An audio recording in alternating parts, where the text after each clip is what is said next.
morning, and thank you for joining us for our special coverage of the Jennifer Crumbley trial. Today marks day 4 of the trial for the mother of the Oxford High School shooter. We will take you inside the courtroom in just a moment, but first we want to bring in our expert legal consultants to weigh in on all that has taken place so far. Today we have attorneys Arnold Reed and Rick Convertino. Thank you so much for being here on this snowy morning. I know it was quite the commute for a lot of people. Appreciate you. But Rick, first of all, let's recap yesterday. Yesterday, I think the most devastating testimony was from Sean Hopkins, the guidance counselor for the school. He's the one that met with the shooter, that met with the parents after they were called in by the school to come in and go over some of the things that the school had discovered, some of the troubling and disturbing items that came to the school's attention regarding the shooter. The redirect of Mr. Hopkins was absolutely devastating by the prosecutor. It went along the lines of what Mr. Hopkins wasn't aware of. All of the things that the mother and father were aware of, including they purchased a gun, including that the son had said that he had seen demons, all of those very disturbing things that the school didn't have the information about when they made their decision to send him back into class. And Arnold, this is your first time joining us for this day-long analysis of the trial. What's your take just so far of the trial? How is it going? Well, it's always a little tough to say, quote unquote, how's it going? It's pretty much still early on. But I agree that the testimony of the guidance counselor has gone a long way, I believe, to help the prosecution with their burden of proving involuntary manslaughter, that level of recklessness, that disregard, to put the onus on the parents for knowing about what was going to happen with their child. But it's a bit early to make a call who's going to, tip the scale, so to speak. But it has been an intense trial. Judge Matthews is a great judge. She's no nonsense. You have to come prepared, as you all probably have observed. I've had the pleasure of trying a few cases in front of her, but I think she's one of the best fits for this job. She keeps the parties on their toes, and there's going to be more evidence that is going to come that I think that the defense is going to have somewhat of an uphill battle.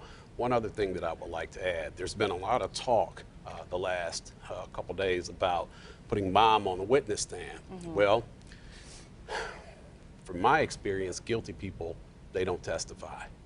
So she has to get on the witness stand, in my view, give her version of it, and maybe try to eke out a little sympathy from the jury. Their back is against the wall here, and they've got to pull out all the stops. Well, I think she's the one everyone wants to hear from at this point. Well, thank you both. Let's have a live look inside the courtroom. We understand things are picking up. Let's tune in. At first, I agree with you, but I don't think that you can tell this is whiskey from a whiskey bottle from this photo. I guess you could argue it. So anyway, I'm gonna allow them both. Thank you, Judge. That's 220 and 221. Correct. Okay, and then the final argument is about exhibits 242 through 244. I am asking that the whiskey bottle in those 3 photographs be redacted because the whiskey bottle is irrelevant. It's the video games were not in the Mrs. Crumbley's son's bedroom. That's from in the house in general, so the court already ruled that alcohol and whiskey bottles would not be in. So I would just ask that those whiskey bottles be redacted from those 3 photos. I guess the ruling, I have the transcript of the ruling, was more that someone having alcohol in their house is not indicative in and of itself of gross negligence. So that was the idea. Well, I feel like, the defense argues that it looks like there's possibly 3 different alcohol bottles, and so it's unnecessary to have 3 alcohol bottles in those photos. Yeah, well, I guess I'm going to ask, what's the purpose of it aside from throwing dirt at the defendant? It's the same whiskey bottle as in the defendant's room, Judge. That it's clearly not 3 different bottles. You can tell from the pictures that the video games were... This isn't in the defendant's room, is it? This is in the kitchen? No, 220 and 221. Or the defendant's room? Correct. It's the same. Wait, brand. 221 is the shooter's room or the defendant's? Shooter's room. The shooter's room. Yes. Okay. I'm sorry, I may have misspoke. Okay. Okay, so then, Your Honor, if that's the same whiskey bottle, it's clear they put the whiskey bottle. No, it's not. That's not what I said. It's not Okay. the same whiskey bottle. It's the same whiskey brand. The 220, 221 clearly is empty. Okay. 242, 243, and 244. That's where this bottle with alcohol in it was found. It wasn't placed there. It's just one bottle. That's where it was found.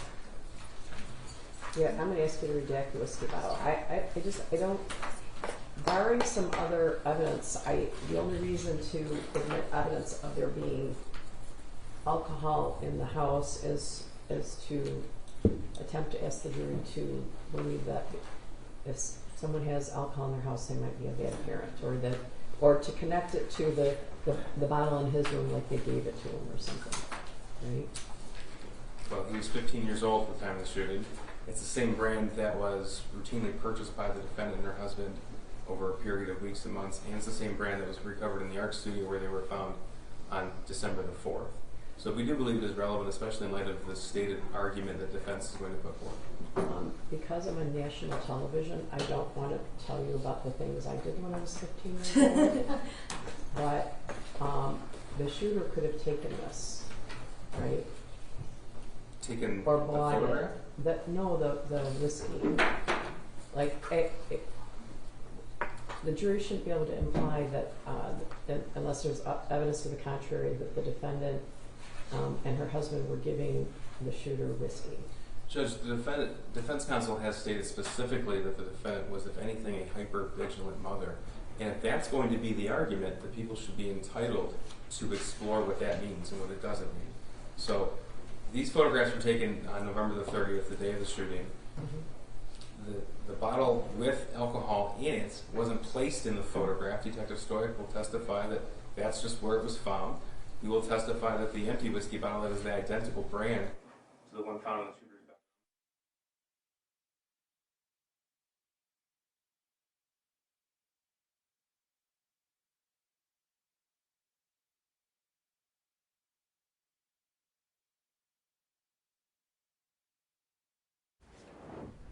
Okay, so the audio was cut because they're having a conversation within the courtroom. Rick, what were they doing just now? They were talking about the redaction of a piece of evidence, a photograph of evidence of a whiskey bottle that was recovered in the shooter's room. It appears the whiskey bottle was empty, but the defense is saying that it's irrelevant and highly prejudicial and therefore should be redacted. And the prosecution is saying that the defense is that the mother is a hyper-vigilant mother, someone who's concerned and kind of a helicopter mom. And therefore, the whiskey bottle would be highly incongruent with their defense in their assertion that she's a hyper-vigilant mom. So they're going back and forth. Again, this is something that I've raised throughout the course of the trial.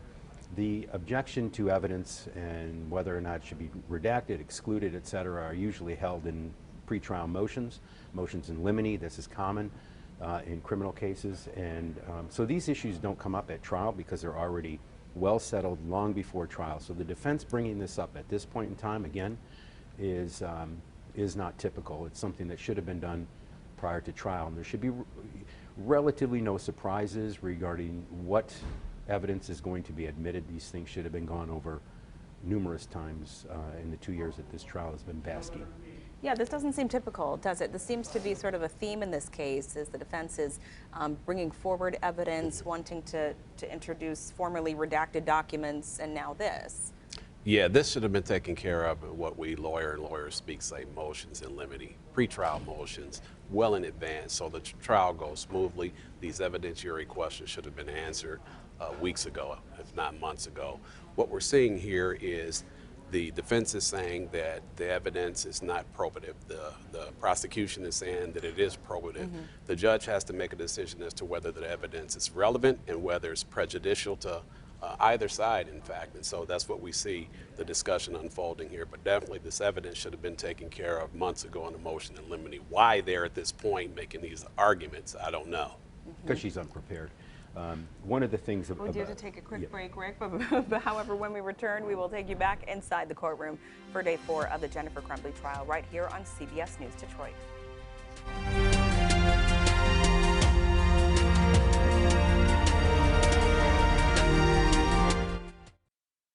them to produce. Okay. I've already given the list. All right. So we'll have a full day today. We have this, is it Stoyak today? Stoyak. Well, like I said, we're working on schedules, but Okay. Stoyak, Sergeant Pesky. Okay. I'm trying to think what else on my list. I think I sent you a set of instructions. You both set sets of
Welcome back. You're watching our special coverage of the Jennifer Crumbley trial. We want to take you back into the courtroom where day 4 is underway. We do want to warn you there are images and language that may be disturbing to some.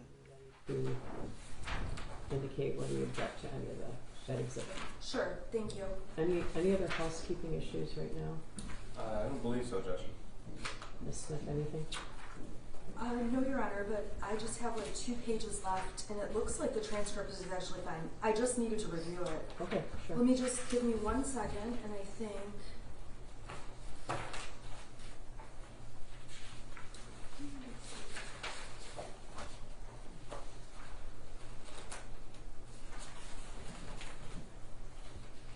Okay, so I have one objection, and it would be to page 16 of that transcript.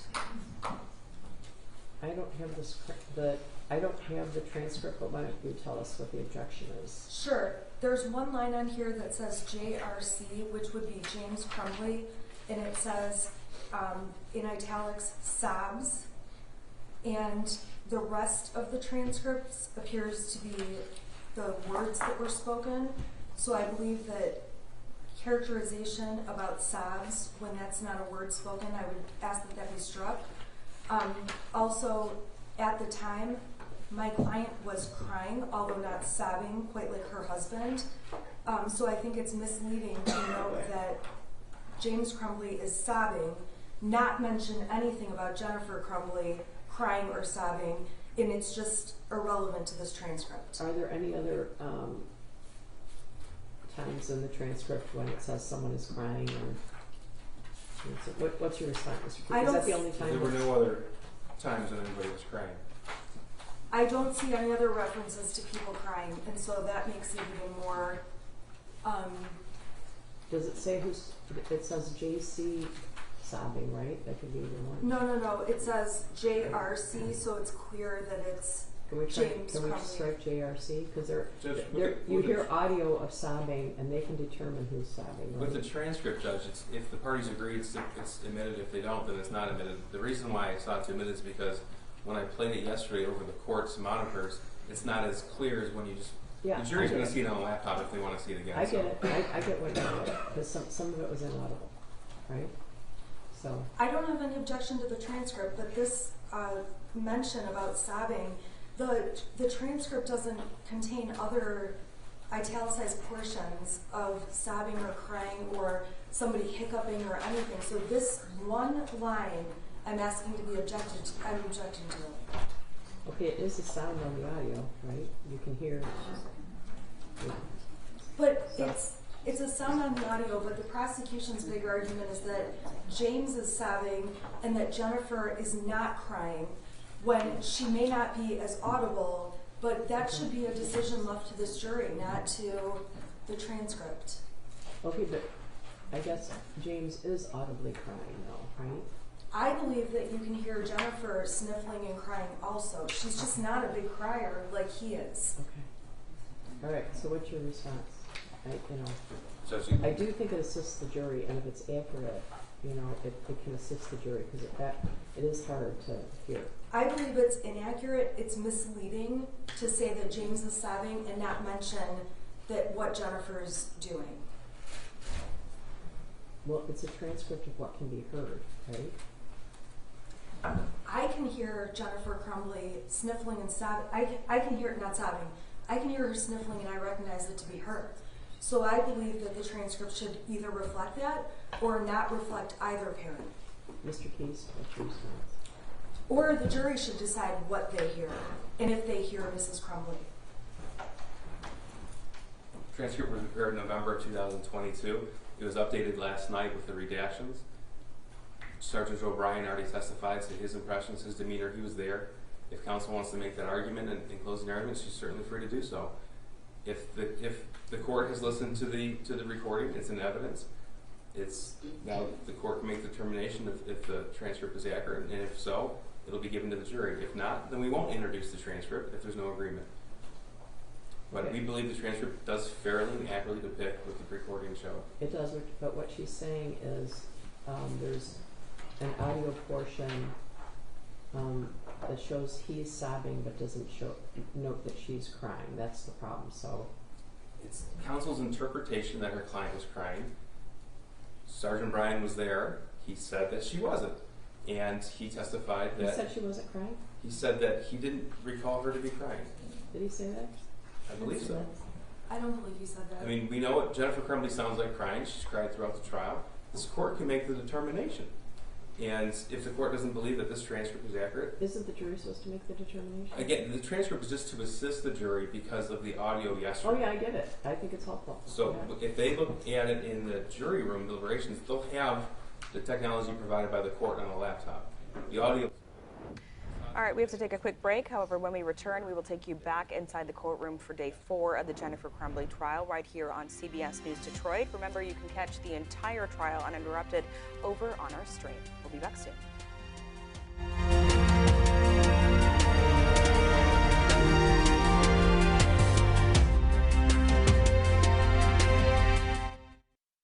You gotta determine if you want it or not. What else? I think we're just waiting for the jury and everybody. So. I'm hopeful that will go well. We'll come out as soon as they're all here, okay? So, she'll be brought down, but I want to make sure both doors, because jurors are coming in both ways, so. Your Honor, I have all the videos that are going to be admitted. I have not reviewed any other transcripts of videos. If the prosecution intends to use or admit any transcripts, I'm just asking if I could be provided with them so that I could look at them and if we have an issue, then I could raise it. I don't know if they intend to or not, so. Unlikely. Unlikely, okay. Thank you. All right.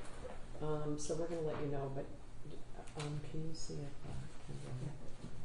yeah, because jurors could be coming in right now. Okay, so we're going to let you know when everybody's here. Thank you. All right.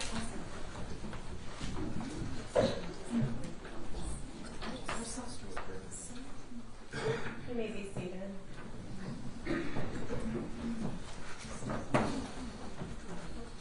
I'm going to take this down. Yeah. Okay, take that down. I'll keep you updated. Sounds good. I just want to make sure that there's not Okay, I will. Thank Well, you. those are covered by the text. Okay. Okay, sorry, I'm just... you're fine. Oh, I'm right here. Oh, sorry. Thank you. Can you just mark that that was not a... Yeah, I wrote it.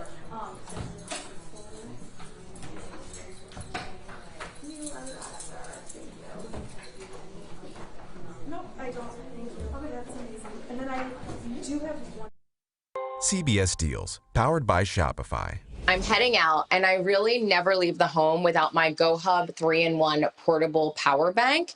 This is the portable charging solution for all of my devices. I love the size because it's super slim and lightweight, and it fits in my smaller purses, even with all of my other belongings. Between my phone, my headphones, my son's iPad, I'm always in need of extra power on the go, especially with my son's iPad. We just cannot run out of juice. And this has the ability to charge multiple devices before you even have to recharge this. Plus, there's pass-through technology, so when I am charging the charger, I can still charge my other devices. I love that it has the digital display, so I can see how much battery life is left, so I know when I need to recharge. And the fact that everything is all in one. So the plug is here, I just plug it in. I don't need extra cords. I have adapters for everything right here. Nothing's going to tangle, nothing's going to get left at home, and it's built safe. So it's going to protect you from short circuiting and help protect your phone battery. The deal is so good for something that you're going to be using all the time. Great gift option too. Right now we are offering 20% off on the GoHub 3-in-1. Head to cbsdeals.com for this exclusive offer.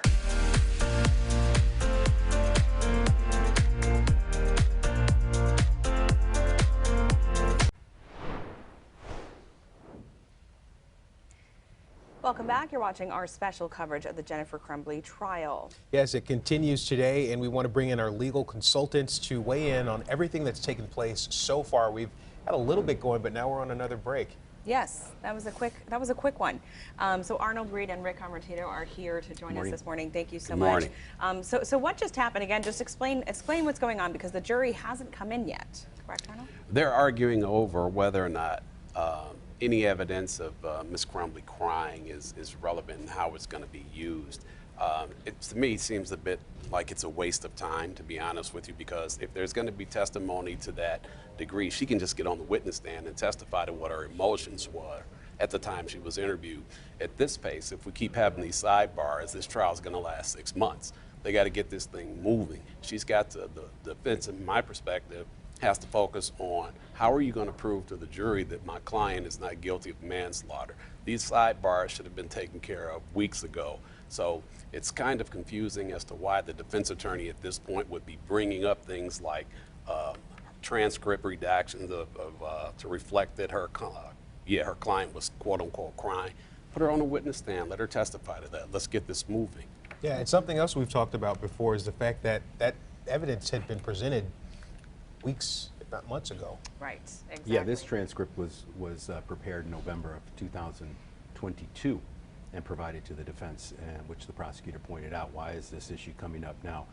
One of the things about transcripts and audio tapes in general, when they're presented in court, probably, I don't know how many hundreds of times I've had this happen, where you're in court, even when I was a federal prosecutor, you present a transcript or a video, and you're viewing it outside of court many times, but once it's played in court in front of the jury, the characterization of it becomes enhanced greatly. It's like, wow, it's either more powerful or there are issues that are seemingly more enhanced during a trial.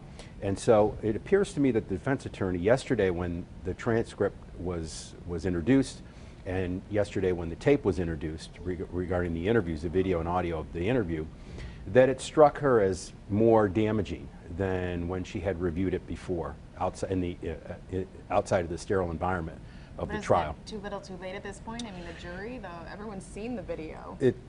Well, they didn't see the transcript yet.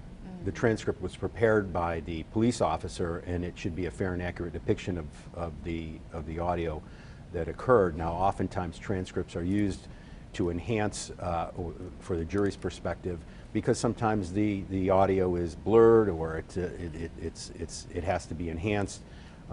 In many trials we've had, the FBI would enhance an audio, and so that would lead to a lot of contentious motions between defense attorneys and the prosecutors about what's accurate and what's not. Oftentimes you see these kind of contentious motions regarding translations, what a word actually means when it's translated into English, or the nuances of the dialect. So all of those things are handled weeks, if not months, before a trial. And so at the time of the trial, it's settled, it comes in as evidence, it comes in smoothly, the motions are preserved, the objections are preserved, and you move on. And oftentimes, if I may say, when she's talking, she being the defense attorney, about eliciting evidence through this transcript of her client crying, I'd be careful about that. You're not going to get a lot of sympathy from this jury given the facts and circumstances surrounding what brings this case to trial. So she would be well served to be a little cautious about, if that is her game plan, to evoke any type of sympathy over her client crying and having that being reflected in the transcript and played or taped in front of the jury. And this video was powerful. We watched it yesterday. The trial yesterday ended with the video. Really, I mean, what was your take? Did you see the video? No, I have not. Okay, what was your take, Rick, just watching that? Because it, at least for us, I feel like it really opened our eyes it gave us a real glimpse into what happened in those hours after the shooting, and also who the parents are, a little bit, how they reacted was surprising. Well, they reacted markedly different. You recall, the three of us saw the video yesterday, and one of the things that was striking was the defendant's entrance into the room, very nonchalant, very almost as if she were, interviewing for a job as a clerk somewhere. She was scrolling through her phone. She seemed to be detached from the moment, not aware of the gravity of the situation. Her husband, on the other hand, was distraught, was sobbing, was crying. He's the one when they saw the shooter for the first time now. Can you imagine the emotions that must have been, rushing through them? They see their son, who had just killed 4 people and wounded grievously 7 others. They don't go over to him. They don't try and hug him. They don't try and soothe him. They don't try and comfort him at all. James tells his son, "I love you, I love you, I love you, I love you," 4 times. Jennifer says, "Why? Why?" in an angry fashion, as if to say, "Why did you bring this on to me?" So the difference, and the other thing that struck me as I heard this motion this morning was, I don't recall her sobbing or crying at any time. I don't either. Yeah, we were saying, what do you mean she was crying? Yeah. It wasn't audible, and maybe that's what they're trying to show. But we do have to take a quick break, and when we return, we'll go back into the courtroom.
Welcome back to CBS News Detroit. You're watching our special coverage of the Jennifer Crumbley trial. We are waiting for the final jurors to arrive in court so that they can resume. And we now want to bring in our expert legal consultants to weigh in on all that has taken place so far. Today we have with us attorneys Arnold Reed and Richard Convertino. Welcome to you both. Thank you for being here. So far we had a brief start, but already things are on pause again. You mentioned that it seems like we're just kind of holding up this trial proceeding. It seems as if these issues, you heard the judge say, are there any quote unquote housekeeping issues? That's kind of common legal speak for, are there any preliminary matters that we have to take care of before we get going? And these preliminary matters that the defense have brought up at this point should have been taken care of, as we said a while ago, months ago. They've been sitting with this case for months, and to be at this point talking about redacting evidence, redacting transcripts, this again should have been nipped in the bud. They should have been ready to go. I don't know how much more tolerance the judge is going to have for this slowing around. And as I said, this may turn into be a couple of months trial if we're moving at this pace. And this is not the first time that we've had to say that. Right. Right. And it's something I thought about this morning since, well, yesterday they had a 40-minute delay in starting the trial, but it did seem to pick up the pace a little bit compared to other days. And I was hoping this morning, thinking maybe this could be done this week, but this doesn't look like it will be. What's today? What's today? Today's Tuesday. You know, initial predictions where it could maybe pick up, or witnesses would not be called. It will most definitely pick up.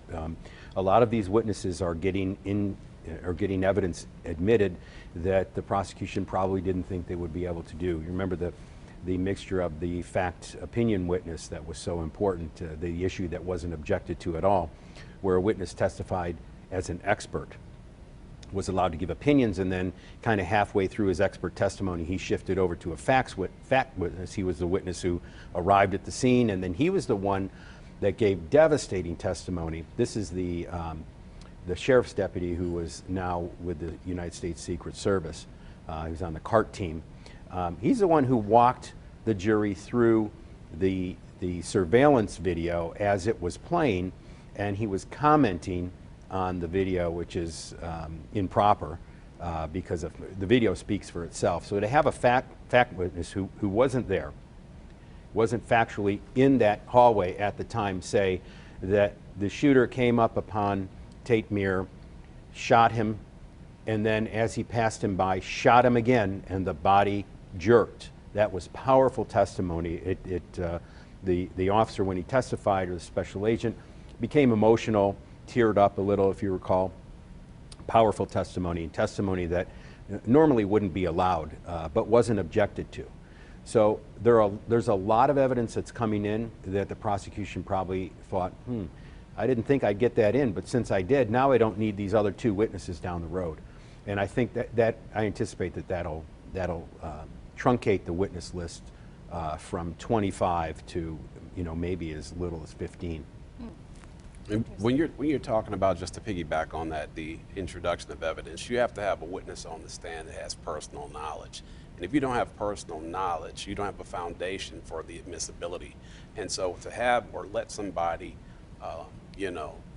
talk about evidence, even though it's a video and you can see it, without somebody with personal knowledge who was there and no objections were drawn, I think that's a mistake. That's a big mistake. It seems like a lot of objections were not drawn in this case. You got to wonder, though, as a defense attorney, when the defense attorney sometimes is in the quick of it, it's moving fast. Sometimes attorneys are a little scared, for lack of a better term, because they think that it's going to make the jury upset, or the jury's going to look at them some kind of way if the judge overrules the objection. They think it may make them look bad in front of a jury, but in a case like this, you have to go for it. You've got to pull out all the stops. This is about defending your client to the best of your ability. Object. You must object. You have to preserve the record, because this may be an appeal. Whoever wins or loses may file an appeal, and if you don't preserve the record, then you don't preserve issues for a higher court down the road. Interesting. And we've seen this defense attorney really fighting for Jennifer, but a lot of people have been very critical of some of the things that she's done, some of her tactics. Any thoughts on how you feel so far about what she's presented even today? I think she's been displaying her unpreparedness throughout. I don't think she's, I'd be surprised to learn if she's a trial attorney. I mean, she seems to be a litigator, and there's an enormous gap between a litigator and a trial attorney. A trial attorney is like an F-16 fighter pilot, and a litigator might be somebody who loads a C-130. So litigators are critically important. You see litigators in civil cases.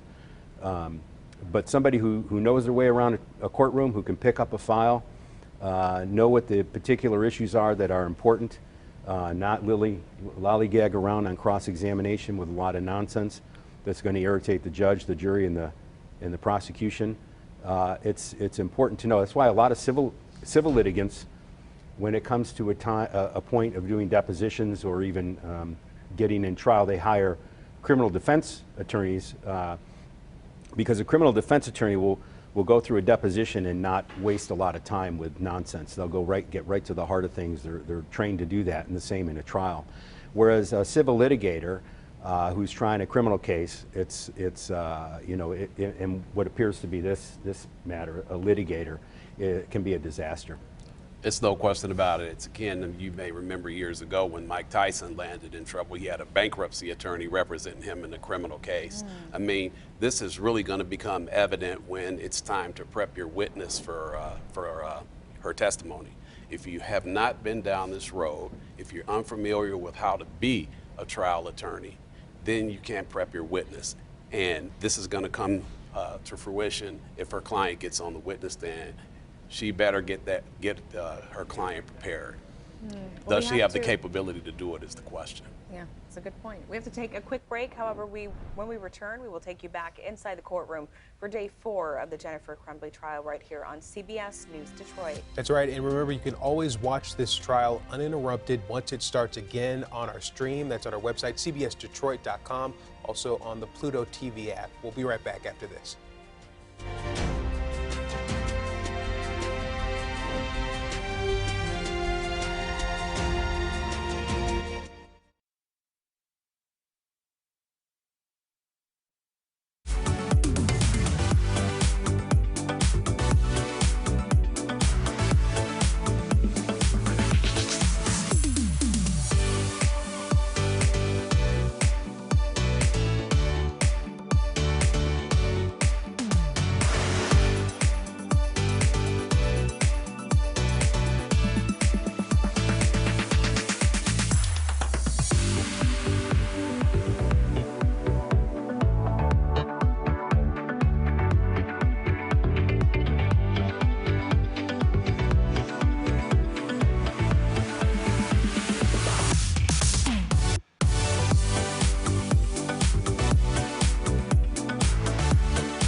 Welcome back. You're watching our special coverage of the Jennifer Crumbley trial. We are still waiting for them to get back in session today. So far, things have moved a little slower than we expected. Can't even really say it's been an official start. No, it really hasn't been. Jury wasn't called in yet. In the meantime, we want to bring in our legal experts to weigh in on the trial. We have attorneys Arnold Reed and Richard Convertino. So we've been talking about the fact that the defense needs to make sure that they are prepared. That's something that we've been seeing really throughout the start of this. As we pick back up, what do you think will help her to salvage the day? Bring in co-counsel who knows what they're doing. This is a trial that has captivated millions around the country. You can't come into a trial like this and not be prepared. You have to come into a trial having your motions in limine, having all the pretrial things done. So when you progress in the trial like this and you don't know what you're doing or you're slowing around, the jury's going to see that. And this may not bode well for the defense. It's still early. Maybe she'll rally, but at the pace that she's going now, she's going to have an uphill battle. Seems like the judge has been really patient with her. Would She you agree? has been. She Yeah. seems to have been. Yes, it does, especially on the issue of preparedness. I think one of my rules of thumb is for every 10 minutes a witness is on the witness stand, I put in an hour of prep time with that witness, including document review, going over questions on direct and questions I would anticipate on cross-examination. It's critical to have a witness prepared. One of the things that's notable about this case is that this defense attorney had co-counsel for the first, I think it was the first 2 days. Yesterday, I think, was the first day that the co-counsel wasn't there, and today I didn't see co-counsel at table. It's in a case of any magnitude. They're all important, you know, from a criminal defense attorney's perspective for your client. But in a case of any magnitude, it's very important to have somebody that you can rely on, that you'll be able to say prior to the close of your questioning, you have a moment, judge, go over to your co-counsel. Did I miss anything? Should I go into any, you know, is this an issue I didn't go into this issue, should I do it? What do you think? To get somebody you can bounce ideas off of and consult with who's aware of the law, aware of the facts of the case, somebody that you trust. And it's very important in this case, we just don't see it. And something you mentioned before the last break, Arnold, was there's an art to being a trial attorney, and you almost have to be likable to the jurors. No question about it. When you're going into a trial like this, especially, you have to be prepared. Jurors are very intelligent. Jurors can sit there and watch and tell. They can detect whether you're nervous. They can even detect whether your breathing patterns are. They can detect whether or not you know what you're doing. Even if you are a lawyer, it doesn't necessarily mean that you could just go in because you are a lawyer and you know the law. It's so much more. When you have witnesses, for example, if you have 10, 15 witnesses, you have to know what they're going to say. You have to have prepared. You have to have written your script. You have to have practice. Maybe that was the case here, but we just don't see it at this point. And one of the things that the defense doesn't want to do is draw the ire of the judge. Jurors sitting there really respect the judges, and they can kind of get a message that, hey, this lawyer's not really doing what he or she is supposed to do. Going back to the co-counsel issue, split the work up, right? Why is this lawyer arguing motions about redactions, again, that should have been done months ago, and litigating the case? Where is the division of work? This is a case that is too important, too paper intensive for you to be carrying the load by yourself. Get your co-counsel in there, have your co-counsel do some of the work. And so as this trial progresses, I hope the defense can get it together, be prepared, and present their case. Their client's life is on the line, literally. That's true. When you think about it, the prosecution has two individuals often questioning, taking turns. Yeah, they have a whole bevy of people there behind her. But the defense seems to be a one-woman show.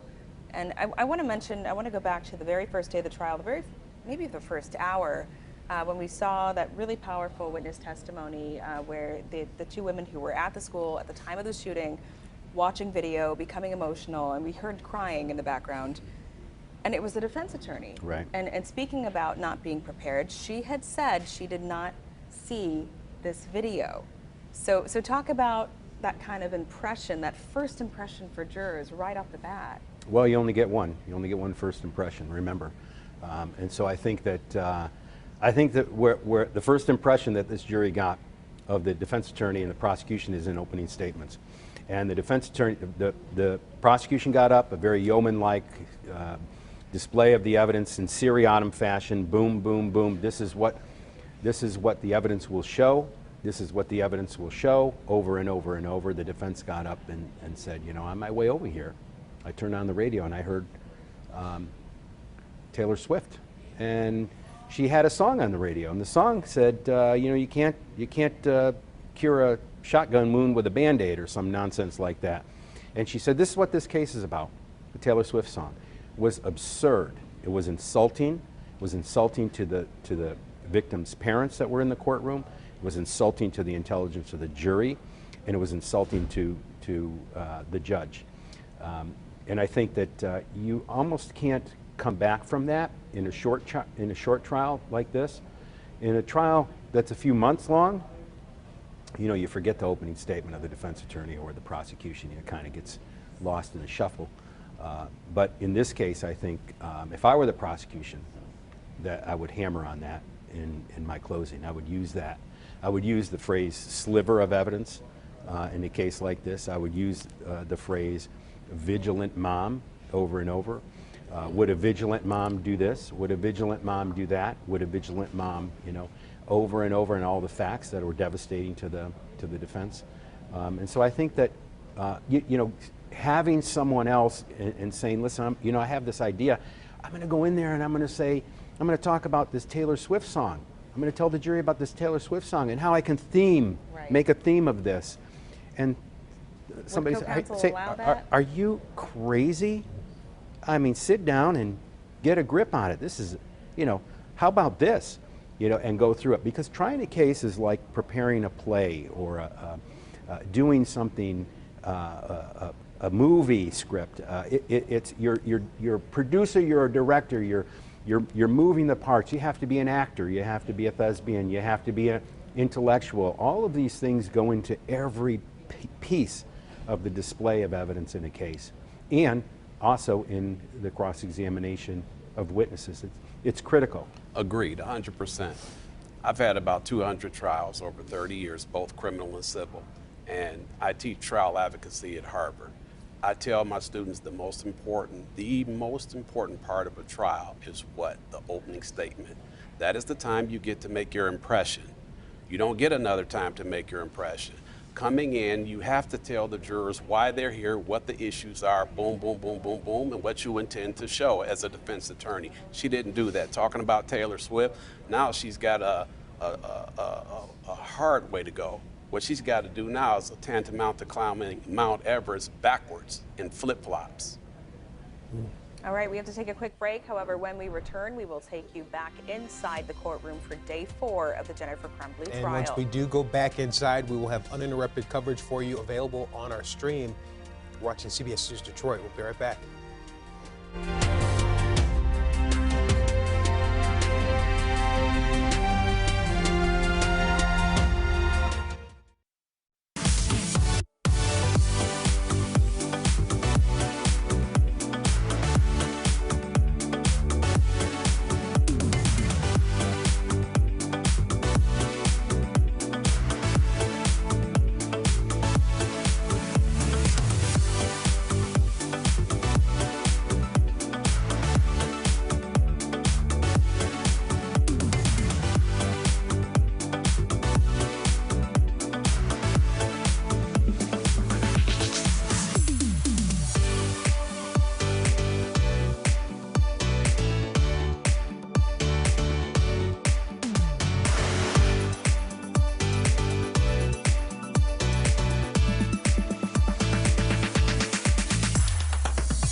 Welcome back to this special coverage of the Jennifer Crumbley trial on CBS News Detroit. We are still waiting for court to resume.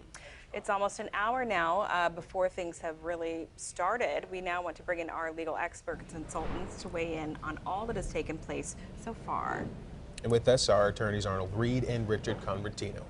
Good morning. So much Good for morning. being Good morning here. to you both. We were having a really interesting conversation before the break about how you almost need to be an actor in this case as either, you know, a prosecuting or a defense attorney. You really need to be likable. There's an art to it.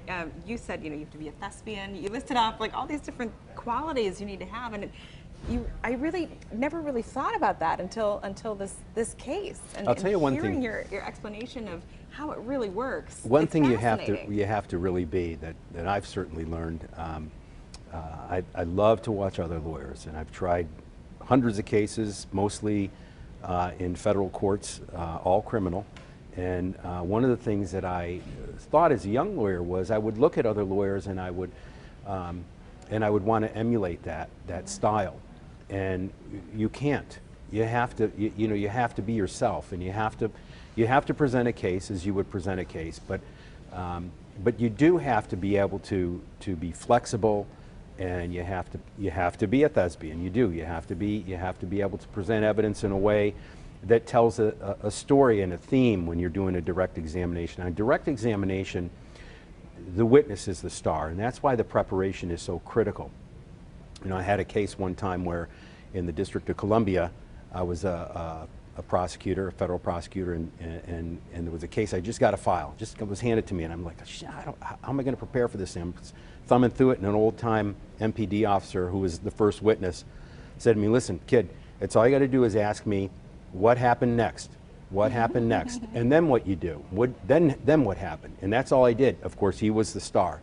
On cross-examination, the defense, the cross-examiner is the star, if you will, the person who's telling the story. And so when I'm cross-examining someone, the only thing I want the witness to do is acknowledge it or deny it. And I'm showing evidence, and I know what the answer is going to be, and I have them trapped in a way that they can't go on. You heard on cross-examination yesterday by the defense attorney, the witnesses would give long explanations and absolutely devastate her. So she would want one particular answer, but she'd ask an open-ended question like, what happened then? And the witness would tell her exactly what happened then in a way that was highly prejudicial to her case. So that's all preparation, and that's all experience too. There's an art form to both, even direct examination, and there certainly is a surgical necessity to doing a very, very clinical cross-examination that goes right to the heart of the matter. And you don't have to cross-examine. A younger lawyer or an inexperienced lawyer thinks that every witness has to be cross-examined, and they'll get up and they'll re-emphasize the prosecution's evidence by allowing the witness just to go over the same evidence. Well, didn't you do this? Yeah, showing just like we saw over the last few days with cross-examination. You don't have to if the witness didn't hurt your client, sit down. There's no point in getting up. But some lawyers feel that they just have to do that, and those are inexperienced lawyers. And those are the ones that are unprepared. If I had to sum it up, being a trial lawyer is about getting in character. You have to get in character, and you have to understand you're going to play multiple roles, right? You don't go after a witness on cross-examination unless you know you got some dirt on them. Otherwise, like Rick said, maybe ask a couple, 2 questions and sit down, explain to the jury why you didn't ask him any more questions. You have to pick your battles wisely. You have to come in the case knowing what the witnesses are going to say beforehand and get in character. Your greatest advocate is your own fundamental belief in your cause. Talking about Taylor Swift, what does that lawyer believe in? How does she feel that she's doing? It doesn't jive, and I hope that as this trial progresses, that things will come together for the defense and they'll be able to put on a stronger case. Again, that seems like something we've been saying from the beginning. We talked about that apology that she offered up yesterday. Earlier in the trial, she had said that she felt like she could kill herself when part of her presentation wasn't working. We posted that video. Some of our viewers are weighing in. One says she needs to be replaced. Another person says this attorney seems to intentionally draw attention to herself from everything I've seen so far. Yeah, that's true. So, like you said, it's like climbing Mount Everest backwards, trying to In flip-flops. save yourself. In flip-flops, trying to save yourself here. Yeah. It's no question, but it's going to become a point if she does a reverse course here that she gets in a little too deep, and that's a shame.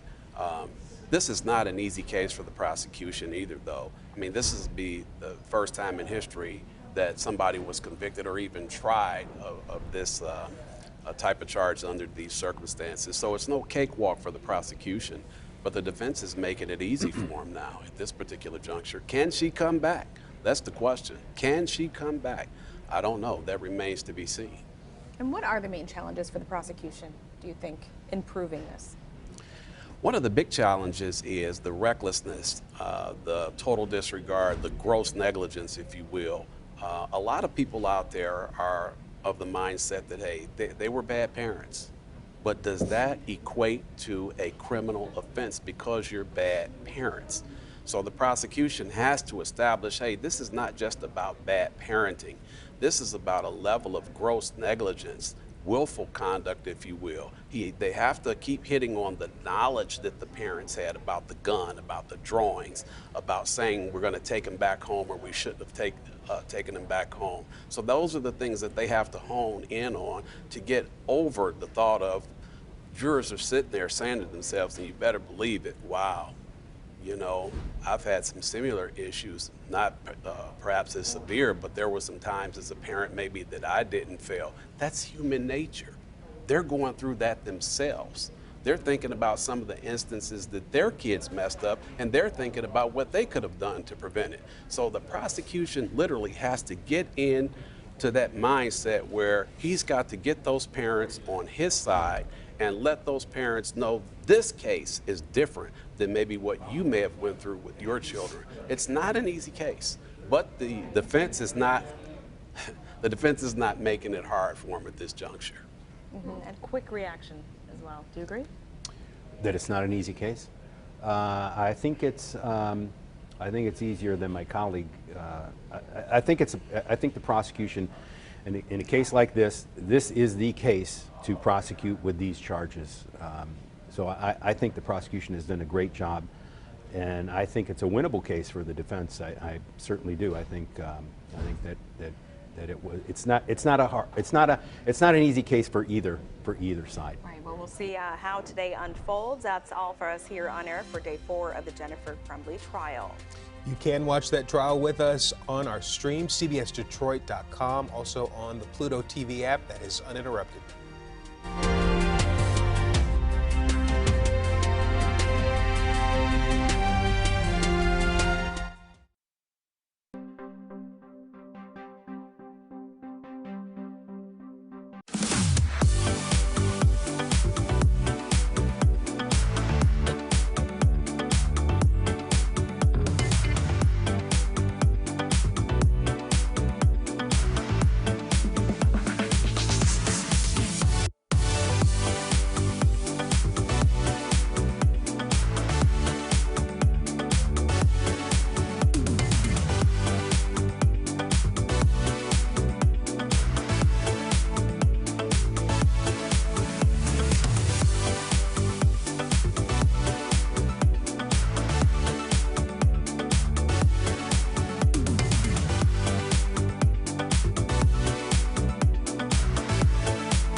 Good morning, and thank you for joining us for our special coverage of the Jennifer Crumbley trial. Today marks day 4 of the trial. The mother of the Oxford school shooter will be taking you inside of that courtroom very soon. And let's have a live listen inside as things begin. I have some bagels that were just delivered to Judge Callahan. I have to have soup because nothing goes down my esophagus. Soup that I made. I can have her run down if you just give me like a little heads up. Okay, usually the lunch is delivered around noon, so. You know what I like? Ready? Yeah, soup. Exactly. I'll write it down for you. Okay. I just need stuff that won't go down my appreciate. I'll tell you, because she's just like this half an hour, and then I'll up and down. I'll eat, and then I'll run back up. Sounds good? Oh, here. And you get whatever you want. Of course.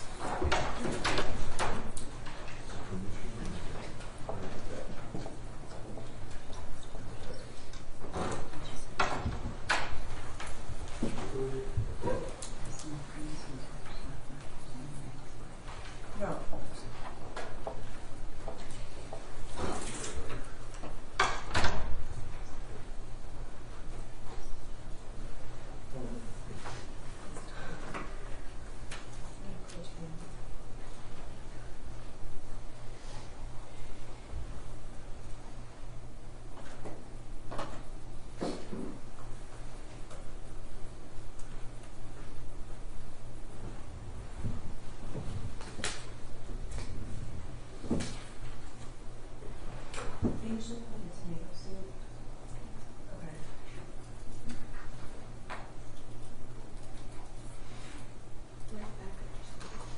Just a cup.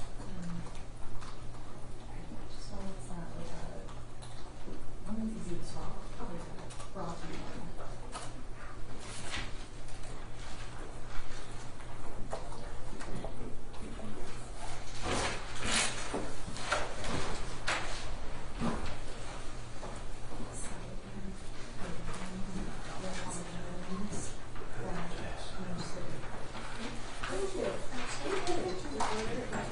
Thank you. Elena is going to get me lunch. Okay. Yeah, they,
Welcome back. We are waiting for court to resume. We have that shot there, but the jury has still not been seated yet.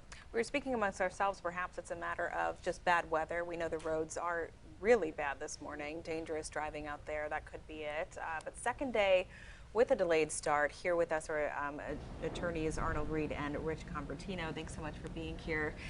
So yeah, let's just talk about the pace that we've seemed to find ourselves in the last few days with this trial. I think the pace is varied. I think it's, you know, I wouldn't be unhappy with where the case was if I were the prosecution at this point. Like I said, I think they've been able to get in a lot more evidence through fewer witnesses than they would probably anticipate, and therefore be able to cut off some witnesses on the back end that would just replicate or repeat the same type of testimony or evidence that's already admitted. So that's not atypical in a prosecutor's case, and in a defense case for sure. You'll often see defense cases where they'll list a witness list that's, you know, ridiculous, and then call no witnesses. That's not uncommon for a defense to do. They don't have a burden. So the prosecution has the burden of proving each element of each crime beyond a reasonable doubt. The defense has no burden whatever.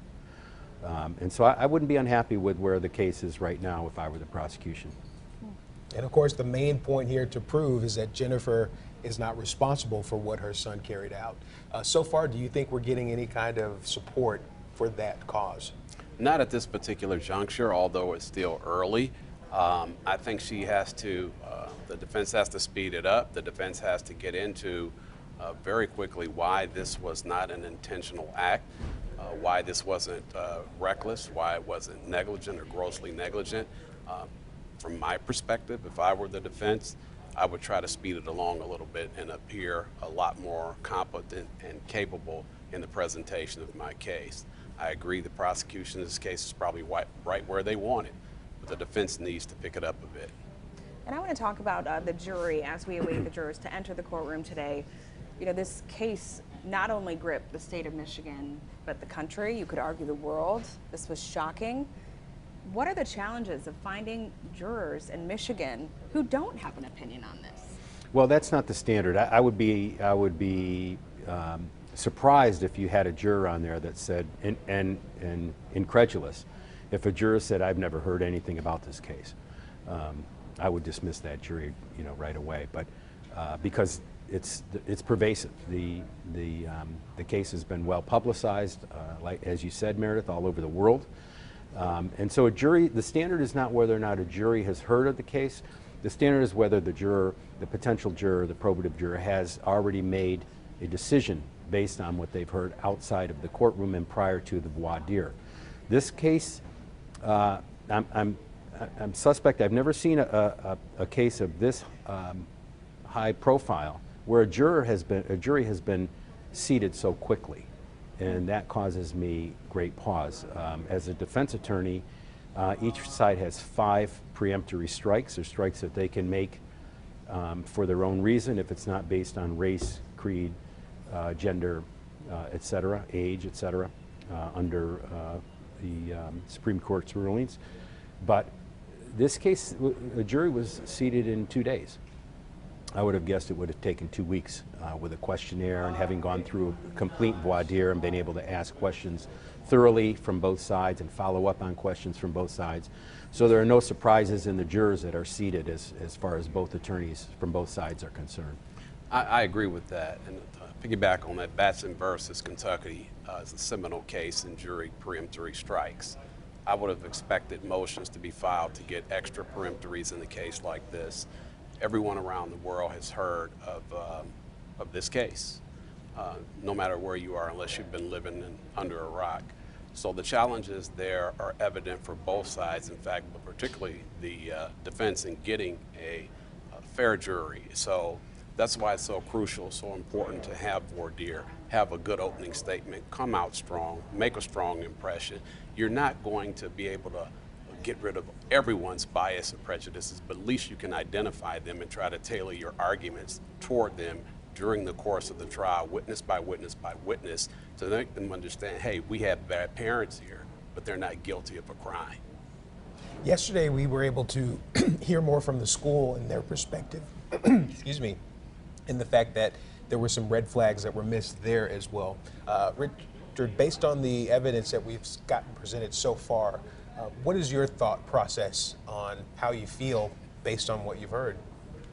What regarding the school? Regarding the school's who liability? is at fault, or whether or not Jennifer could have done more. I know we're still waiting on more information to come in, but based on what's been presented from the prosecution and the defense, how are you feeling with it? I think beyond a shadow of a doubt, Jennifer Crumbley could have, should have, must have done more to prevent anything even remotely dangerous from happening regarding her son's, the logical consequence of her son's seemingly progressing mental illness. I don't, in my mind, having heard the evidence so far, I think the prosecution has already proven its case beyond a reasonable doubt. We were in with Terry Johnson yesterday, whose position was that the school should be held liable criminally, which I think is a dangerous, slippery slope. I don't think the school should be criminally liable, or I don't think it could be held, any of the school officials could be held criminally liable under the law, but maybe civil liability is another issue. And the standard of proof for a civil case is much lower than for a criminal case. I think there are attorneys out there. I know Ben Johnson has is proceeding with a case against the school district. And you know, the facts we heard yesterday, I think the school was negligent in not preventing any dangerous activity as a result of the information, as limited as it was, from progressing to its natural consequences. There's no question about it. I think too that, as we know, we've said this is a case of first impression, and it kind of opens the door, if you will. I think it would be tough to hold anybody in the school criminally responsible, but this case may open the floodgates for future, God forbid these things happen again, for future consideration from the prosecution to go after school officials. I think we're coming at a slippery slope here, if you will, that may happen. And as far as civil action goes, you have to prove gross negligence. That's intentional conduct. That is extremely hard to prove, even given the facts and circumstances that we are aware of over the last year or two about this case. Proving gross negligence is a hard burden, especially in federal courts around the country as well as here in the state. But I would be keeping an eye on this because we may be coming again to a slippery slope. Wow. And circling back to the notoriety of this case, do you think that benefits the prosecution just because it is in everyone's minds? People are familiar with it. People do have feelings about it. Perhaps people would hope that there is an example made of this parent in this case. Yeah. Remember, we talked about this case early on. We talked about the how it was a case of first impression, only in the sense that it's a case that regards parenting, involuntary manslaughter, and a mass shooting. There were cases that were prosecuted even in Michigan, including one recently, 2018. The appeal was solidified in 2021, People v. Head. That was a case where there was a father who had a sawed-off shotgun in a closet. The kids were watching violent video games. His daughter went to the closet, wanted to play the video game, got the gun, shot the son, shot the 9-year-old, killed the 9-year-old. The father was prosecuted and convicted of involuntary manslaughter. So whether or not this is a case really of first impression, I don't think it is. It's not attenuated to charge a parent with involuntary manslaughter for facts that are similar to this. The only difference is this is a case of mass shooting, or 4 or more people were killed. And so that's why it gained such notoriety and national and international attention. And like we say, hindsight is 20/20, but looking back at some of the facts that have been presented, it is frustrating to know that there were so many red flags that were going up. And going back to the school, they had mentioned that they'd seen the drawings, they knew that he was troubled, questioned whether or not he would hurt himself. But they also, I thought something that hurt the defense yesterday was when we heard that line of questioning when they asked whether or not Jennifer let them know that the shooter was seeing demons at home and some of the other hearing high voices magnitude and, issues. Yeah. Right, hallucinations. Your thoughts on that? Well, it always kind of goes back to, in a case like this, ferreting out for the prosecution how much the parents knew What were the parents on notice of? Was it a mere situation where he's drawing these, paintings or violent writings, or is it a situation where he has access to a gun? Is the gun loaded? Where is the gun kept? Is he threatening to do harm to people? And I think you have, in this particular situation, all of those things coming back that the parents either knew or they definitely should have known that this kid was in trouble and he had the propensity perhaps to do something like this. And so I think if the prosecution sticks with that storyline, I think the prosecution has a good chance of prevailing in this case. But it does come back to what they knew. And in fact, what the school probably knew or didn't know.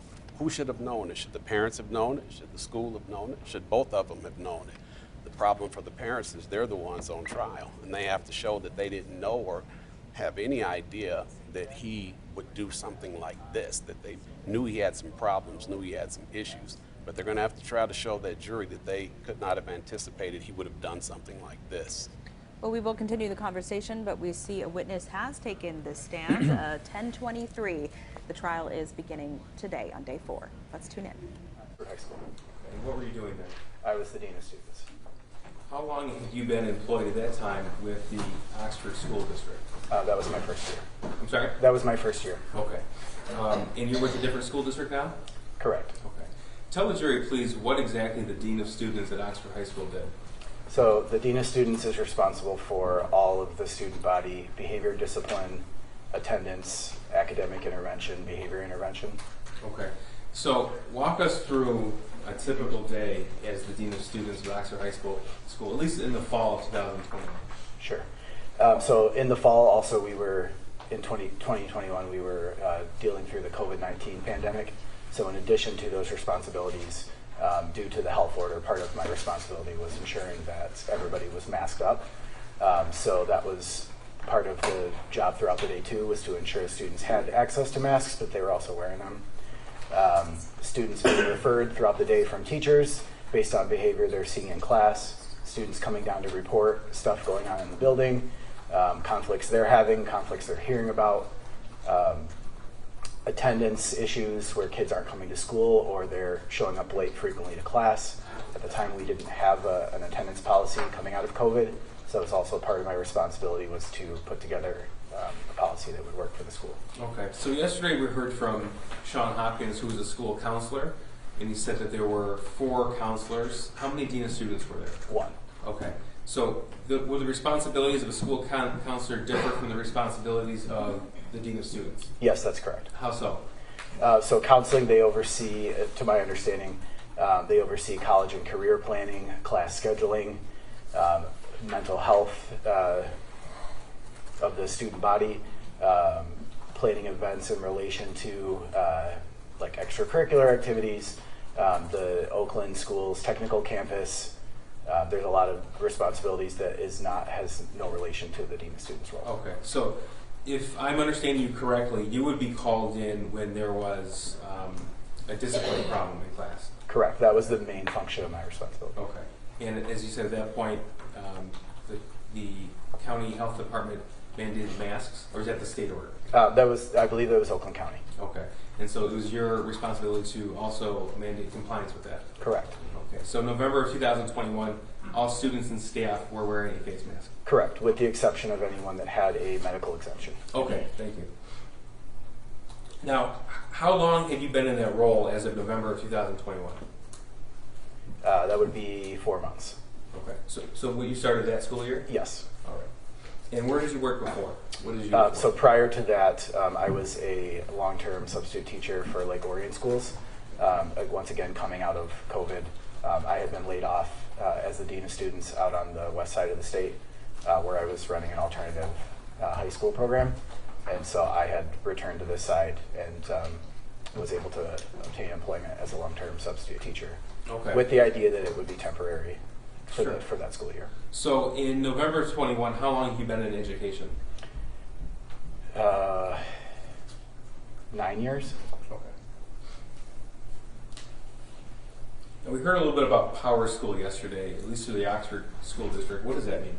So Power School is a student information system where essentially a bunch of data on students is stored and accessible for teachers, administrators, students, and parents. Everybody has a different view of that, but it's the same system. So if you're a parent, there's a parent view where you're able to see specific things to your child as a parent. For students, it's the same thing. You can see stuff for your students, which includes your grades, missing assignments, and then like my view as a part of the school staff and administration would be to be able to see all of that information. Okay.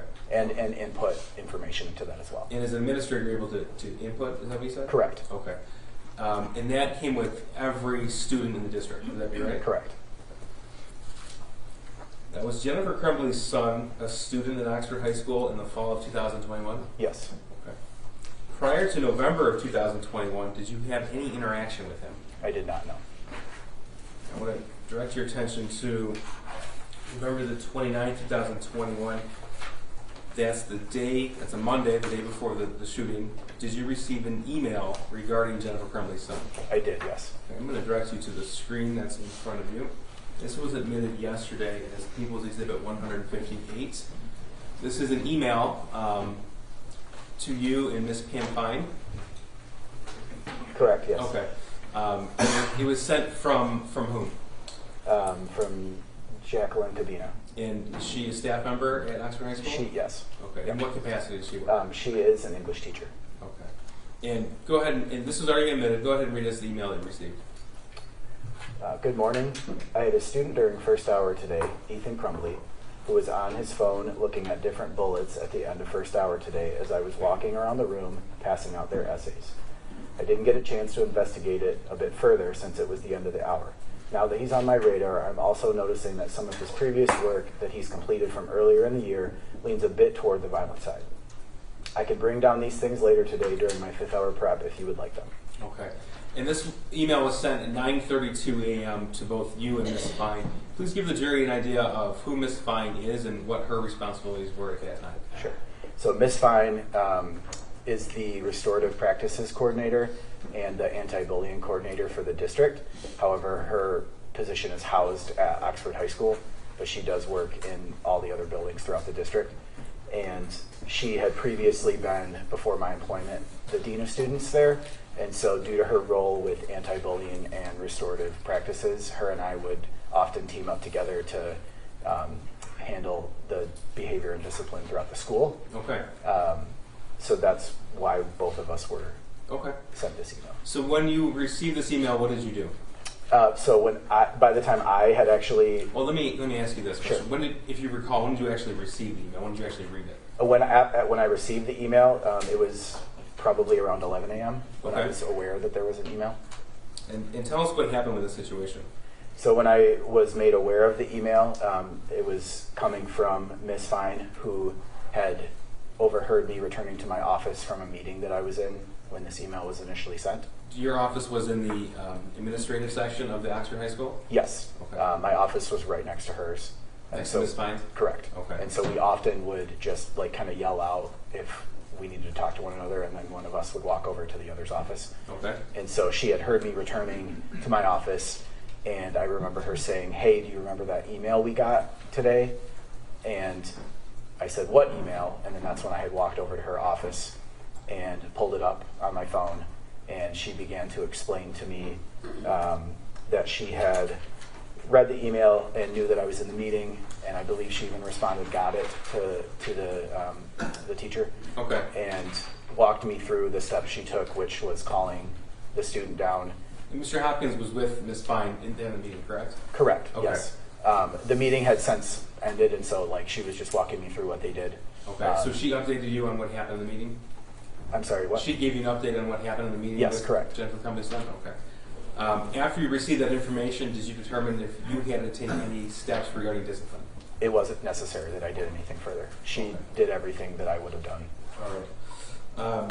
Did you have any additional interaction with that student at all on Monday the 29th? No. Okay.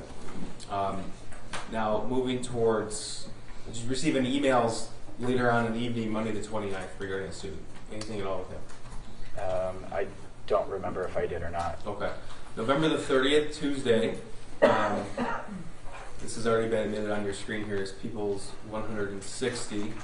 This is an email from Miss Morgan, and who is she and what does she do? Miss Morgan is a math teacher at Oxford High School. Okay.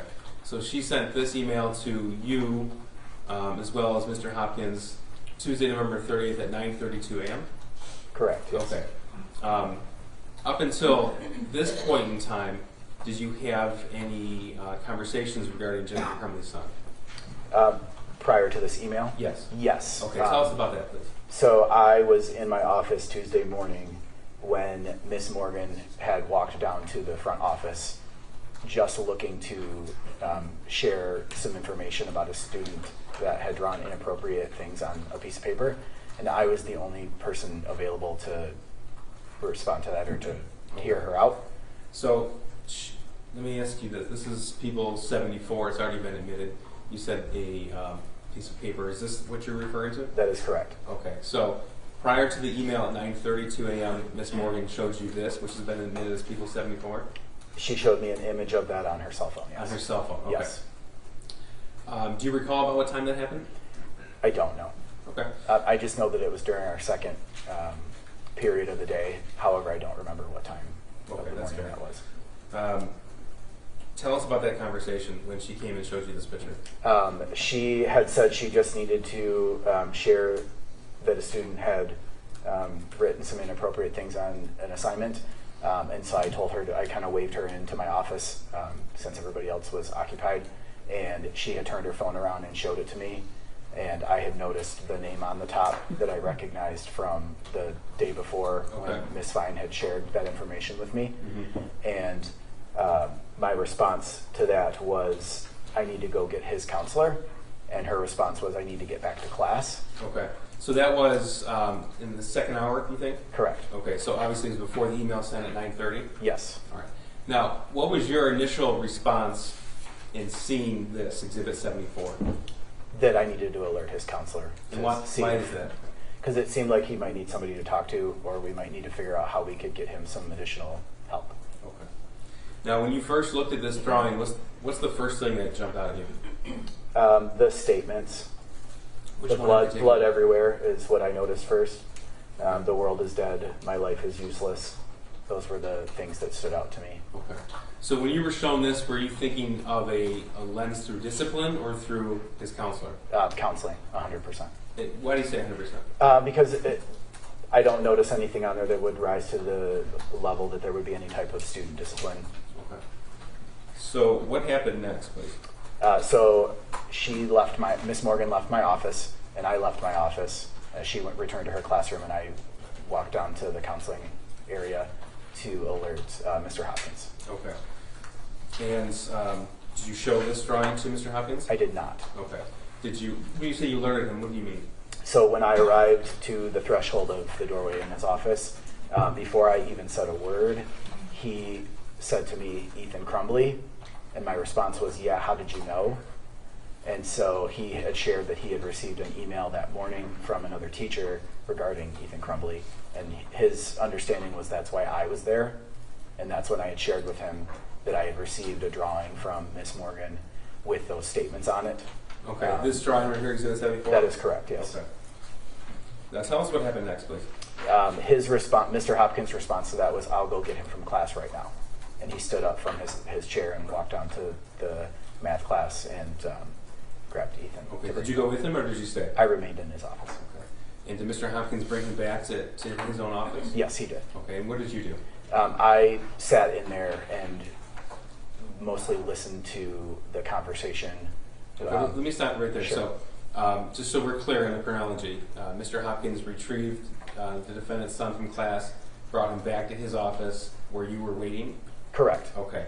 And then was a conversation ensued between Mr. Hopkins and the defendant's son? Yes. Okay. Now, he testified yesterday, so without telling us what words were actually said by each other, tell us what you did and why. I just sat there to listen for one, to be an additional adult for support. I feel it's important in my job to know that there's more than one adult in the building that cares about the students. And so it was important to me that I was there for support, but also there in case there was a reason that there was behavior that rose to the level for discipline. Okay.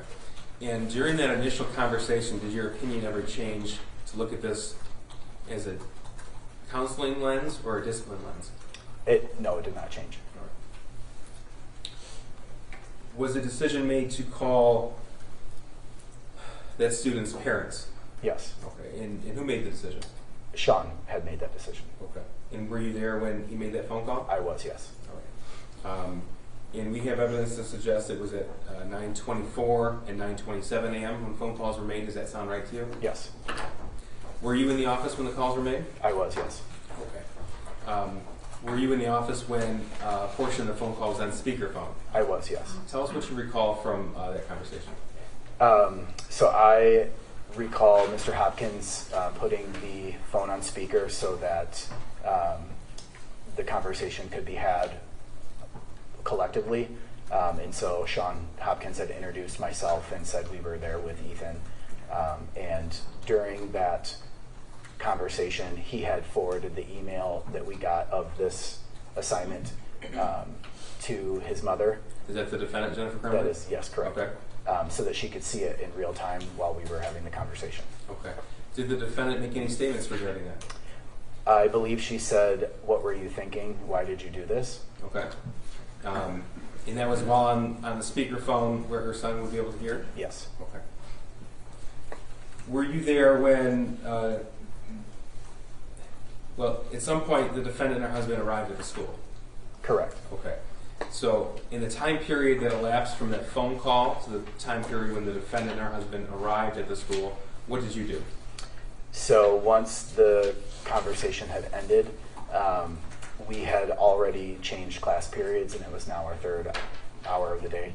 And so his backpack was still remaining in the math class, and so it's a common protocol that our security or a hall monitor or someone will go retrieve the student's belongings if they're still waiting on a parent meeting or still having a conversation. That way it's not left when other students arrive.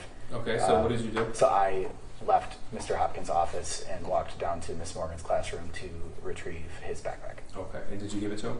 Yes, I did. Okay. At that point in time, with the COVID protocols in place for students using lockers? Not at all. Okay, so every student had a backpack with them at all times? Every student had a backpack. Okay. Now, what was your expectation of what was to occur at the meeting with James and Jennifer Crumbley at the school? So my understanding was that we were going to discuss what would be best to move forward next for getting him some additional help, and that would be happening that afternoon. Okay. As in happening that afternoon, what does that mean? That he would be leaving from the parent meeting with his parents. Okay.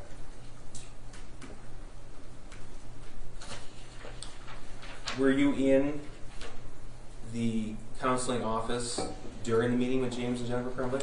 For most of it, yes. Okay. And who led the meeting primarily? Mr. Hopkins did. Okay. Tell us a little bit about how that meeting progressed. So when I arrived, Mr. and Mrs. Crumbley were already in his office, and they had already began talking about the events that led to the parent meeting, and the edited drawing.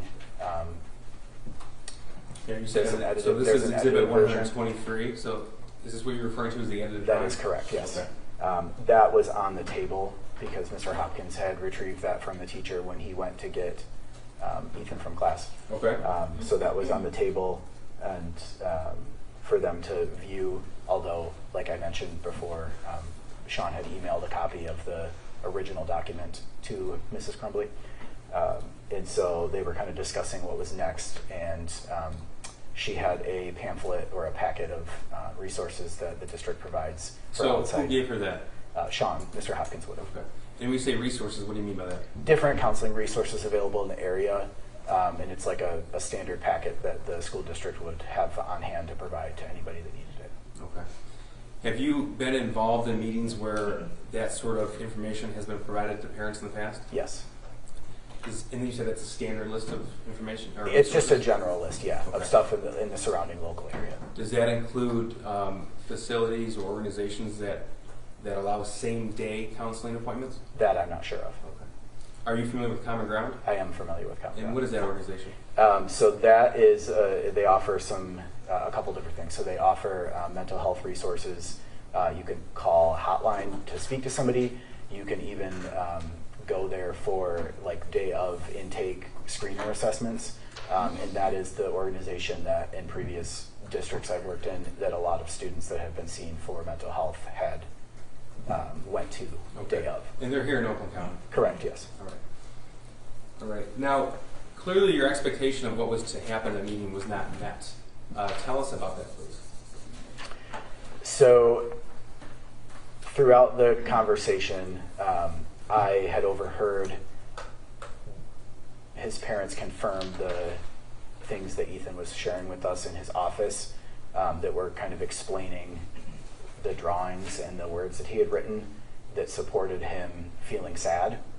And so he had shared that a dog had passed away recently, a grandmother had passed away, and then one of his close friends had moved within the last month or so.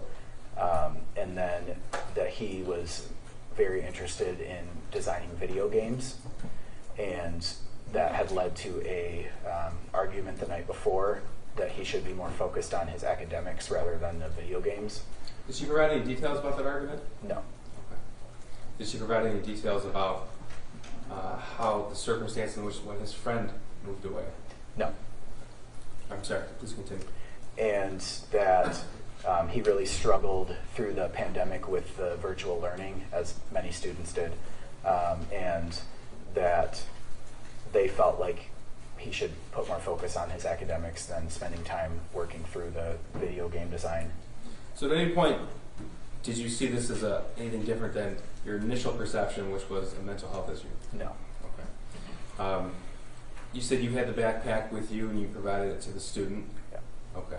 At any point, did anybody request to search the backpack? They did not know. Okay. And did you search the backpack yourself? I did not. It wasn't necessary or rise to the occasion that I do that because I didn't have any reasonable suspicion to do that, and I need that. Explain what that means, please. Sure. So reasonable suspicion means that there needs to, by law says you have to have some type of reasonable suspicious activity that would lead to searching student belongings. And so typically that's like a report that someone has a vape pen or a weapon, or that they're securing something they're not supposed to have at school, or nervous behavior when you have their belongings, which is very typical of students that we have searched in the past. They usually, their behavior will change when you're in possession of their stuff, and none of that was present at that moment. Okay. And again, it's a lot of details. Well, have you ever met the defendant before, Jennifer Crumbley? I have not, no. You ever met her husband before? I have not, no. Prior to this day, you ever met her son before? I did not know. Okay. And was he wearing a face mask the entire time? He was wearing a, yes, okay, a COVID mask. Now, was there a desire for him not to be left alone at this point?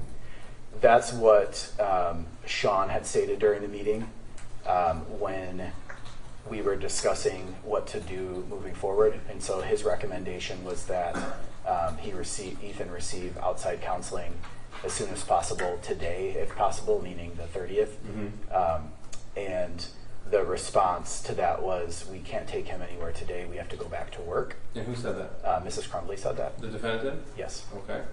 What was your reaction to that? It seemed a little odd based on my experiences in previous similar parent meetings when students are being seen for mental health. Tell us about that. Could you rephrase that? Tell us about So why did it seem odd to you? because typically... Your Honor, objection as to relevance, what he's experienced with other parents. So it's similar to Mr. Hopkins' testimony yesterday. You can lay a foundation that he's been in these meetings before. Go ahead. Okay. So, sir, you've had the opportunity to be in these type of parent meetings before with mental health issues? Yes. Okay. And could you put a number for the jury and how many you've been a part of? Between 5 and 10 of them. Okay. Across the time of my education. Okay. So calling in a parent for an immediate meeting, that's not a regular thing that occurs, correct? It is not, no. Okay. So that's something that something has to cause the school administration to do that. Correct, yes. Okay. Now, you testified earlier that it was your expectation that the defendant or her husband would take the defendant's son home, correct? Correct, yes. Okay. And this did not meet your expectation, but you found it to be odd. So comparing what happened November the 30th with everything in your prior experience, tell us why you felt that to be odd.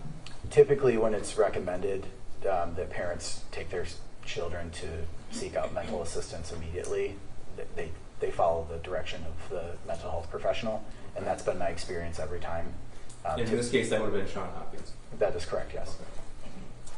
Now, what was your impression of how that meeting ended on the 30th? It sort of seemed like it ended abruptly. It was a very short meeting. I want to say it was somewhere near 10 minutes long. Okay. And once it was determined that they were not going to take him home, it was stated that he would end up having to walk home if he was going home and then be home by himself. And then who said that? Ethan had said that. Okay. In front of his parents? Yes. Did either Jennifer or James dispute that? No, they didn't. Okay. Please continue. And that's when Sean had responded that he really didn't want Ethan to be home by himself alone, and that he thought it was best that if he wasn't going to leave that morning with his parents, that he remain in school so that he could be surrounded by other people, and that he would monitor his attendance and check in with him. Okay.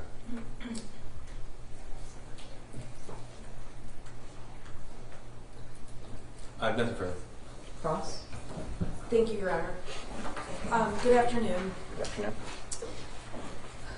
In terms of your experience, I understand prior to becoming the assistant dean, you were a long-term substitute over in Lake Orion. That is correct, yes. And you have a degree in what? I have a master's degree in education and human development,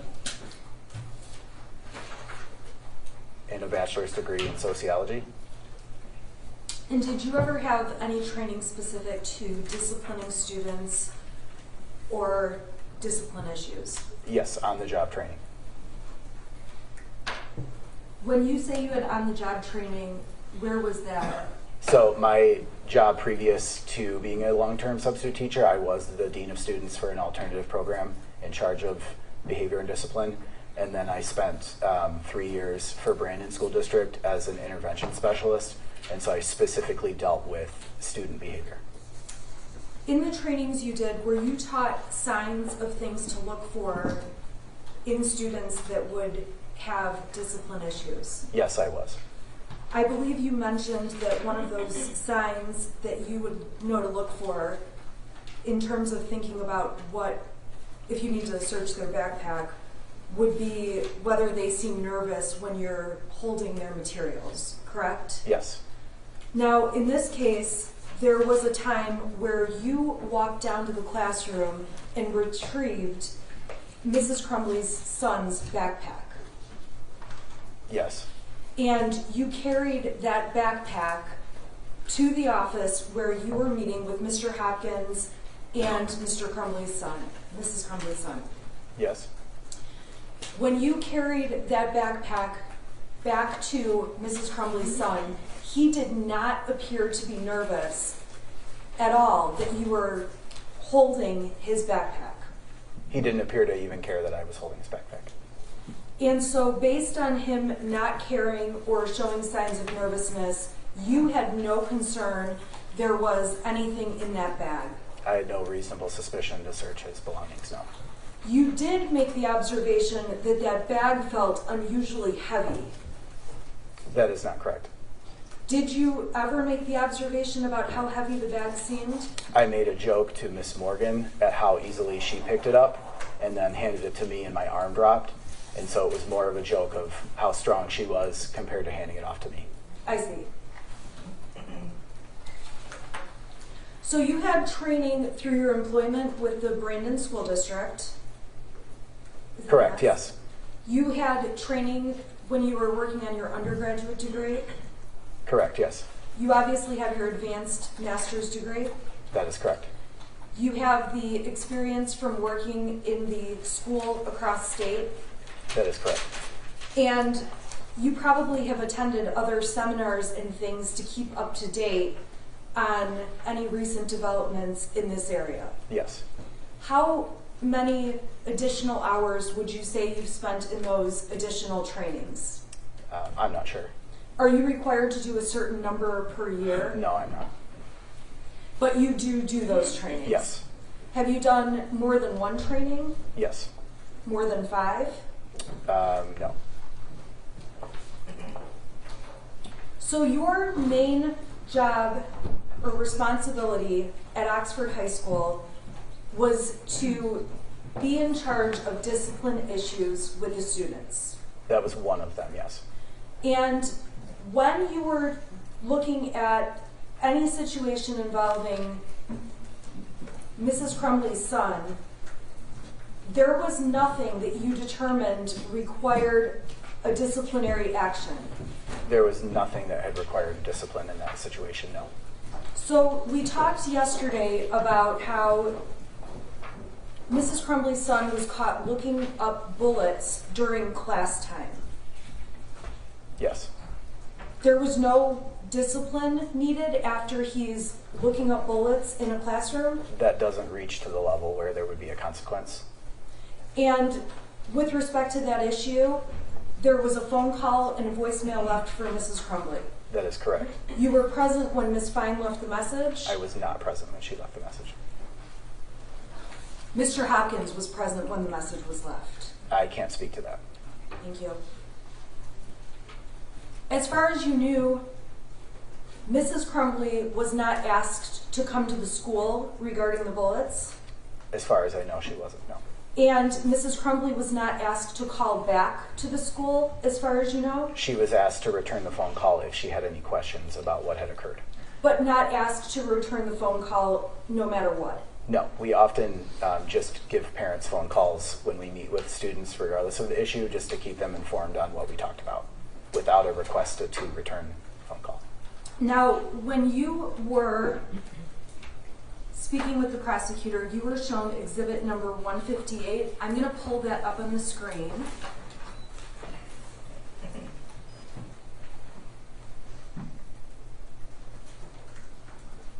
Okay, so I've got 158 up there.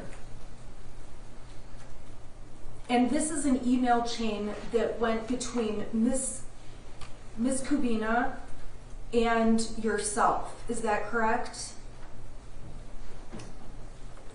I'm sorry, I'll back up. I can see that this went between Ms. Kubina and Sean Hopkins.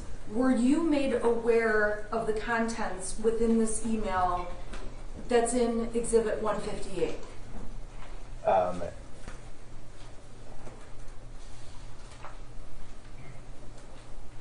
Yes.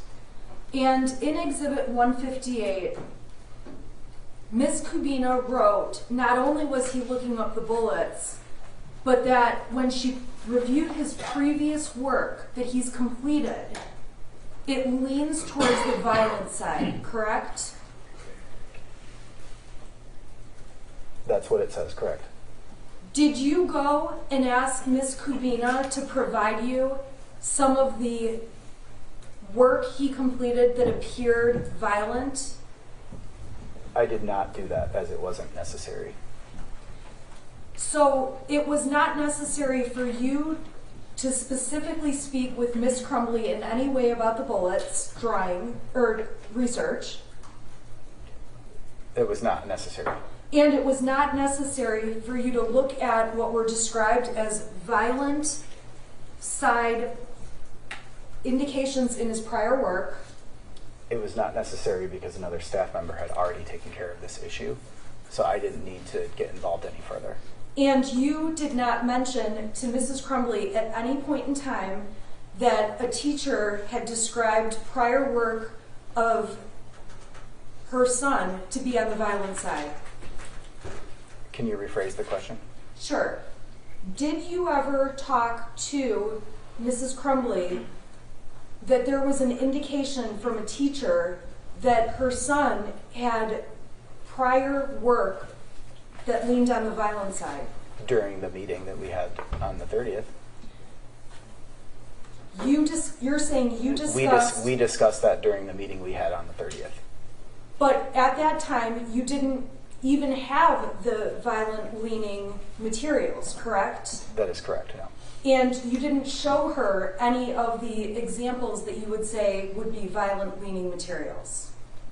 I didn't have those to show her, no. And as far as you were aware, well, I'll ask if you were you aware if anyone ever discussed violent leaning drawings or violent leaning work in the past with Mrs. Crumbley? Are you aware? I'm not aware of that, and nor there was any documentation prior to this that would describe that.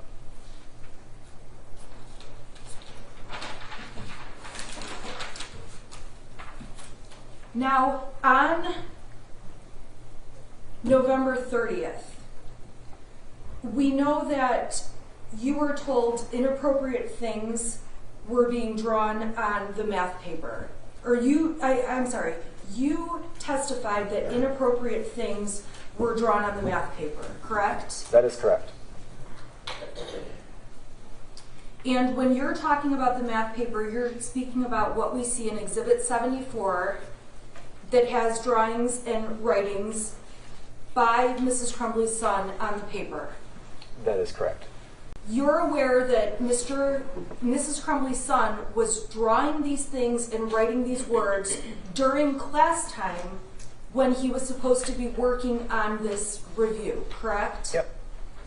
And that did not create a discipline issue to you? When he's seen for mental health, that supersedes any type of minor violation that this would potentially rise to, but this doesn't violate any of the code of our conduct. So there wouldn't be discipline, and as I mentioned, because of the fact that he was being seen by his counselor for mental health, that's what takes precedence in the situation.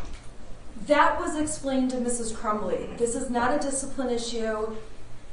Your son is not in trouble for this drawing, correct? Yes. And you explained to Mrs. Crumbley, we're concerned about mental health, not disciplining him for this drawing. Yes.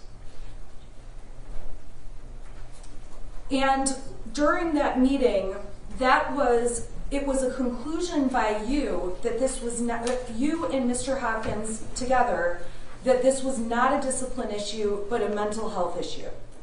So I was there for discipline and behavior, so that question was posed to me to make that call as part of my job. And what was the call you made? The call that I made was that there's no discipline warranted, that I'm more concerned that he gets the help that he needs. During that meeting, were you aware that another teacher had reported Mrs. Crumbley's son was looking at a violent video in class? Yes, that is why Sean thought that I had come to his office that morning. So he had shared that he had gotten that email from the other teacher. Did you ask to see the violent video that Mrs. Crumbley's son had been watching while he was in class? I did not ask to see that, as it wasn't necessary. You found it to not be necessary to take a look at the video that he had been watching? No. You didn't even ask Mrs. Crumbley's son, hey, can I see it? Take a look at that video. Well, since it was described as not like a live event, and due to the fact that most teenagers are watching violent movies, video games, pre-recorded on YouTube, it doesn't rise to the occasion where you would be concerned. And it also didn't rise to the occasion that you felt he should be disciplined for watching a video during class time. That also wouldn't rise to the occasion of a violation of our code of conduct. That would be more of a teacher-managed behavior. You would never be suspended for that, or it wouldn't rise to that occasion. I went to school in a different day and age where you had to do school during school. So it sounds to me like during school, Oxford High School allows more freedom than what I experienced. So it was okay that he was looking at the bullets. That's not a discipline issue. It's not that it was okay, it just doesn't rise to the occasion that you receive a suspension as a consequence. We have to rely on restorative practices instead of going right to suspension, as you mentioned that you might have experienced when you were in school. And we have to consider how the student's behavior interferes with the day and discuss that with them and talk about how we can move forward. And that has to be considered for all minor violations before you would ever consider a suspension. And that's something that we have to do by law. So, and when you're considering all of these things, you're ultimately concluding these are minor violations, if they're violations at all, correct? That is correct. The looking at bullets in the classroom. Yes. The looking at a video, violent video on his phone. Yes. The drawings on this math paper. Yes. The drawings on the amended math paper where Mrs. Crumbley's son made other marks on the page. So the drawings at the moment were not as important as a standout as the statements were. So when you have the explanation of the desire to design video games, and that's how he was practicing the drawing, and you have the parents confirm that information, it lowers the level of concern immensely. So you took into account the context of what you were understanding, and that was part of what helped you conclude this was not a disciplinary issue. That is correct.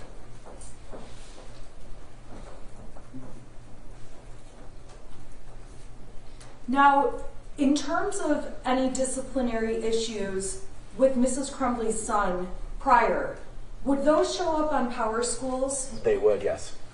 It's fair to say that when you look at Power Schools, you don't see any history of disciplinary action against Mrs. Crumbley's son. There was no history of discipline for Mrs. Crumbley's son. All of his grades are available to be seen. Mrs. Crumbley's son, while he may not have had the best grades, had overall passing grades. Yeah. Is that fair to say? Pretty average for a student at the time, yes. And when you're on Power Schools, you can also see attendance records and be able to tell if the student was in school often or missed school often, correct? Yes. And it appears from Power Schools that Mrs. Crumbley's son had very regular, very good attendance. He did have regular attendance, yes. So when you are looking at Mrs. Crumbley's son, it's fair to say he comes to you with no history that would cause you to be on higher alert. That is correct. And when I asked about prior incidents of discipline or things along those lines, you did not see anything from the 2020 to 2021 school year documented regarding discipline. No, we would be able to see anything that would be in the history of attending Oxford schools, and there wasn't anything.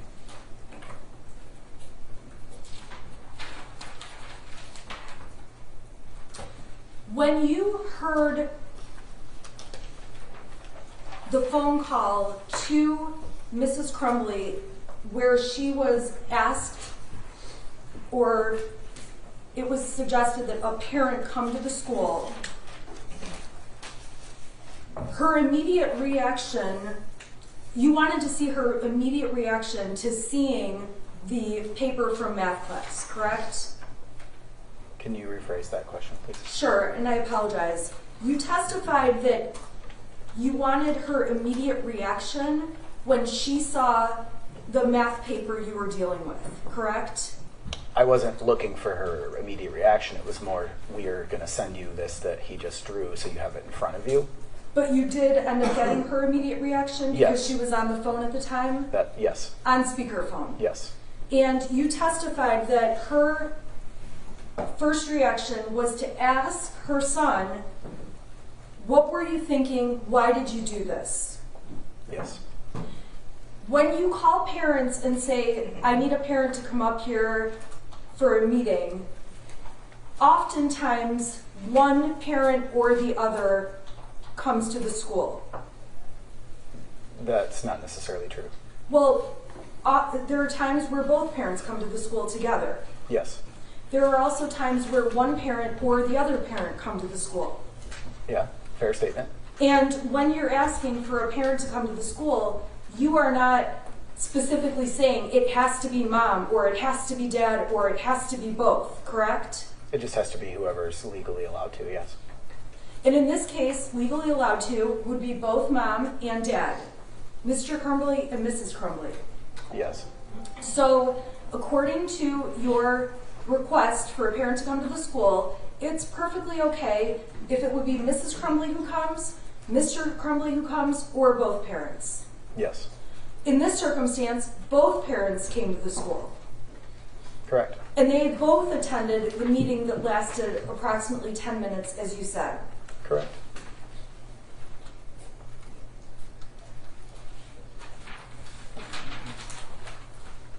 Now, this was the first time that you ever had the Crumbley parents come to the school regarding their son, correct? That I was involved in? Yes. And that you're aware of. That yes. You would have seen on Power Schools if Mrs. Crumbley had been up at the school many times the year before, or the year before that, or the year before that, correct? It depending on the type of meeting, potentially. If they're meeting with a teacher, it probably wouldn't be listed in Power School. So discipline meetings would have been on there, and you didn't see Correct. any history of Mrs. Crumbley coming to the school for discipline. That's correct. So she was a person that when she arrived, you did not know from prior occasions with, you had not had many communications or any communications with Mrs. Crumbley where you would know who she is or how she is. That's correct. During the meeting, Mr. Hopkins, supplied Mr. Crumbley and Mrs. Crumbley with the sheet of resources, including many therapists listed. That's correct. And on that sheet, there's also Common Ground is listed in some other mental health facilities. I can't speak to what's included on the list. During that meeting, you indicated to Mr. and Mrs. Crumbley that you wanted them to get counseling for their son. I did not indicate that, no. Mr. Hopkins did. Yes. But you agreed with that. I do. And when that happened, there was not any specific direction, you need to go to Common Ground. No, the direction was as soon as possible, that day if possible. As soon as possible, that day is possible, if possible, but it's okay if it was going to end up being on a different day. I can't speak to that. I can speak to the statement that was made that Mr. Hopkins would be following up within 48 hours to ensure that they had made arrangements for that, which means they had 48 hours to secure some type of counseling. And by secure some type of counseling, you mean scheduling an appointment, making steps to get mental health counseling, correct? Correct, after they said they were not going to be taking their son out that day. Now, during the meeting, well, as the Dean of Students, you're aware that there are some circumstances where children or students at Oxford High are not permitted to stay at school, correct? There are situations where students wouldn't be permitted to stay at school, yes. If a student comes to school and is positive for COVID, you would not allow the student to stay there.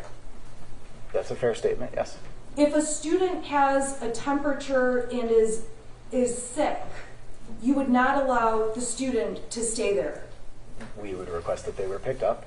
And if the parent said, no, I'm not going to get them, they're fine, the school would still say, no, you have to take them home, correct? We've said that in the past and it still hasn't happened. It hasn't happened where a parent hasn't taken the child home. Is that what you're saying? What I'm saying is, in that specific case where students have had a fever and parents refuse to come pick them up, they remain at school. I've been in those situations before where parents were refusing to come pick them up. So you end up letting parents, so there are times then where you want the child picked up, but they don't get picked up, and the school doesn't do anything about it to force the parents to come. There's nothing that we have the power to do to force parents to do anything. If you said, if there was a discipline issue, if you had looked at this as a discipline issue and told a parent, your child cannot stay here because of this discipline issue, you do have the authority to say you must take your child home, correct? I have the authority to recommend that. However, I can't force them to do that. If it doesn't reach to a level where there's any type of illegal behavior, I wouldn't be able to do anything further than recommend that they get up there because the child cannot remain at school. But I can't force them to do anything. Okay, but in this circumstance, in this particular circumstance, there was discussion where ultimately it was okay, in your mind, for Mrs. Crumbley's son to remain in school. From a discipline standpoint, yes. There wasn't a reason to suspend him. There was no violation of our code of conduct that reaches the level of suspension. And if you thought Mrs. Crumbley or Mr. Crumbley were neglecting their son medically, you are mandated by law to report that, correct? Yep, absolutely. So it's fair to say that even looking at it from a counseling mental health perspective, you did not find that Mr. Crumbley and Mrs. Crumbley were meeting a level of being so neglectful that you needed to call to report that, correct? No, because I wasn't made aware of all the additional information that they were withholding. It's important for you to have all the information you can, correct? True, but I can't force people to share information with me. You would also agree that the school had information they didn't share with Mrs. Crumbley. We had shared all the information that we had with her at the time of the parent meeting. You would agree with me that there has been claims of prior disciplinary issues that from your documentation in Power Schools is not even included, correct? I wouldn't agree with that, no. I'm sorry, did I misunderstand? Is those prior discipline issues are on there? There weren't any prior discipline issues. Right, so there's no prior discipline issues listed on there.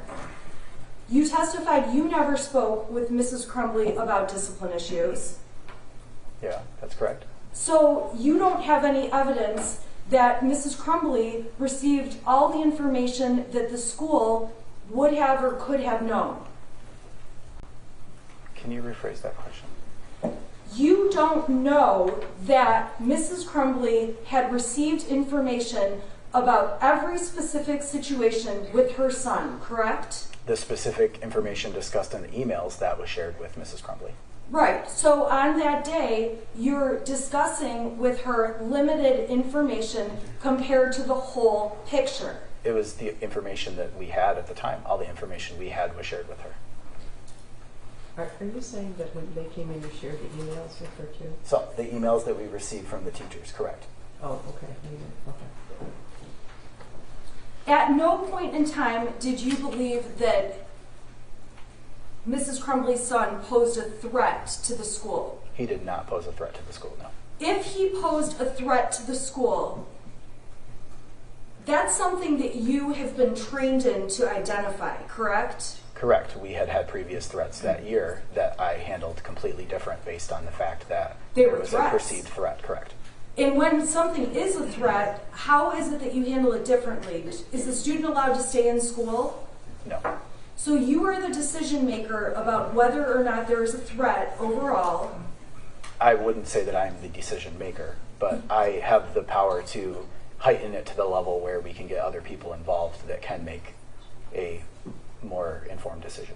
And you're the one that has the training on that topic. I'm one of them, yes. And in this case, your conclusion was that the shooter's son was not a threat. There was no threat present at the time, no.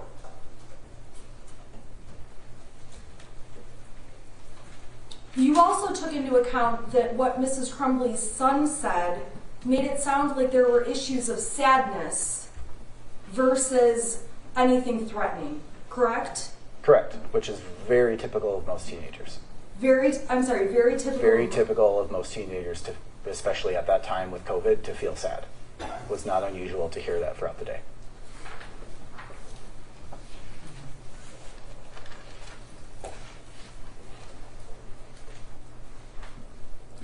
Now, some of the statements on the math paper, you saw the statements that say things like, I love my life so much, and OHS, which I assume stands for Oxford High School, rocks, correct? Yes. Those kind of statements also, would you agree those are mixed signal kind of statements? No, I would say it looks like you have a teenager who is trying to not get in trouble, knowing that the Dean of Students is involved most of the time. When I'm involved in student meetings, the kids always think they're in trouble, which is not necessarily always the case. So I looked at that as he was trying to get himself out of being in trouble, thinking he was going to be in trouble from this meeting we were holding. And that was something that's not unusual for you to see? That's not unusual, no. That doesn't mean there's a threat to you? That doesn't mean there's a threat, no. In terms of Oxford and the area community, you're familiar with the fact that students at the school, there are many who are interested in hunting, guns, target practice, that kind of thing, correct? Yes, during hunting season, it's kind of like a reminder that sort of gets put out for students that go hunting in the mornings before the late start Wednesdays to remember to not come to school in their gear and or have weapons in their vehicles from that morning. And like we've also had students that pose with guns for their homecoming pictures as well. So it's very common in the Oxford community. Okay, so it's so common that there are students, they pose for homecoming pictures? There have been students that'll pose with guns in their homecoming photos. When you're talking about homecoming photos, you're talking about like the dance? They're dressed up at home and taking photos, correct. So they're dressed up in their, little party dresses, and they're holding guns in the photographs before they go to the dance? Yes. And you're saying that there are students who go hunting in the mornings before even coming to school? Yes. So at the time, we had late start Wednesdays, so school didn't start till 10:20ish. So when hunting season would start, they potentially could be out hunting with their parents in the morning. So in addition to what you did know in this case, seeing a gun or talks of a gun, that was not something that caused alarm to make you think there was some kind of threat? No, nor was I aware that he even had a gun. Guns at that school are very common then. It sounds like it's a common topic if they're in pictures of homecoming dresses and things like that. I would say across many schools, it wouldn't be uncommon to see guns drawn on assignments or papers. Oftentimes there are certain books or part of the curriculum, and students end up drawing guns to represent stuff in the stories. Now, my understanding is that you guys recommended immediate care. I'm sorry, I'm going to strike that. I was going into a question I've already asked you.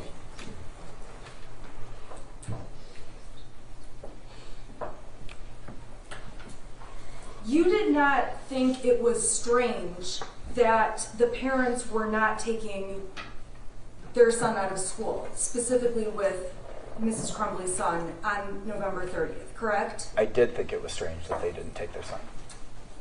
You've testified before in civil cases regarding what happened at Oxford High School, correct? I have, yes. And specifically on September 14th of 2022, you testified in a deposition, correct? That sounds about right, yes.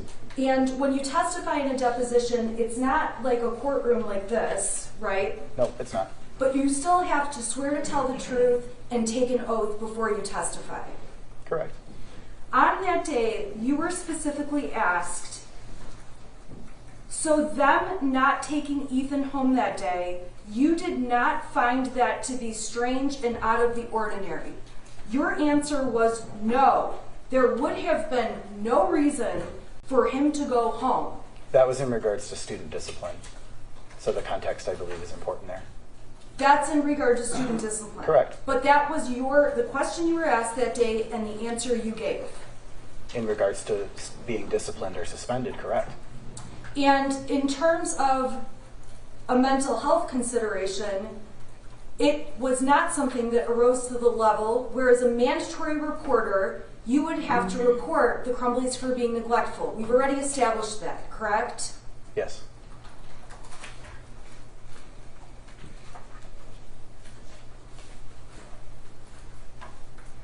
In the meeting you had, there was no indication, and there is nothing in Mrs. Crumbley's son's record to show there had ever been a previous concern about the need for mental health to Mr. Crumbley? Judge, I think we've already asked and answered this question. Yeah, didn't you ask this already? No, I asked about prior discipline, but I didn't ask about prior notations mental health was necessary. Okay, I'll allow it. Go ahead. From a school standpoint, we did not have any record of mental health. Now, when you testified previously, you testified that Mrs. Crumbley seemed receptive and willing to get mental health treatment for her son. That was my understanding at the end of that meeting, yes. Although maybe not that day, it was your understanding she was on board and was going to make an appointment or do something within 48 hours. That was my understanding and hope.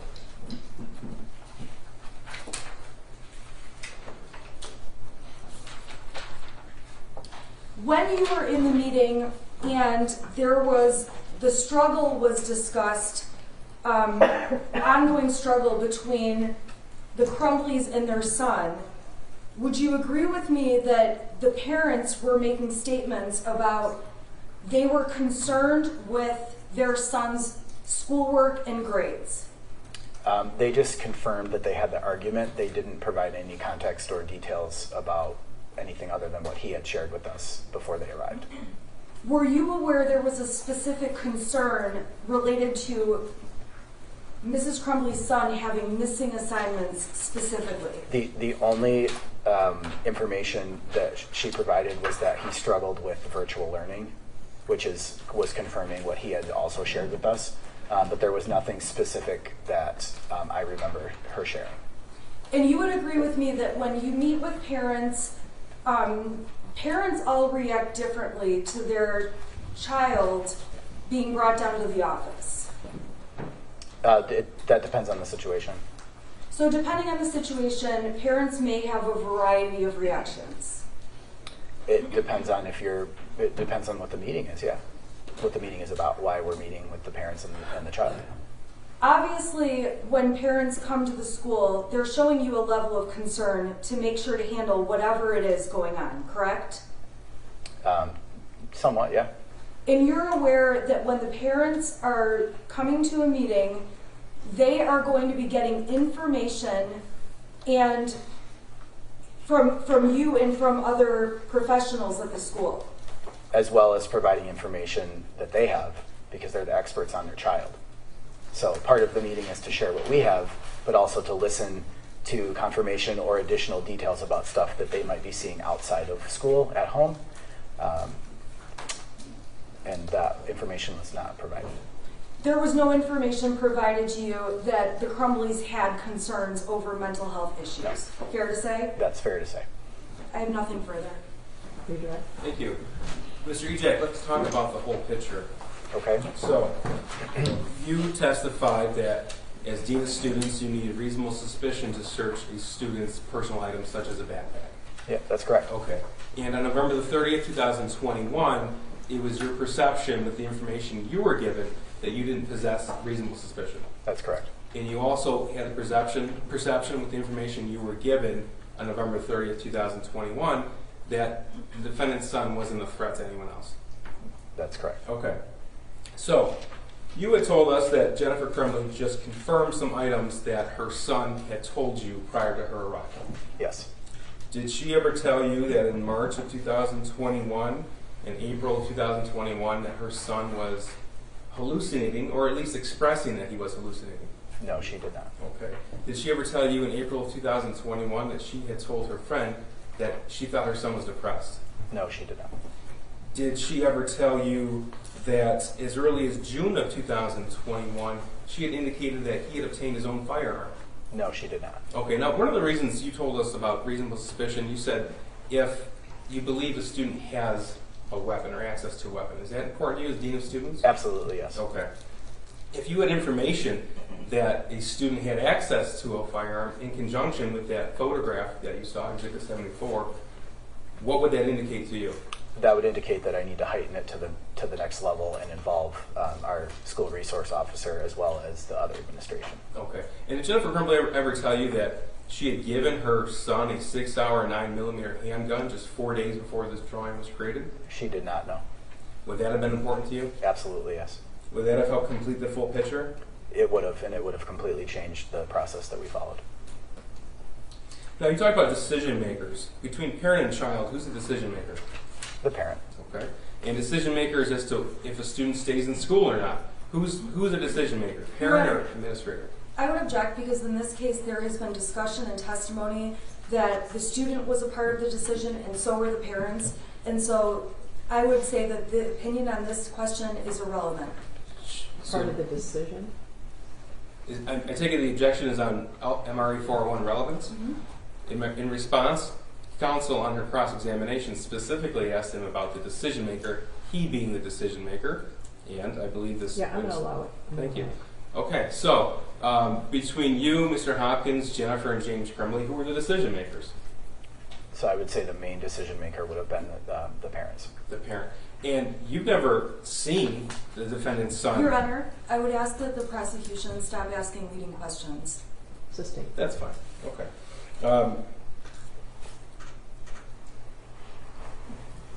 If you were given the full picture, what would have taken for you to heighten that to reasonable suspicion to search the backpack? Any type of indicator that the student was going to be a threat to anybody, including himself. Okay. That would have heightened it to the next level.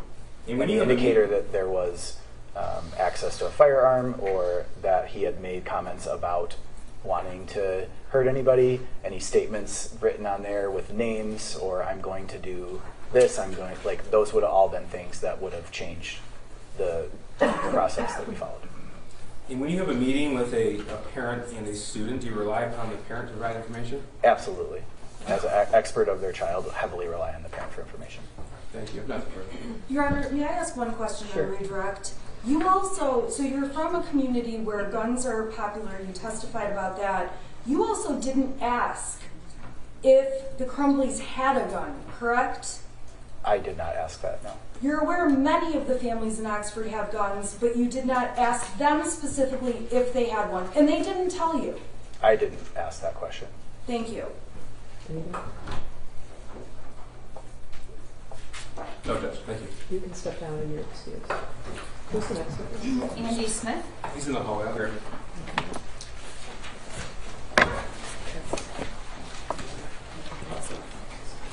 Wait, sir.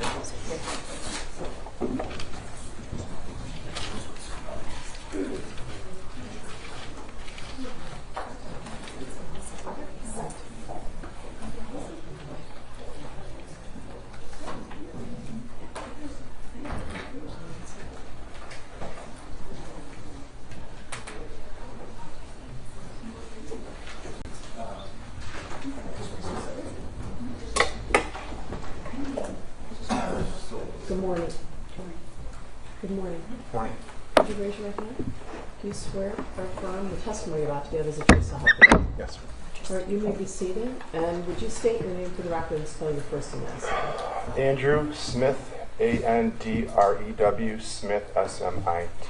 Go ahead, prosecutor. Good morning, Mr. Smith. Good morning. Can you tell the jury what your profession is? I work for a real estate company. I'm the chief operating officer. But you're also a lawyer. I also am a lawyer, yes, Okay. correct. All right.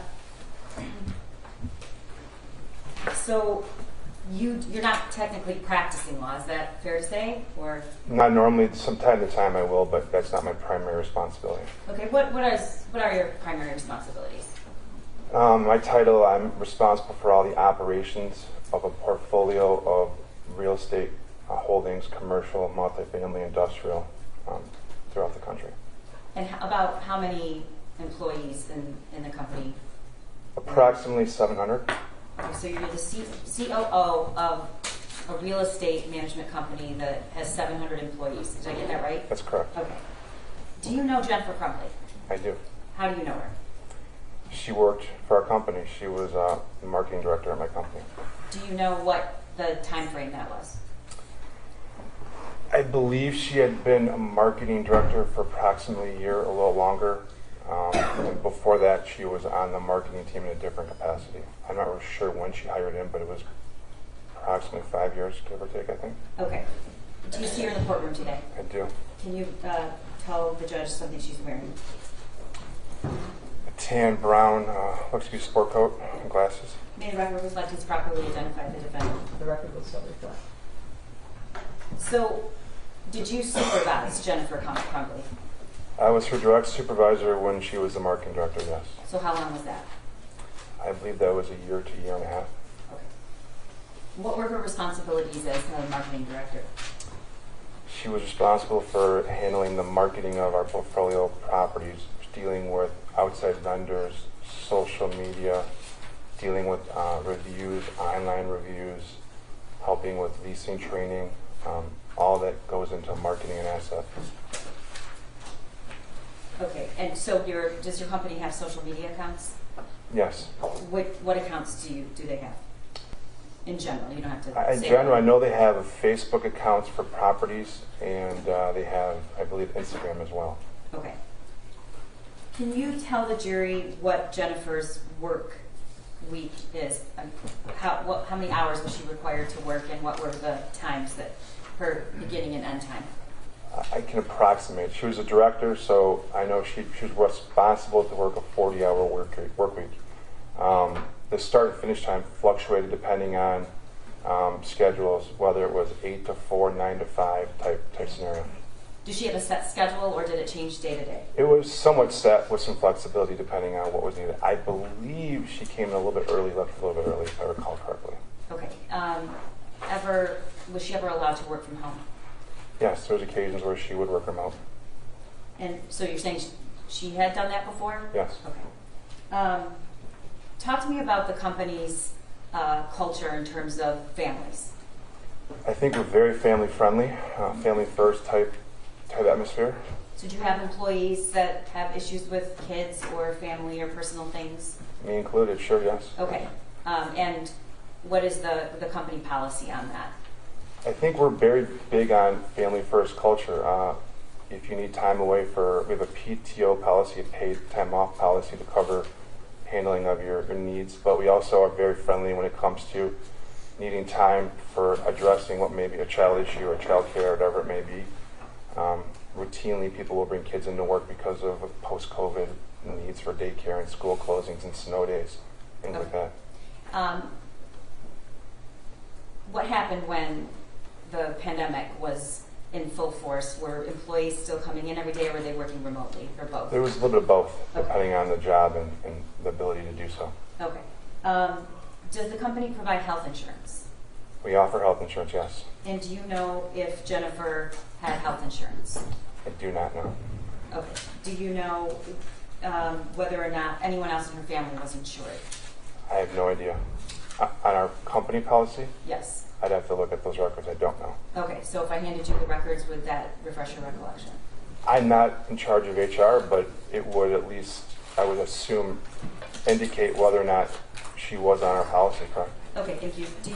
You're the COO, correct? Correct. Who does the human resources person report to? A few people, but me included. Okay. And does the company regularly keep benefits documents in the normal course of business for each employee? Absolutely, yes. Okay. May I approach your Honor? Sure.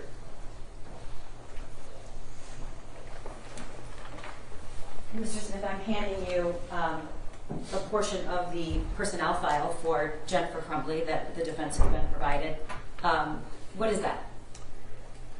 This appears to be a 2021 new hire open enrollment form for what I believe to be healthcare options, medical healthcare options that year.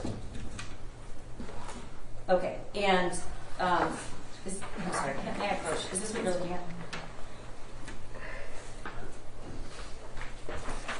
This is contained in there. I just want to make. Yeah, this has got this is a different document, but it's similar. Okay. All right, and what is that document? That's also part of her personnel file, but what is that? Okay, this document you handed me appears to be a Guardian life insurance open enrollment form for 2021 for Jennifer Crumbley. Okay, and the previous document you just had, what does that indicate? Who was enrolled in the health benefits? It appears to be for Jennifer Crumbley, and there were multiple options. It appears she checked, or someone checked the box, she did, I believe, for single medical low plan. And how much was that per month, if you know? Well, it listed as $102.55 bi-weekly, so I guess it'd be $204 or $5 approximately a month. And do you know approximately what the cost would have been to add somebody in her family? So on this plan, if I follow it from single to employee plus one, it would have been $404. Family, $533.81. Is that once a month or bi? These are all bi-weekly. Okay. All right. Mary Prochet. You're not marking that. No.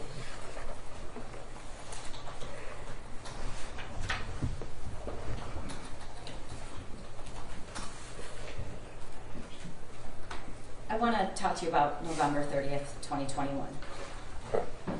Do you remember that day? I do. Okay. As a matter of your daily routine, what were your hours? It depends on my day, where I'm going, what's going on that day, but it's typical standard 40-hour work week. Some days can be longer, some days can be shorter. You're also a parent, so did you come in early or did you come in late? What were you? I remember that day specifically. I forget I was coming from that morning, but I remember that I was driving when I got a text from her that morning. I think it was around 10 a.m. Okay. I'm going to show you an exhibit that's, I think it's been previously marked, that is from Jennifer's phone. How did you communicate with Jennifer? In person, email. Text message or Facebook Messenger? I'm sorry. Use text message would be primarily, yeah, text message. Okay. This has been marked 152. I don't know if the jurors' eyes are. Oh, thank you so much. This monitor is not on. Your Honor, I believe it's not only been marked, but it's admitted. It's admitted. Just check. Yeah. Okay. Yeah, she's noticing that the TV isn't on. So I don't know how to turn it on. Magic. It's on. Okay, thank you. Could the jury let me know if they can't see? I have a little trouble with seeing that. But can you see on the monitor? Yes. These are communications that begin that morning or that day, just from Jennifer Crumbley's phone. Looking through this exhibit, is that representative of your text messages that day? I recognize the first two texts, and I believe that I recognize all these texts correctly. Okay, is this the entire communication you had that day? No. So, are you saying something's missing? Yes. All right. I'm going to now show you screenshots that we received from your phone and your text messages between Jennifer Crumbley that same day. These are the ones I gave you, yes. Okay. Is your testimony that these accurately depict the entire text conversation of that day? Could you scroll down? Sure. Okay.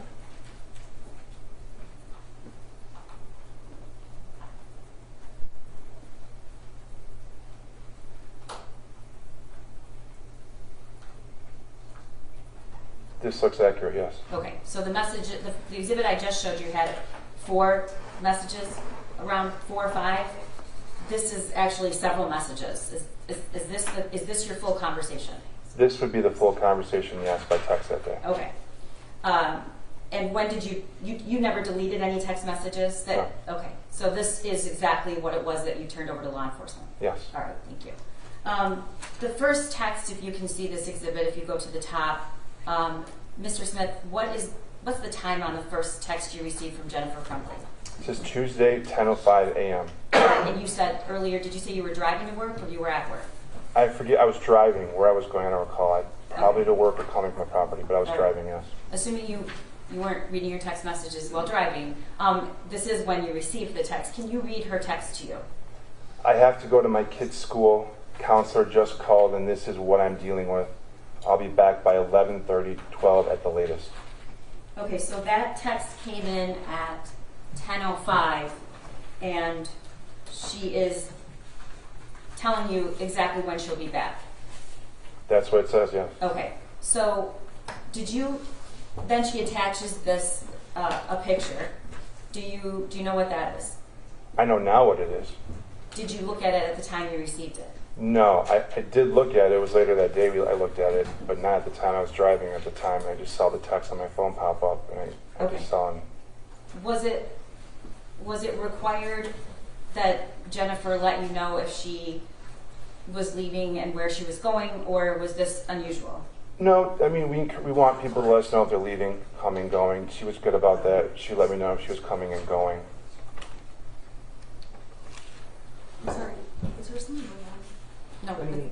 it's just, okay, thank you. Can you, the next, I believe there's some issue with a camera in the back, but I don't know. Can I proceed, Your Honor? Your Honor, I'm sorry, it's very distracting, so I'm just asking if Wait, what do there's you mean? something happening. Yeah, it's Can hard to we- hear the witness. Yeah. I'm sorry, what did you say? It's hard to hear the witness of the conversation. Oh, it's hard to hear the witness, yeah. Everybody has to be quiet, okay? Yeah. Yes, thank you. May I proceed? Yes. The next message, well, before we get to the next message, tell me when was the first time you actually saw Jennifer Crumbley that day? I recall, I don't remember the exact timeline. It's been 2 years, but I recall seeing her at the office around noon that day. And where did you see her? It was in the copy room, which is like an open copy room, storage type stationary area. And did she say anything to you? I recall walking up to her asking how was she doing, was she doing okay? And I recalled her mentioning that she had to get her child counseling. She seemed down. I think she had mentioned a few things. I recall her mentioning that his dog had passed away and a grandparent or grandparents had passed away. She may have said more. I remember she seemed down. I think she said she felt like she was a failure or failing him, and she had to get him counseling. When she said, I feel like I'm failing him, who was she talking about? I believe her son. Okay. And what was your response? I remember saying, if he needs counseling, I'm glad you're getting him counseling. Get him the help he needs. I'm glad to hear you're getting him that help. Okay. Did you and Jennifer have a friendship outside of work? No. Did you ever socialize together outside of any work centered event? No. You said you didn't Facebook message her. Your conversations were just text or calling or email? There may have been a Facebook message where she would send me photos from a property because of the size or scope I remember, but that'd be about it. But our communication will be in person, email, phone, or text. And before this occurred, what, if anything, did you know about her son? I knew she had a son in school. You know, she mentioned small talk. I knew he was in school. I recall something about him being in a bowling, an avid bowler, I recall correctly. And I remember that she mentioned some vacations they went on, like camping, some family trips. I recalled her discussing he had a part-time job. I remember mentioning it sometime in the past. No, small stuff like that, nothing much more. Okay. Did she ever talk to you about taking him skiing? I know she was big into skiing. I don't recall her mentioning her son skiing ever now. How do you know she was big into skiing? She talked about it quite a bit. I think if I recall, I think she like volunteered, or she was like a volunteer ski instructor or ski school type thing. I don't remember Or exactly. Ski patrol? But ski patrol sounds more right, yes. Do you know where that was? Local, one of the local mountains, local hills. Okay. Was her son with her that day? At the office on the 30th? Yes. No. Would that have been allowed? Sure. What was her schedule that day in terms of what she was required to be doing? I don't know what her schedule was that day. She's a director. I'd give her some flexibility. I do know that we had a property visit scheduled that afternoon that she was invited to. Was that a required meeting? No, not at all. Did you know at that time the school asked Mrs. Crumbley to get him counseling that day? Did she ever tell you that? No, she just told me she had to get him counseling and was going to get him counseling.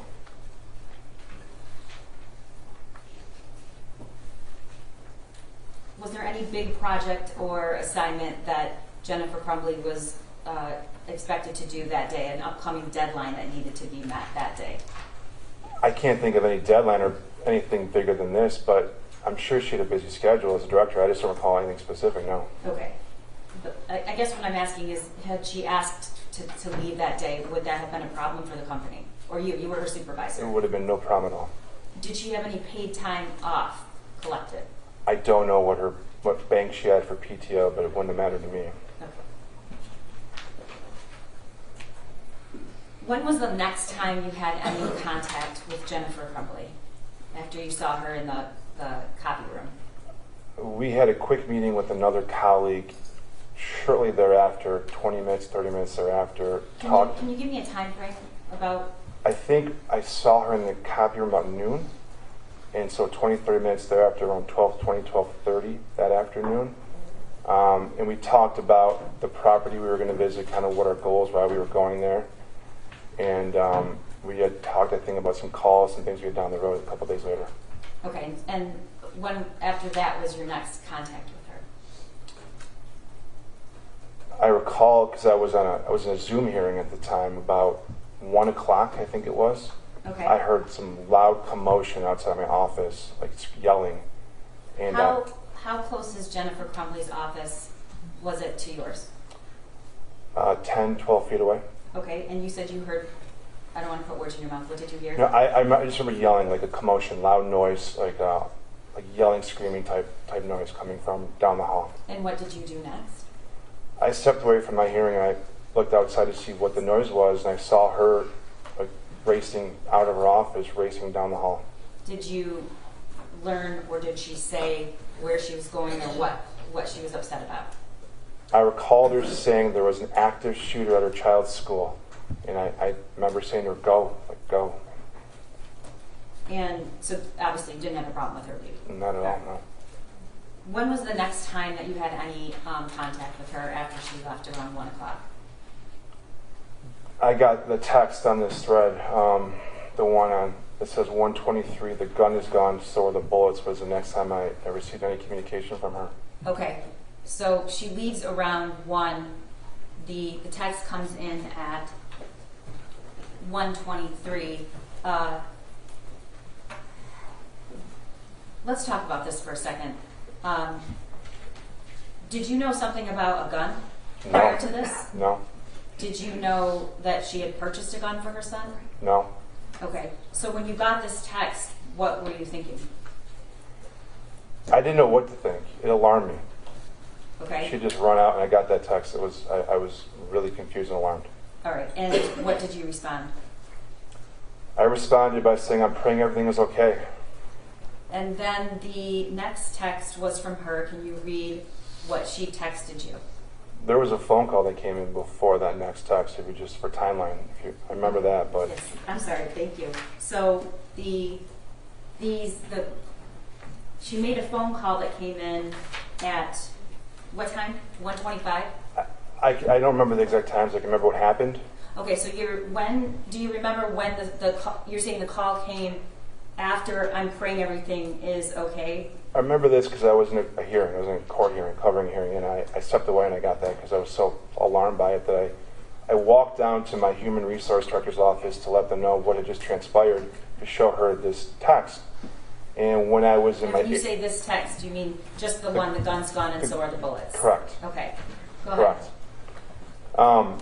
Then I recalled receiving a phone call from her. I was in my HR director's office at the time, and I put it on speaker, and I remember there was a conversation. And can you tell me what the conversation was about? What did Jennifer say? I can't remember everything, but I remember vividly the sound of sirens in the background. Was she in her car driving? Was she at home? I believe she was in her car. She was in her car, I believe, driving. So I remember her saying she was trying to get to her child's school. Okay. So what did she say? I remember her telling us she was trying to get to her child's school. I believe she said something about the gun was missing, or a family gun was missing. It was me and our HR director we just both said, "Call the police, please call the police." I remember her saying that her husband had already called the police. Okay. And were you aware that if her husband, first of all, had you ever met James Crumbley? I never personally met him, no. Okay. Were you aware that he in fact did call 911? No, I mean, just what she told us. Okay. Did she say he had already called, or he was going to call? I believe she said he had already called the police. All right. What happened after that? Did you end the conversation? Did she end the conversation? I don't remember much more. Like, it was short. We may have said, let us know if there's anything we can do to help, or let us know what we can do. Then I stayed with my HR director because we were trying to find out what was actually going on, and I got these next texts. So you ended the call? Yes. You're still in the HR director's office, or were you in another office? If I left, I would have left to go back to my office, which is about a minute away, to log off of Zoom. But, okay. Or I can't remember exactly, but it would have been there or her office. All right. And then the next text was from you or Jennifer? It's from Jennifer to me. Okay, and can you read that? OMG, Andy, he's going to kill himself. He must be the shooter. All right, now there's no timestamp on those specific messages, which normally would indicate they're coming in along the same string. Is that correct, or do you remember there was a significant period of time that lapsed? I don't remember the exact times, but I recall those being somewhat close in proximity within the same hour time frame. Okay, and then the next text. I need a lawyer at substation with police. And then the next text. Ethan did it. Okay. What's going through your mind at this point? Shock, fear, sadness, a lot of emotions. We didn't really know what to think. Okay. And you testified earlier, after I asked a few questions, that you're actually a lawyer. Yes. Okay. Do you practice any kind of criminal law? Never, no. Okay. Had she ever asked you for a lawyer before? I get asked that question a lot by people. She may have. I don't recall. Okay. So it appears from this text string that you didn't respond via text right away. No. I recall there was another phone call. Okay. Sometime shortly after that last text, Ethan did it. There was another phone call she made to me, because I remember I was still in my HR director's office at the time, and we were together. Maybe another colleague was there. Was it on speaker? Or? Yes, I put it on speaker. Okay. And what did she say? I believe she said she was at the police station or had been at the police station, and that she needed a lawyer. Could I recommend a lawyer? And what did you say? I couldn't think of one at the time. It's not my area, and I just couldn't think of one. And I think I told her I'd ask our corporate counsel if she could think of someone to recommend. Okay. What was going on at the office at this point? Were there people around? Did the people in the office, did anyone have any outside knowledge of the shooting? I don't know. Okay. I was working with human resource at the time, and we were trying to figure out what was going on. Okay. What eventually did you decide? Did you guys go back to work? Did you just wait for another communication? Did you start looking for a lawyer? I did not look for a lawyer. As I told her, I mentioned to corporate counsel that this is what we just learned, and she's reaching out. If you could reach out back to her, let her know. I know we were closely watching the news, trying to figure out what was happening, what had happened. And I remember I left a little bit early that day to get home to my family. Why'd you do that? There were a lot of emotions going on. I just wanted to get home and see my family at the time. At some point, did you receive another text from Jennifer Crumbley? Yes, at 3:39 on this thread, it says I got a text that... So that's about 2.5 hours after she left the office when the shooting occurred? Approximately, yes. All right, and what does the text say? I need my job. Please don't judge me for what my son did. What did you think when you received that text? I was a little taken back. I was surprised that she was worrying about work right then. Did you respond? I did. At 5:47 p.m. Let me read the text. So at this point, were you at work or were you home with your family? I think I was home at that point. Okay, and your response was what? I can't even begin to understand what you're going through. I'm praying for you. I asked Carolyn to text you some attorney recommendations, and Carolyn's our corporate counsel. All right, and did she respond?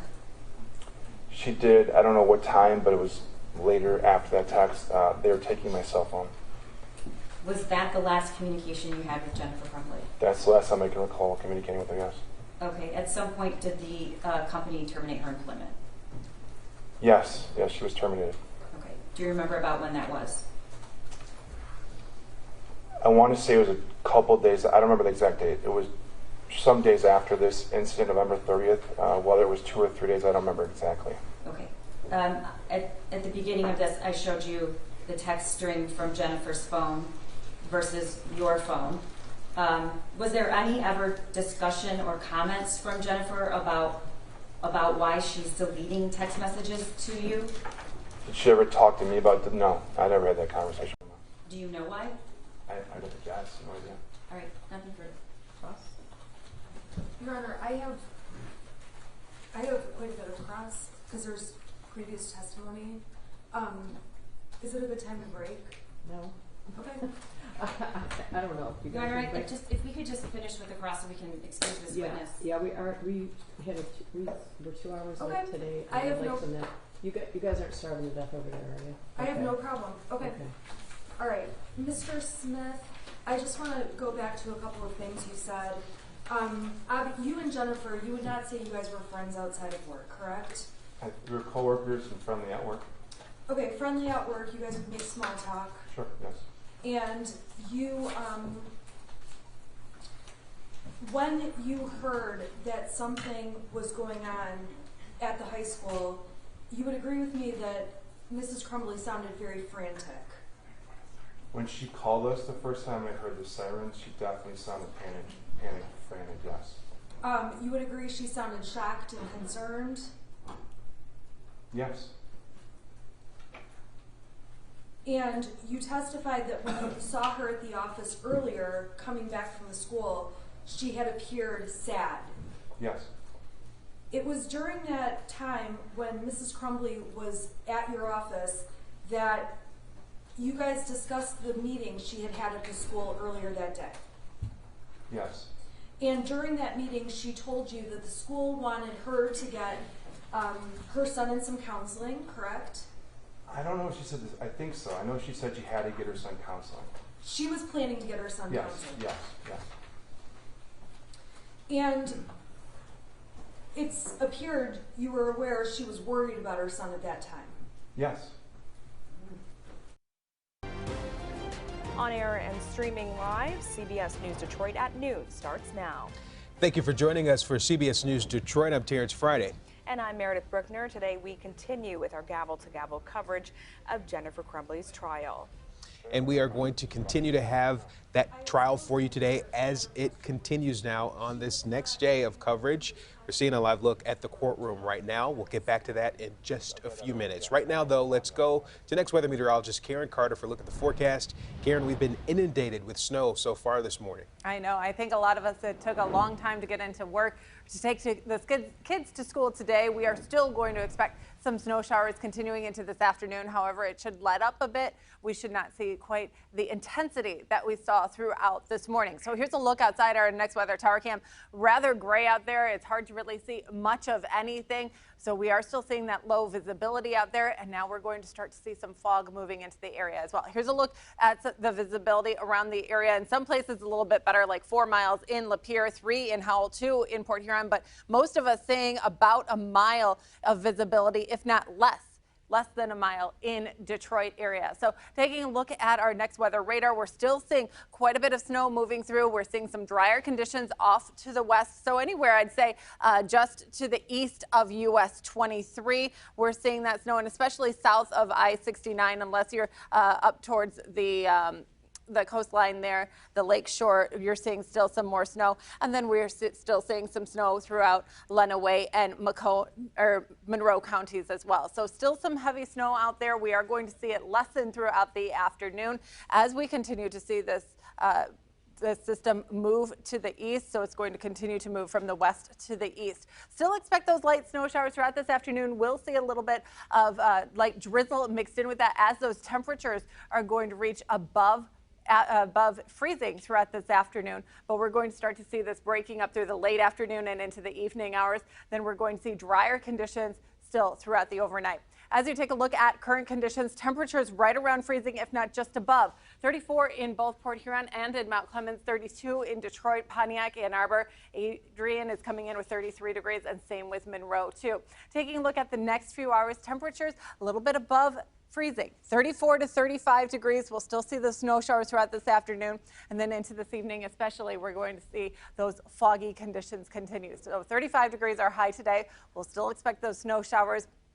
Coming up, we'll expect snow showers to continue this afternoon with some light rain mixed in with that as well, and foggy conditions are going to begin. We'll see more fog throughout this evening and overnight, even a little bit into tomorrow morning, but drier conditions are going to continue throughout tomorrow morning as well. So here's a look at traffic now, since that's been a problem throughout the course of today. We are seeing right now an accident in Ann Arbor. This is on the left lane. It's blocked in Pittsfield, Charter Township. This is on US 23 northbound at Michigan Avenue, but traffic is backed up all the way to Willis Road, if not a little bit further by now. Now we are still seeing an accident on the entrance ramp in Wayne County. This is on I-275 southbound. This is on the ramp from Ford Road.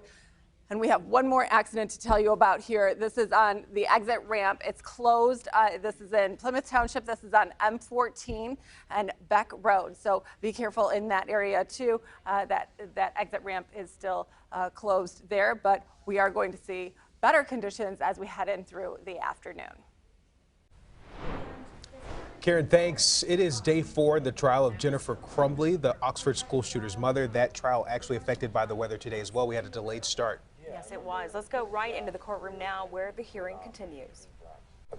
And you're not aware if Mrs. Crumbley, Mr. Crumbley, or their son was covered on Mr. Crumbley's insurance? I'm not aware.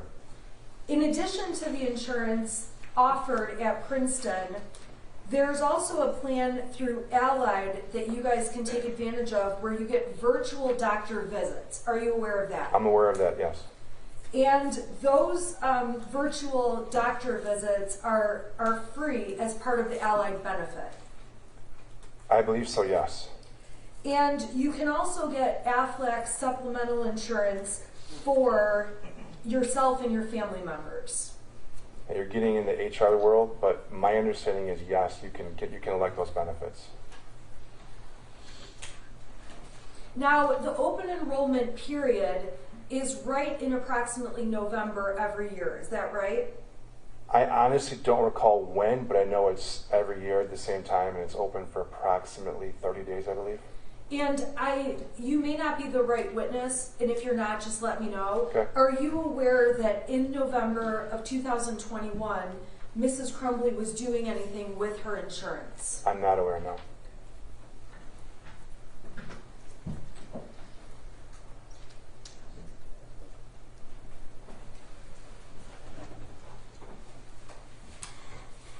Now, when you were texting or exchanging messages with Mrs. Crumbley, there was not any point in time where she said to you, hey Andy, delete these texts, correct? That's correct.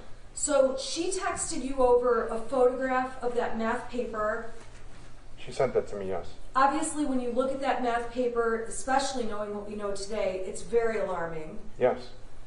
And she texted you openly that the gun was gone and so are the bullets. That's what she texted me, yes. And when you were texting with her,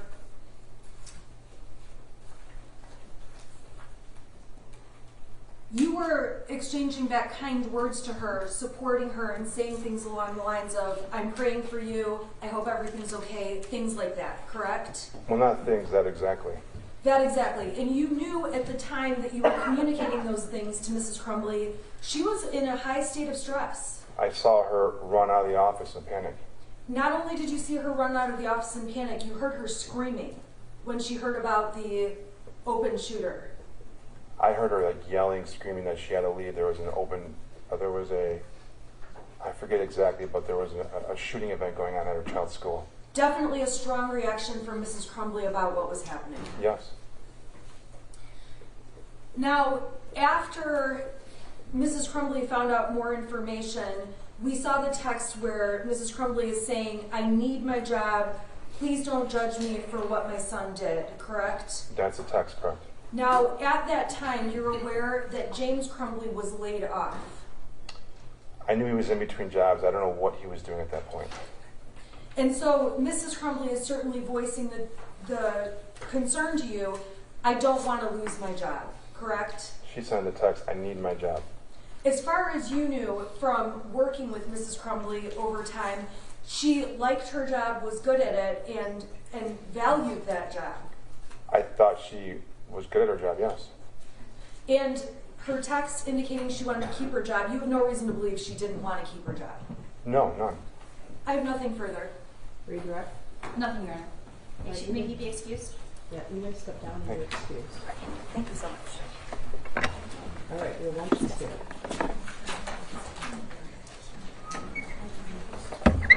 How about quarter to one? We lost some time today. One of the jurors was making a snowman, another one was. All right, good. We'll see that, okay? All right, jury.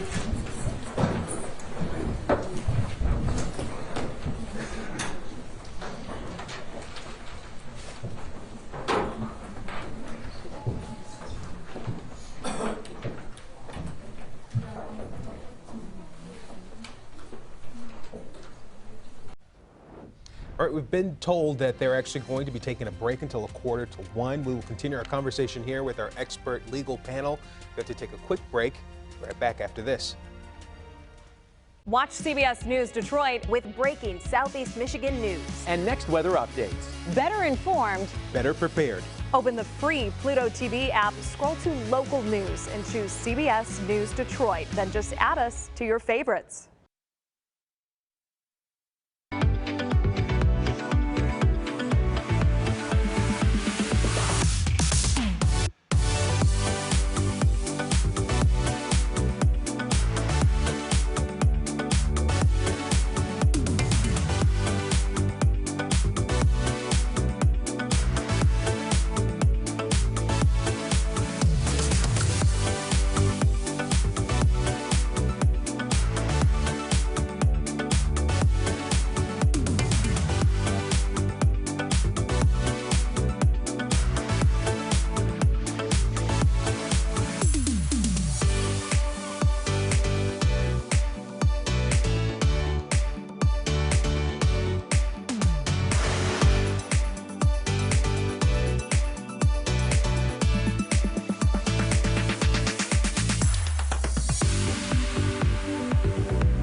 All right, welcome back to CBS News Detroit as we cover day 4 of the Jennifer Crumbley trial. That's the mother of the Oxford High School shooter. With us to unpack all of this as court is on break are Arnold Reed and Richard Convertino. Thank you so much for being here. Thank you. So first reactions from the morning's trial. Looking at the defense, they don't have a real defined theory. What is it that they're trying to convey to the jury? It seems to me that the defense largely at this point is just repeating the questions that the prosecution has asked. For example, when you looked at the prosecutor asked whether or not when Mr. Andrew Smith was texted, what did Ms. Crumbley say? She said that she was going to be right back, essentially. It wouldn't take her long. That shows, and I guarantee you're going to see this in closing argument, this is a woman who didn't care about what was going on with her kid. I mean, you had the pictures of the gun, the blood, all the other drawings.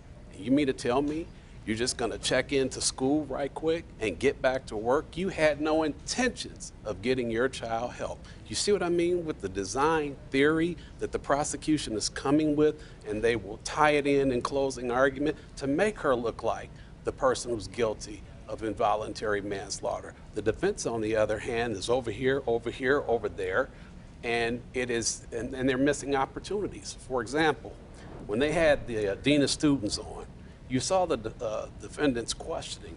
It was all over the place. That was a perfect opportunity for her to ask and establish from that one witness that you know about when a kid is in trouble. You know about when a kid's going to do something they're not supposed to do. You saw the pictures. Yet you let him go. And then tie it in closing argument and say he was the expert. If he didn't know, how was our client supposed to know? But none of that. She gets up there and she repeats everything that the prosecution has said. That was a great opportunity that was missed. You're so right, because even in listening to that, I expected the defense to come up and let us hear more about how busy she is with work, her workload. She's the breadwinner for the family. But it seems like we didn't get any of that, Rick. Yeah, in fact, you got something quite different through Andy Smith. Now, Andy Smith was utilized by the prosecution, I think, in a clever way. Andy Smith put the pieces of the puzzle together and wove his testimony in with Hopkins. You remember part of Hopkins' testimony, Hopkins asked that the defendants take their child to health care that day, ASAP, he said. And if not today, tomorrow. And if not tomorrow, I'm going to refer your child to CPS. Very, very draconian. In fact, what happened was Jennifer Crumbley said, I can't, I have to work. Are we done here? Dismissively. Then the prosecution added on the testimony of Mr. Smith by saying he runs a family-friendly company. And in fact, if Jennifer Crumbley came to him and said, hey, can I take the rest of the day off? Absolutely. There was no problem with that. Coupled with the insurance, coupled with the ability to get mental health care on that day, that was very, very important testimony. Taking from what my colleague just said about the defense missed opportunity, the prosecutor went back on redirect and did, I think, cut that questioning off quickly and close that door by redirect, the same redirect that was used on Hopkins. Did you know this? Did you know that? Were you aware there was a gun in the house? Were you aware there were bullets? Were you aware that there were demons? Were you aware that there command hallucinations? No, no, no. Had you been aware of that, what, if anything, would you have done? And he said, I would have taken different, I would have been very concerned, I would have taken different actions. And so that's the gravamen of this case, that the defendant was aware of the natural consequences. And remember, these texts that just came in, the importance of the last text from Jennifer Crumbley to Andy Smith. He's the shooter. He's the shooter. Now, why would a parent believe that their son or daughter was the shooter prior to going to the school, prior to getting the information? Why out of the blue would that information come, or would that thought pattern come to a parent? My son's the shooter. There's notification system-wide that there's an active shooter. She's informed there's an active shooter. She reacts and runs out of her place of business, Princeton Real Estate, knowing that there's an active shooter, and then comes to the conclusion before anyone else, before the shooter's name is released, before her husband contacts her, before the detectives contact her, oh my God, he's the shooter. Because she was aware of the natural consequences of her actions and failure and omissions, that the natural consequences of that would be something absolutely dangerous and horrific like this. All right, and we have our Lauren Winfrey, who is outside of the Oakland County Courthouse right now. We've been watching, Lauren, the trial play out all morning. What are things like from your perspective? Terrence and Meredith, we got a late start this morning due to weather. It is actively snowing out here. 2 witnesses have taken the stand so far this morning, a school administrator and also the COO of a real estate firm where Jennifer Crumbley worked. Through his testimony, the prosecution really honing in on the idea that Jennifer Crumbley likely had the flexibility and ability to take her son home after meeting with school counselors. Let's get into the courtroom now. Nick Ejak, he was the dean of students at the time of the shooting. He testified first today. He said the shooter was first put on his radar the day before the shooting, November 29th, after receiving an email from an English teacher. The English teacher stating the shooter was on his phone looking at different bullets. She also stated his completed work throughout the year, quote, leans a bit toward the violent side. Ejak was sent an email the next day from a math teacher with a photo of the shooter's math worksheet. That, of course, included phrases like blood everywhere and the world is dead. We also learned today Ejak was in the room when the shooter and his parents met with school counselor Sean Hopkins. He said the meeting seemed to end abruptly, with Jennifer Crumbley unable to take her son home after Hopkins expressed mental health concerns related to the shooter. The response to that was, we can't take him anywhere today, we have to go back to work. And who said that? Mrs. Crumbley said that. The defendant did? Yes. Okay. What was your reaction to that? It seemed a little odd. It sort of seemed like it ended abruptly. It was a very short meeting. I want to say it was somewhere near 10 minutes long. Okay. And once it was determined that they were not going to take him home, it was stated that he would end up having to walk home if he was going home and then be home by himself. And who said that? Ethan had said that. Okay. In front of his parents? Yes. Did either Jennifer or James dispute that? No, they didn't. Okay. Please continue. And that's when Sean had responded that he really didn't want Ethan to be home by himself alone, and that he thought it was best that if he wasn't going to leave that morning with his parents, that he remain in school so that he could be surrounded by other people, and that he would monitor his attendance and check in with him. Okay. During cross-examination, the defense attorney Shannon Smith, she questioned why Ejak didn't do more to encourage the parents to take their son home. Court has taken a break for lunch, but will resume sometime after noon. For now, reporting live in Pontiac, Lauren Winfrey, CBS News Detroit. All right, Lauren, thank you. We also have to take a quick break. Our coverage continues after this. Stay with us. Watch CBS News Detroit anytime, any device, with breaking Southeast Michigan news and next weather updates. Just open the free CBS News app, select live, then look for CBS News Detroit. On your block, around the clock.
right, do you ever have trouble relaxing at bedtime? I definitely do. It's something that happens to all of us at one time or another. That's right. Ashley Bellman is here with an innovative solution she uses to wind down and get the rest she needs. CBS Deals, powered by Shopify. I am always someone who has had issues falling asleep and staying asleep, so I am so excited that I finally found HoomBand by LiveLab. This is an audio headband that can easily help you fall asleep. I always have had this problem, so I love that this has so many options that really do help me. So your options are hypnotic stories you could listen to, guided meditations, soundscape, white noises, ASMR relaxing sounds, or you could listen to sounds of nature like rain, waves, streams. It comes with an access card for unlimited audio content and one audio headband. So I love this one because it completely blacks out any light. They have other options at CBSDeals.com. You can see which one works for you. My husband likes this one because he doesn't like to cover his eyes. But you could lay on these comfortably. It's ultra thin, so great for side sleepers, great for traveling if you're on a plane or a train, ventilated, elastic, and washable fabric. Again, if you can't sleep with light, this is going to block it all out, and one size fits all. You can totally adjust it. Right now, we are offering up to 32% off on the HoomBand. Head to cbsdeals.com for this exclusive offer.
If you're not already there, be sure to switch to the stream for the second half of our show. Yes, that's right. They are on a break right now in the court trial, but we will be picking things back up around 12:45 after they start. Our legal panel will be here with us as we continue that conversation, dissecting everything that is happening. We'll have that for you over the air and also on our stream, cbsdetroit.com and the Pluto TV app. Stay connected with us anytime on our website, cbsdetroit.com. We leave you now on the stream with some national headlines.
engineering fix. We'd like to remind the pilots to turn it off within 5 minutes of leaving icing conditions. That's not an ideal fix or solution. I flew 737s for 10 years as a captain, and I will tell you there are times where you get busy and you forget that the anti-icing system is still on. So bottom line, Boeing wanted this fix, wanted this temporary exemption until they could get an engineering solution. So in your opinion, was it necessary for Boeing to withdraw its request, or is this just the company bowing to political pressure? Well, my sources deep inside of Boeing tell me that this was a decision that Boeing CEO Dave Calhoun made himself, that he felt that this was the right thing to do. And there was dissension within the ranks of Boeing. The airplanes are already behind being certified, but he made the decision because he wants to show that Boeing truly is committed to getting this right. So it's been a month since that notorious Alaska Airlines door plug blowout that prompted this escalated scrutiny. What can Boeing do to restore faith in their planes? Well, I think they're doing it. I think they're doing the right things. They are owning it. They're trying to be transparent. They've held a stand down to really say we've got to get our act we've got to get our act together. And so I think they're doing the things that need to be done. But it's going to be a long haul for Boeing to dig out of this current crisis. All right, Robert Sumwell, thank you so much. Thank you, Lilia. President Biden pushes Congress to close in on a new border security deal. A look at where the negotiations stand right now. Plus, a Chinese court orders the world's most indebted real estate developer to liquidate. What it could mean for the country's economy. You're streaming CBS News.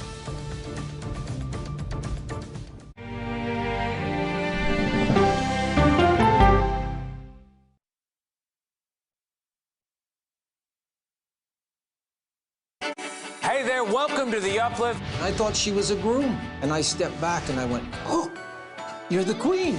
She's going to be with me every instant that I'm alive. I just wanted to see if you'd go to Disneyland with me today. I look over at him and he's smiling. I'm going to remember that the rest of my life. They told us when he was going to be born, he was only going to live for 30 minutes. It's really a miracle that he's with us today. The Uplift. Stream now on the free CBS News app. There is no more room in our city.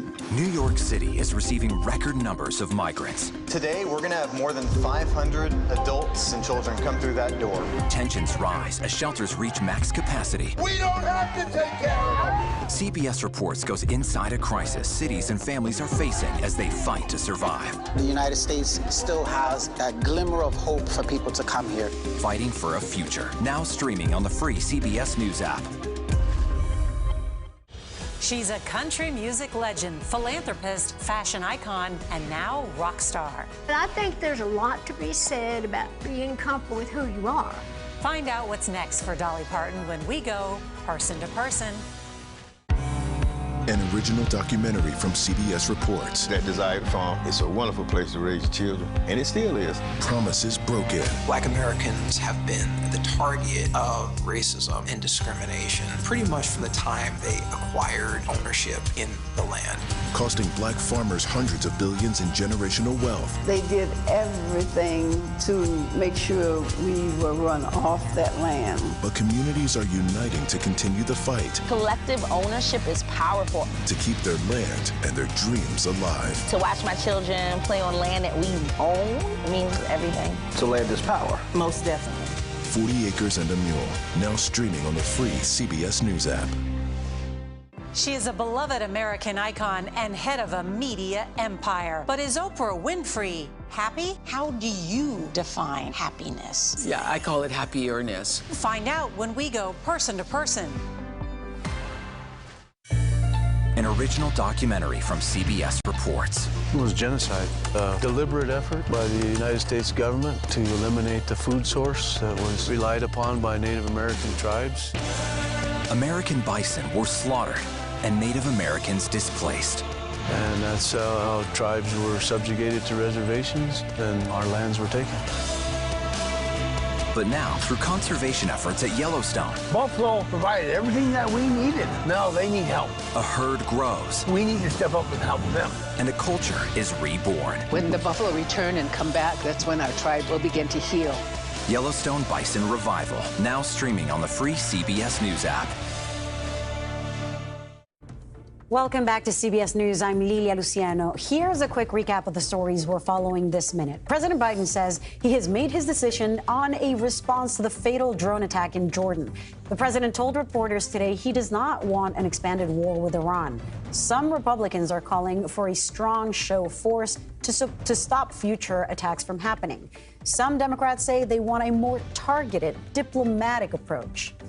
Israeli Prime Minister Benjamin Netanyahu says his country will not agree to a troop withdrawal from Gaza, nor the release of thousands of Palestinian militants as part of a new ceasefire deal. Hamas made the demands during a third-party negotiation brokered in by Qatar. And the GOP-led House Committee on Homeland Security is meeting today to craft articles of impeachment against Secretary Alejandro Mayorkas. Republicans say his mismanagement of the agency has led to the migrant crisis at the southern border and other states where families have been sent to live. Democrats called the effort to impeach Mayorkas a sham. Also on Capitol Hill, negotiations are ongoing over a bipartisan border security deal. CBS News congressional correspondent Nicole Killian joins us now. Nicole, what is the latest about this deal? Where do the negotiations stand? Well, the Senate negotiators continue to insist that they're very close on a deal and they hope to release legislative text soon. That's basically what we're waiting on. Keep in mind that the Senate was out on Monday. They are back in earnest today, this afternoon. So this should provide an opportunity to update the process. We do know Democratic negotiator Chris Murphy had indicated, or at least he was hoping perhaps, that in addition to releasing that text, that a potential bill could start coming to the floor, or at least the groundwork could be laid for it coming to the floor as soon as this week. So again, we'll have to see. Obviously, the longer it takes for them to get text out officially will certainly delay the process of trying to move the ball forward legislatively on the Senate floor. But that certainly is the hope, that they can start that process of getting this in the works and get it passed through the Senate while they still have some momentum. And Nicole, some of what's being negotiated, some of what's been agreed on is something like a shutdown of the border, a closing of the border, or in between the ports of entry. Once the number of migrants who've crossed hits 5,000, there's also a call to increase or raise the bar on who gets to claim asylum. But on the first point, would it be legal for the president or Congress to close the border? Well, you know, there's a lot of debate about that right now. And certainly, you know, as far as the president and his authorities are concerned, you know, part of what this deal potentially could do is give the executive branch some additional powers to suspend some of these migrant crossings once they reach a certain threshold. And now, while the president can't unilaterally suspend asylum law, there is an argument to be made that that can be done through statute, which is why Congress is working on this legislation, and that's perhaps what could ultimately emerge out of this border deal. So if Congress is able to pass legislation in essence, then that could provide that opening to, again, suspend those crossings at a certain threshold. But that being said, you know, certainly the president also has the power to you know, enact various policies. Obviously, as we saw in the last administration, for instance, there was a Remain in Mexico policy under former President Trump, and you've heard many Republicans call for bringing policies like that,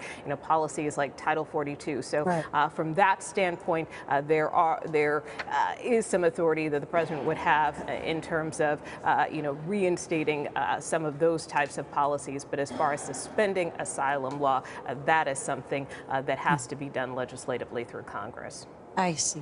Nicole Killian, thank you so much for your insights. You bet. A judge has denied Alec Murdaugh's bid for a new trial in the double murder of his wife and youngest son. The 55-year-old's defense team had argued that a county clerk had tampered with the jury. Murdaugh was sentenced to 2 life sentences without the possibility of parole back in March for the murders. The judge said the clerk made some, quote, foolish comments, but the defense failed to prove that the clerk directly influenced the jury's decision-making. And Venezuela's top court has blocked a presidential hopeful from running for office. A look at what's behind the ban and how the U.S. is responding. You're streaming CBS News.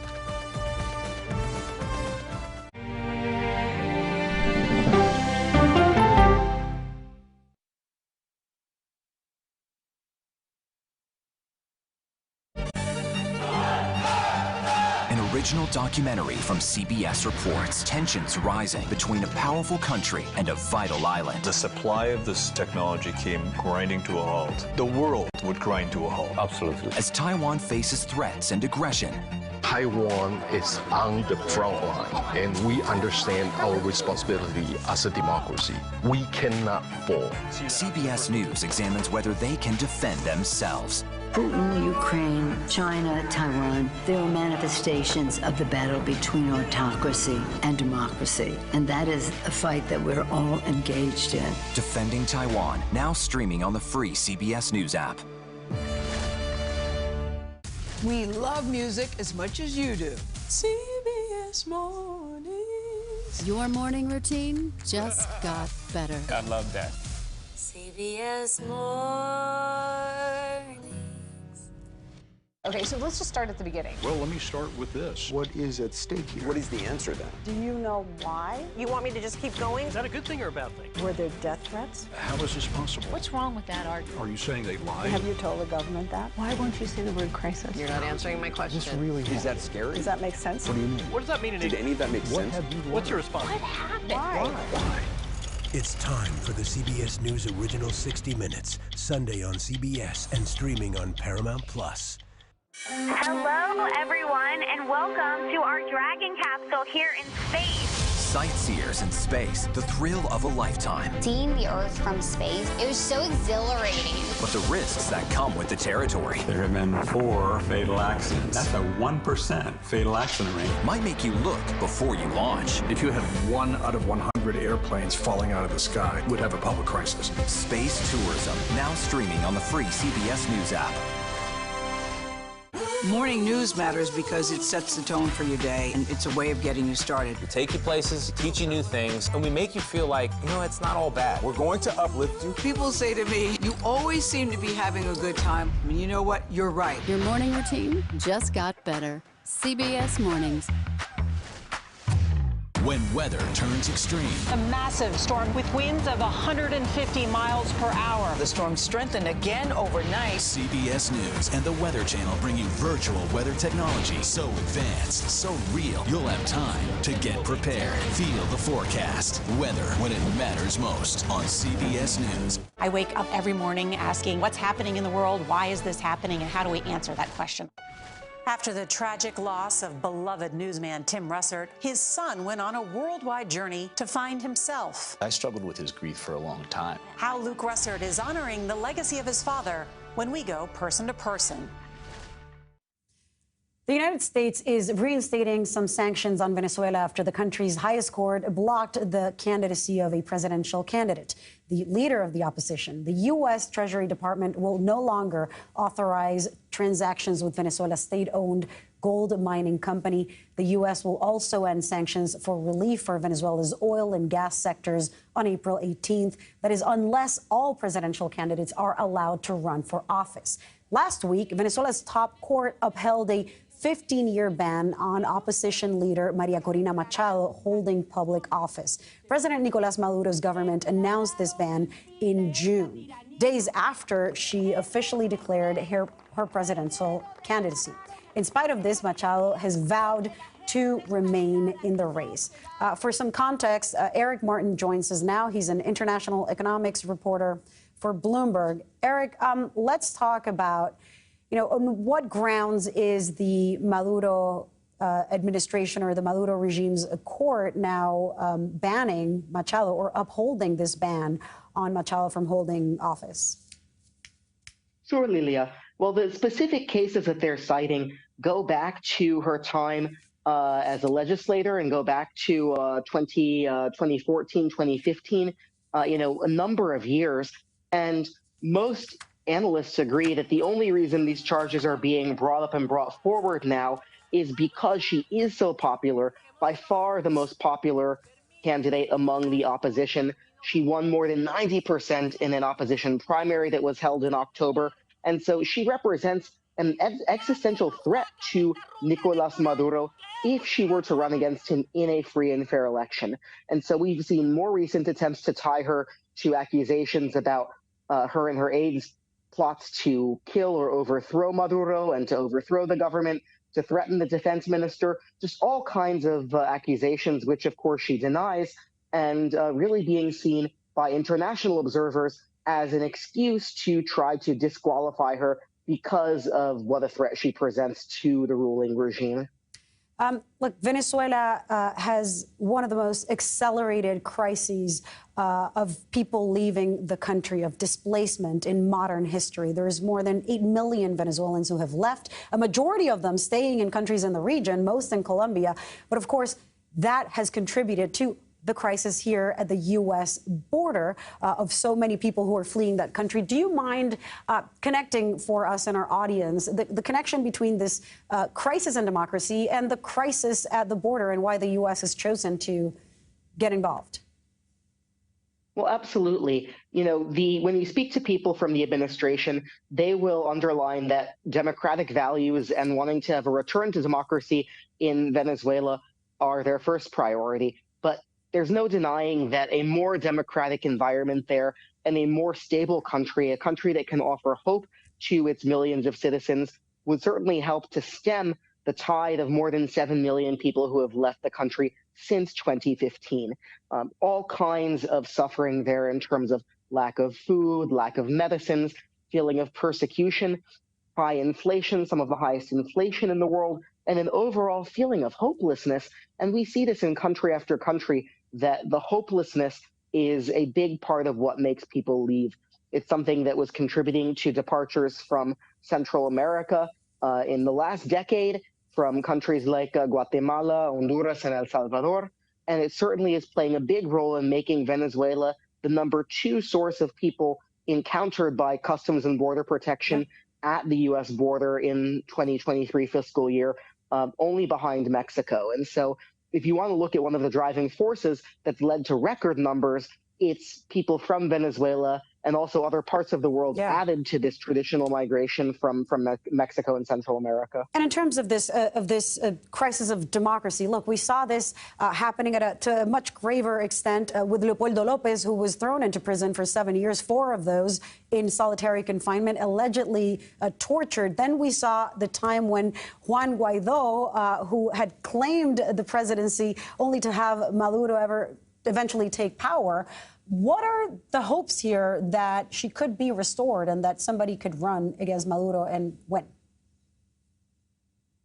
Well, I think that realistically, people are not terribly hopeful that they will rescind this ban. I think the administration is still trying to negotiate and see what can be done. This has been kind of a process and a spectrum in terms of getting to the point where there's an expectation that they can maybe set a date for elections, negotiating on things like international observers who largely sat out the 2018 election because it was seen as a sham and as a fraud. And so, for her in particular, I think there's less optimism than that Venezuela can take incremental steps, that this is not going to be a perfect election that's held later this year, but at least an incremental step back towards democracy and towards at least a kind of more competitive process that was in place when Juan Guaido was president of the National Assembly, and when the Trump administration was backing him in this kind of maximum pressure strategy of sanctions that in the end didn't work in terms of bringing about regime change. Thank you so much. I could talk to you about this all day. We will continue covering this story extensively and hopefully from the ground. Eric Martin, thank you. The most heavily indebted real estate development company in the world has collapsed. What the liquidation order for the Chinese company means for the global economy. You are streaming CBS News. Stay with us.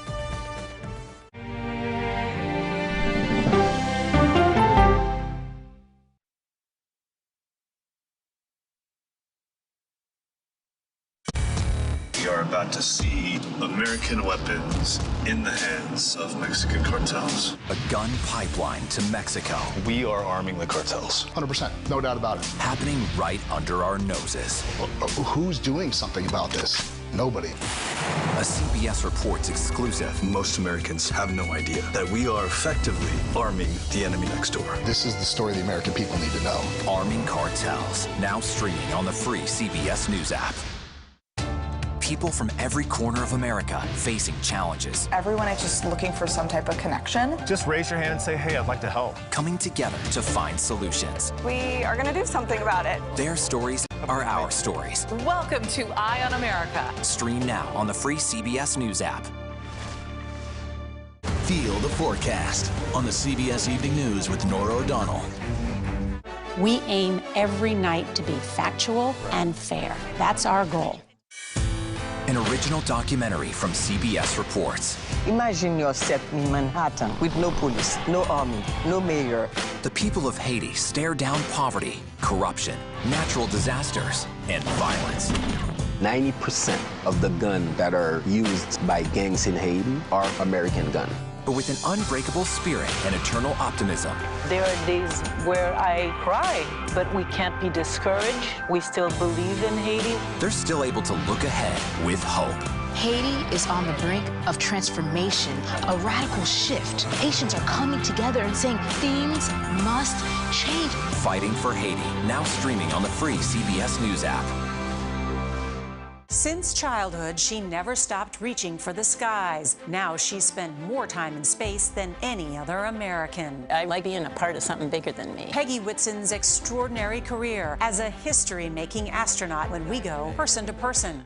An original documentary from CBS Reports. I always tell people that Twitter would not be Twitter without Black Twitter. It's just us being in fellowship with each other. And it becomes a conversation you don't want to be left out of. People really started to recognize the power of activism on Twitter. Based on that one tweet, the hashtag #OscarSoWhite was trending around the world. If anything has really powered Black Twitter, it's been humor. If your food ain't right, oh, we're going to tell you about that too. We tend to create change, create culture and cool. That's how movements happen on Black Twitter and go beyond more than that. Black Twitter, the Twitterverse that changed a generation. Now streaming on the free CBS News app. Our story's just begun. Why did you want to share your story? Water up this high? Where are these coming from? That's the million-dollar question. I'm a very curious person. I wake up every morning asking, what's happening in the world? Why is this happening? And how do we answer that question on the CBS Evening News?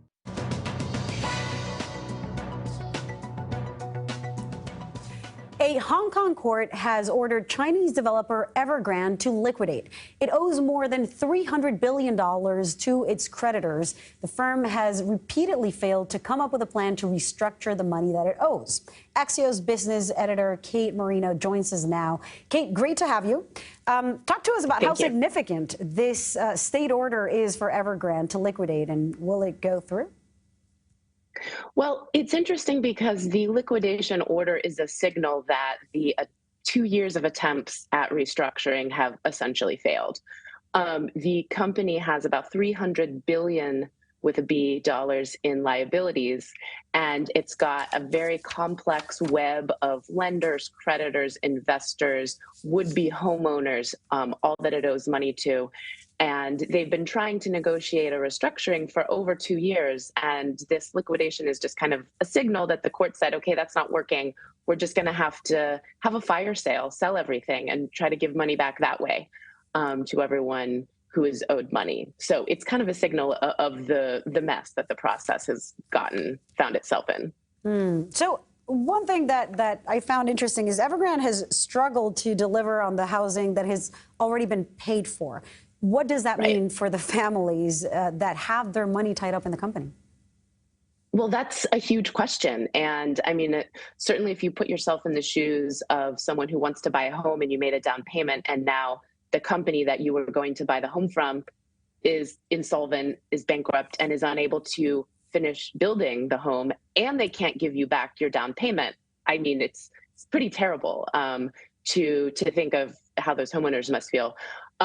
That's a complicating factor in this whole restructuring, because those homeowners or those would-be homeowners who didn't get their homes are one group of creditors that Evergrande owes money to. Then you have bank lenders, you have international bondholders. One big worry on the part of those latter groups is that the individuals who made down payments will be elevated in the repayment order. So it's just that, and that means maybe the bondholders don't get anything. So that's just all part of kind of the chaos and confusion of the situation. Wow. So talk to us about what impact, before I let you go, this will have on Chinese markets. Well, I mean, the home building market has been in a slow collapse since probably 2021, and it does ripple out into the rest of the economy. It has slowed the rest of the economy, and it's kind of part, you never know cause and effect, but it's part of an overall slowdown of China's economy over the last couple of years. But it's kind of prices keep going down, and then they go down, and that makes prices go down further, and then that hurts the economy further. So it's just kind of, it's building, and it's making it harder for China's economy to have the recovery from COVID that everyone wanted it to have a few years ago. All right. Well, it wasn't that too big to fail after all. Kate Marino from Axios, thank you so much for joining us. Thank you. Coming up in our next hour, the president says he has made a decision about how to respond to the fatal drone attack in Jordan. We'll break down what it could entail. Plus, House Republicans move forward with the potential impeachment of the Homeland Security Secretary over his handling of the southern border. And a major announcement from Boeing about new safety concerns over its MAX fleet. You're streaming CBS News.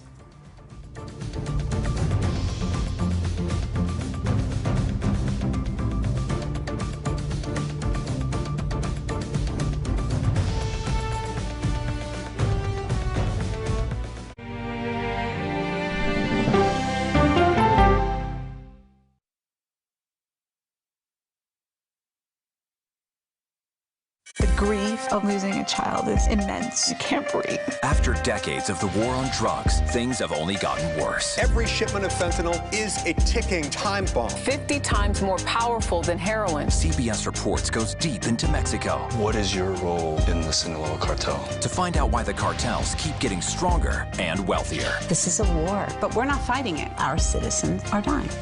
Funding Cartels, now streaming on the free CBS News app. America Decides, taking you inside American democracy. The most important stories on a day-to-day, hour-to-hour basis. You're going to hear a lot of reporting. It is clearly a pivotal moment. Gun control, the economy, education. Both sides of the political aisle fight it out for power. Bringing you the analysis that you need. Thoughtfully, with context. Be part of the conversation. On CBS News streaming. Welcome to America Decides, Monday through Thursday at 5 p.m. Eastern. This is CBS.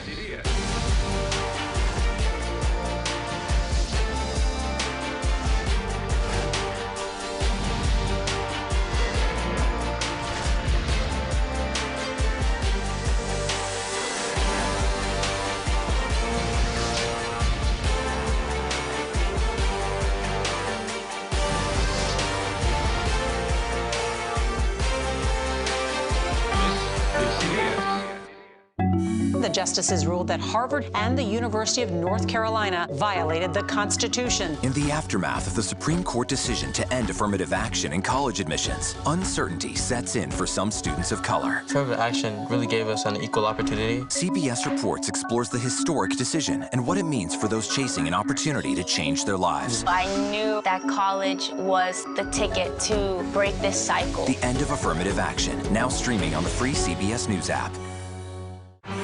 When weather turns extreme. The threat of severe storms and dangerous tornadoes is expected to last a 7th straight day of terrifying weather. CBS News and the Weather Channel bring you virtual weather technology so advanced, so real. Now 6 feet of water, imagine that. Cars that can act like battering rams. These hyper-realistic simulations show you what the weather will look and feel like before it happens. Feel the forecast, streaming on CBS News. The film we'd set out to make was a story of a comedy superstar turned president. There's currently a major Russian buildup. The war in Ukraine has begun. We are living in people who want to live in our country. Everything that happens here is going to affect every other place in the world. When stakes are so high, we will keep fighting. You were born for this moment. I'm ready to win. Have you heard? Your road to the Grammy starts right here, and it's coming up this week on CBS Mornings. His favorite morning show. That's right. I know when I wake up on Sunday mornings and I step into this studio, I'm always looking at where the story goes next.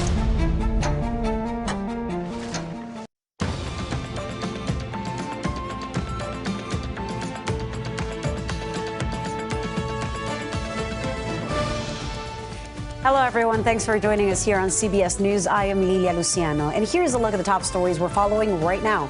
The U.S. mourns 3 soldiers killed in action as the Pentagon investigates how an enemy drone was able to strike an American base in Jordan. Israel stages a raid inside a West Bank hospital with some soldiers disguised as medical staff and civilians. And a All right, welcome back to CBS News Detroit as we continue our coverage day 4 of the Jennifer Crumbley trial. Court has resumed. Let's take a listen in. Tell us about the physical proximity between your respective workstations, you and the defendant. She worked directly across the hall from me, so if I was sitting here, she was probably where you are, her office. So I'm about 7 or 8 feet away, would that be right? Roughly, yes. Okay. And were you in an office or in a cubicle or different? A cubicle. Okay. And her office was directly across the hall. And the defendant was in an office? Yes. Okay. Now, what about Mr. Smith's office? Where was his at? The office diagonal from mine. So I was on a corner and he was in the back corner. Okay. So the 3 of you, generally speaking, were in the same proximity to each other? Yes. Okay. Now, specific to November of 2021, what hours would you generally work? 9 to 5. Okay. And what about the defendant, if you know? She got in earlier than me and she left around 4. I'm not sure what time she came in. Again, nice and loud, please. Sorry. Pretend I'm at the very back and you're shouting at me. It's okay. Okay. How would you describe your relationship with the defendant? We were friendly coworkers. We talked on a daily basis, worked together. Did you ever socialize with her outside of work? No. When you say you spoke with each other on a daily basis, tell us about that interaction, please. In the morning, if you work in an office, you say good morning to people, you talk to them, you keep cordial relationships with everyone to keep the professional relationship normal. Okay. So fair to say that you get in the morning and say hello when you got there? We'd say good morning, ask about our days or nights, just kind of check in with each other. Okay. Did you know that she was married? Yes. Okay. Had you ever met her husband? No. Did you know that she had a son? Yes. Had you ever met him? No. Did she ever talk about her son? Not often, but occasionally. Okay. And those occasional times that she spoke about her son was in a positive or negative context? It wasn't either, really. It was kind of just, that he had bowling or he had, they were camping or, so it wasn't necessarily negative. Okay. Now, in these conversations, would she keep you abreast of certain things that were happening in her life? Yes. Okay. Did she also keep you abreast of certain things happening in her son's life? Not as much, but yes. Okay. Did she tell you about any of his friends? One friend. Okay. And tell me about that conversation. When I heard about the friend, it was just that he was leaving and she was concerned about her son being lonely with his only friend going away. That's really all I knew. Do you recall, can you give us a time frame when this happened? My time frame is kind of rough. I'm not sure exactly when. I'm not sure when that happened. Okay. It was before the shooting? Yes. Okay. Was it a year before the shooting, a week before the shooting, a month before the shooting? It was that year, maybe in the few months leading up to it. Okay. Roughly. But I'm not positive on the timeline. Did she ever tell you anything of a concerning nature about her son?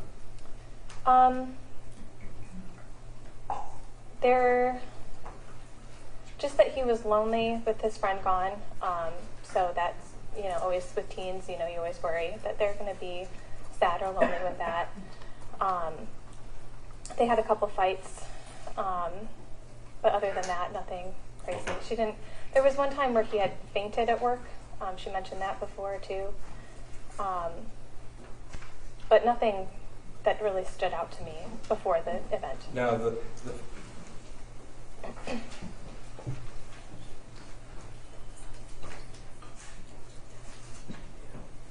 Ms. Howell, before we get into some of the specifics, just so we all understand, tell us sort of some of your job responsibilities as an assistant in operations. I helped with a lot of claims. Andy was a lawyer, so he did a lot of the subrogation claims that came in through the apartments, so I worked on a lot of the claims. I worked with preparing spreadsheets and documents for other departments and for our CFO and for marketing. I would prep his calendar. I worked in other departments and did projects for them as well. So I would kind of do audits of vendors, lots of things. Operations was kind of a catch-all. Okay. So I kind of had my hand in a lot of different departments. And how long did you work with Mr. Smith? I was with the company for 5 years. I was with Andy probably for 4 of those 5 years. We were in the legal department for 1 year, and then I was his assistant for two or three. Okay. And how long did you work with the defendant? We were close to probably for those 2 years, roughly, when I worked with Andy, and we were in the same corner together. Okay. So there's a lot of shifting in the company. Now, you said you were friendly at work, but you didn't socialize outside of work? Correct. Okay. Did you follow her on social media? We were friends on social media, yeah. Did you keep that public or private?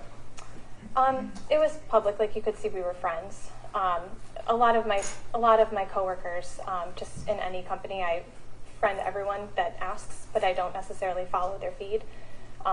It's just something I like to do, so I don't like to see all of my coworkers' lives all the time. So we were friends on Facebook, but I didn't see her day-to-day posts. Okay, and that's a setting that you selected? Yes, okay. For almost everyone I work with. Okay, so I want to direct your attention now to November the 30th, 2021. Do you remember that day? I do. Okay. Were you working that day? Yes. Do you recall if Jennifer was also working? She was. Okay. Now, do you recall if you had an initial conversation with her in the morning when she got to work? Yes. We kind of just had the good morning, check in with each other. So we did talk briefly in the morning. Now, you mentioned that she had talked to you about fights before. Did she tell you about a fight the night before? It was brief.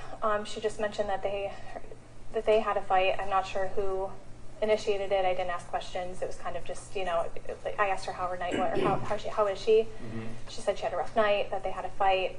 Did she say who's they?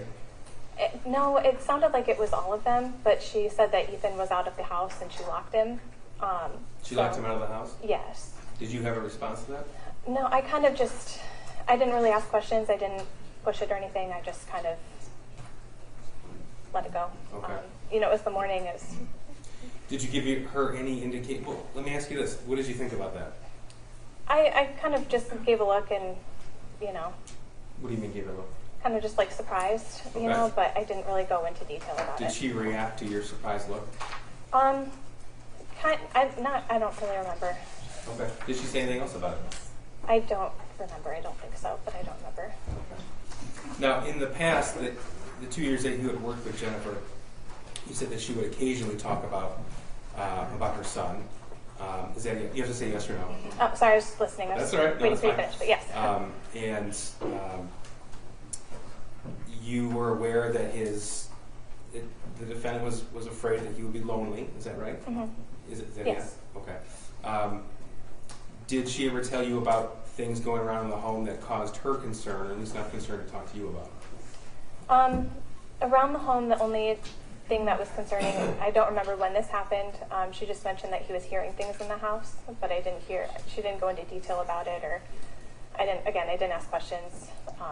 But now, as far as time frame, are you able to give the jury an idea of a month, a week, a year prior to the shooting, or you're not sure? It was within the year. I want to say within, maybe 6 months, 7 months. I don't remember, but it was definitely the year of the shooting. Okay. Now, in regards to the conversation you had with her on November the 30th about the fight that the defendant had the night before, did the defendant tell you that she had locked him out of the house before? I thought maybe I don't remember the exact conversation. I tried to think back at it, and I don't remember exactly. Okay. So what stands out to you the most about that conversation?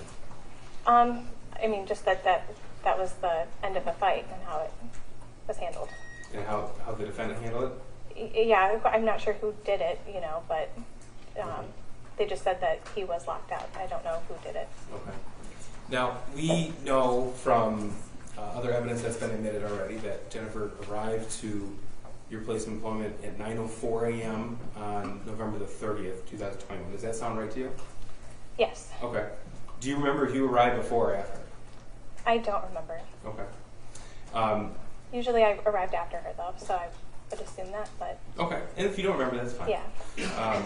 After you had that conversation with the defendant, are you aware if she received a phone call? I believe so. And she received a phone call in the morning. Yes. That morning, November the 30th? Yes. Okay. Were you made aware of who called her? I believe the first call, I believe it was from the school. Yes. From, do you know which school? Oxford. Oxford High School? Yes. Okay. Were you there when she received the phone call? I was, yes. Okay. Now, when I say there, in her office, or were you in your own workspace? I was in my own workspace. When she received the phone call, was her door to her office open? Yes. So if her office was about the distance between me and you, where would she be seated at inside the office? She was probably a little bit further back, so the first row of seats was probably where she was sitting. So maybe 15, 20 feet? Yeah, because she sat a little bit further back in her office, and I was a little pushed back from my wall, too. So there was a little bit of distance, but... Okay. And how were you able to tell who called her?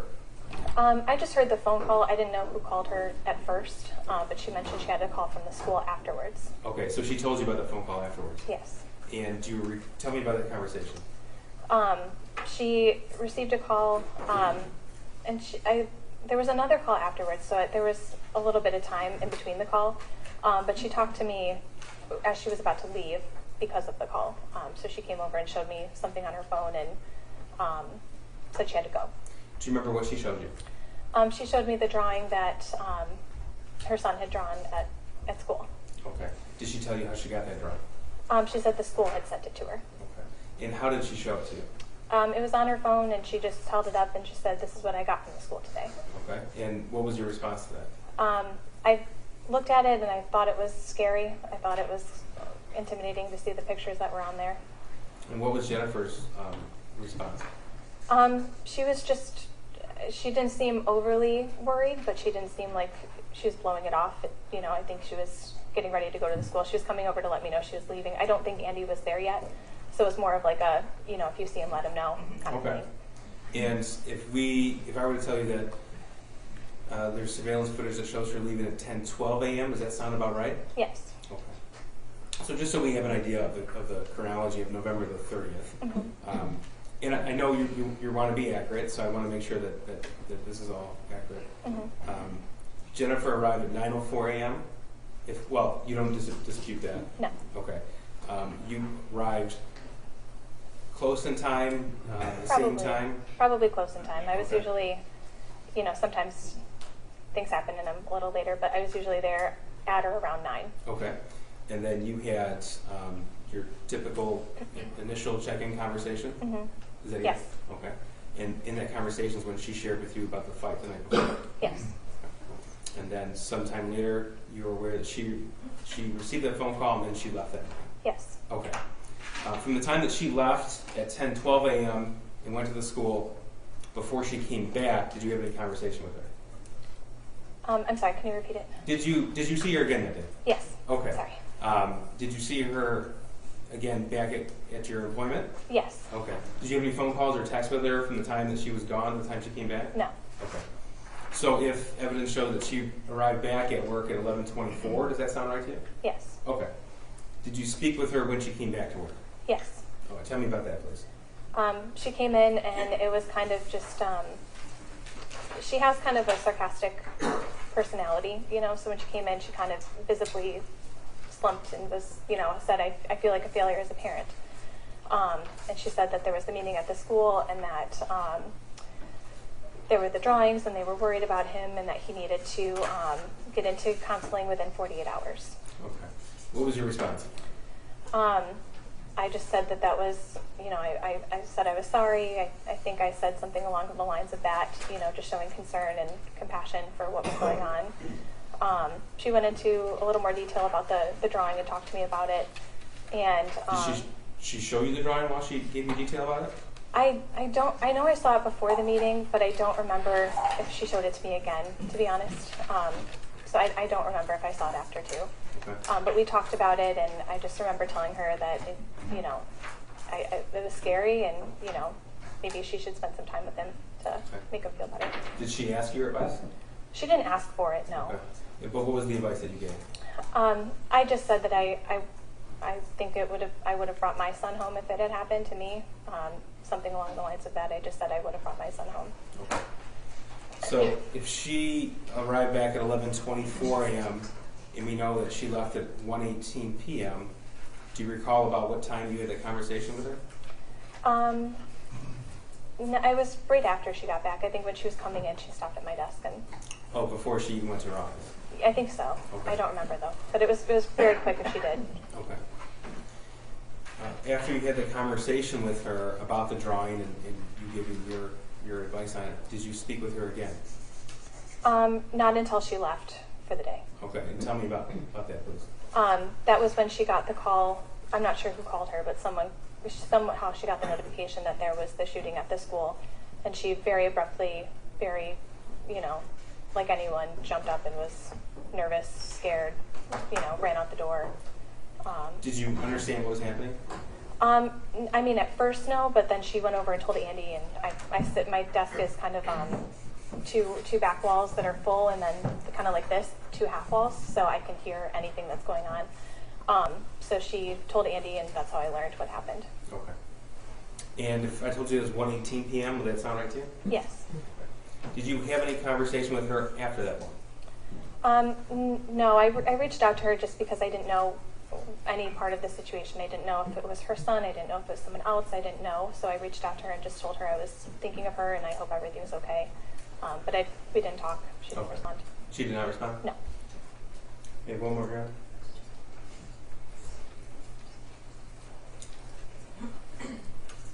Thank you. Thank you. Ms. Holland, you have previously testified in a hearing in court about this case, correct? Yes. And that hearing took place back in April of 2022. Do you recall that? Was it April? I thought maybe it was spring. Yeah, I thought it was maybe February. Oh, it might have been. I don't believe it was April though.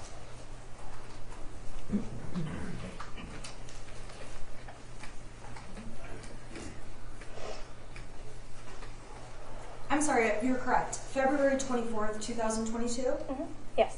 And that would be a lot closer in time than obviously now. Correct. And in addition to that, when law enforcement was investigating, you cooperated with law enforcement and did interviews with them. Is that correct? Yes. And in fact, on December 10th, 2021, you wrote a statement about anything you knew regarding the Crumbleys, correct? Yes. And the law enforcement wanted to know information about Mr. or Mrs. Crumbley and their son. Is that a fair statement? Yes. And on that date, you provided, actually, I don't know, it looks like you typed the statement out on December 10th, is that correct? Yes. Did you send it to law enforcement that same day? I sent it to the company attorney. I don't know what they did with it after. Okay, and if you need to see your statement, let me know. I will have a couple of questions about it. So I just want to make sure I understand you're involved in this case a little bit in the investigation. You were involved? Yes. You wrote the statement? Yes. And you've testified once before? Yes. Now, when you testified before, you were directly asked if you were friends with Jennifer Crumbley. Your answer was, no, we are not friends, correct? Yes. Jennifer Crumbley is not someone that you consider to be a friend to you. Correct. And you guys were polite enough at work, talking back and forth? Yes. And you were polite enough to be friends on Facebook, but didn't really monitor or pay attention to her page? Correct. Now, you are aware, obviously, that Mrs. Crumbley had a son named Ethan. Yes. And on November 30th, there were a couple of times that day we can agree that Mrs. Crumbley was concerned about her son. Yes. When she came into work on November 30th, she told you there had been an argument the night before. Yes. And it's your testimony, you can't remember any details about the argument, but you remember something about Mrs. Crumbley saying she locked him out. There was an argument. I didn't ask questions or go into detail. I didn't think it was something I wanted to really engage in. She mentioned there was a fight, and she mentioned that he was locked out. You don't know anything about him being locked out, any details beyond him that there was a claim he was locked out? Correct. So you don't know if he was locked out because he made an accident and left keys in the house, or if Jennifer Crumbley intentionally locked him out? You don't know the context around any of that, correct? I don't know. I'm sorry? I don't know. Now, when she was talking to you about going over to this, when she was talking to you about Ethan Crumbley, she expressed that she was concerned specifically about him being lonely, correct? Yes. And she also said that she also appeared to be concerned about the drawing when she saw that. Yes. And she showed you a picture of the drawing. Yes. And ultimately, when she left to go to the school, she appeared to be very nervous and scared. You testified to that. When she went to the meeting? When she went to the school the second time. Responding to the shooting? Yes. Yes, she was then. She was very nervous and scared, and that's when you testified she ran quickly out the door, correct? Yes. When she went to the school the first time, there was not any hesitation expressed to you about going over to the school to meet with the counselor, correct? I felt like there was maybe a little hesitation. I think she called her husband first. So it wasn't an immediate leave to go there. At that time, there wasn't anything like a shooting going on or something crazy urgent, in the same way there was in the afternoon, correct? Yes. So she left the office, though, and she did physically go meet with the school, and then she returned back to the office. Yes. You and Mrs. Crumbley discussed the time, the appointment she had over with the school and the school counselor. Yes. It was your understanding that she planned to get counseling for her son. I don't know. She said it was a requirement from the school. I don't know what her plans were. Okay, so she said that the school wanted her to get counseling. Yes. And she didn't tell you, I'm not getting him counseling, or I think that's a garbage request, correct? Correct. And you gave her some advice, being, I think it would be nice if you spent time with him, correct? Correct. And you suggested maybe they go have a mother-son experience, like seeing a movie or taking him out, just the two of them, correct? Yes. And it's fair to say that you know Jennifer from work, as you've described, but you don't know Ethan Crumbley at all. Correct. It's also fair to say that you don't have teenagers of your own that you parent on a daily basis. Correct.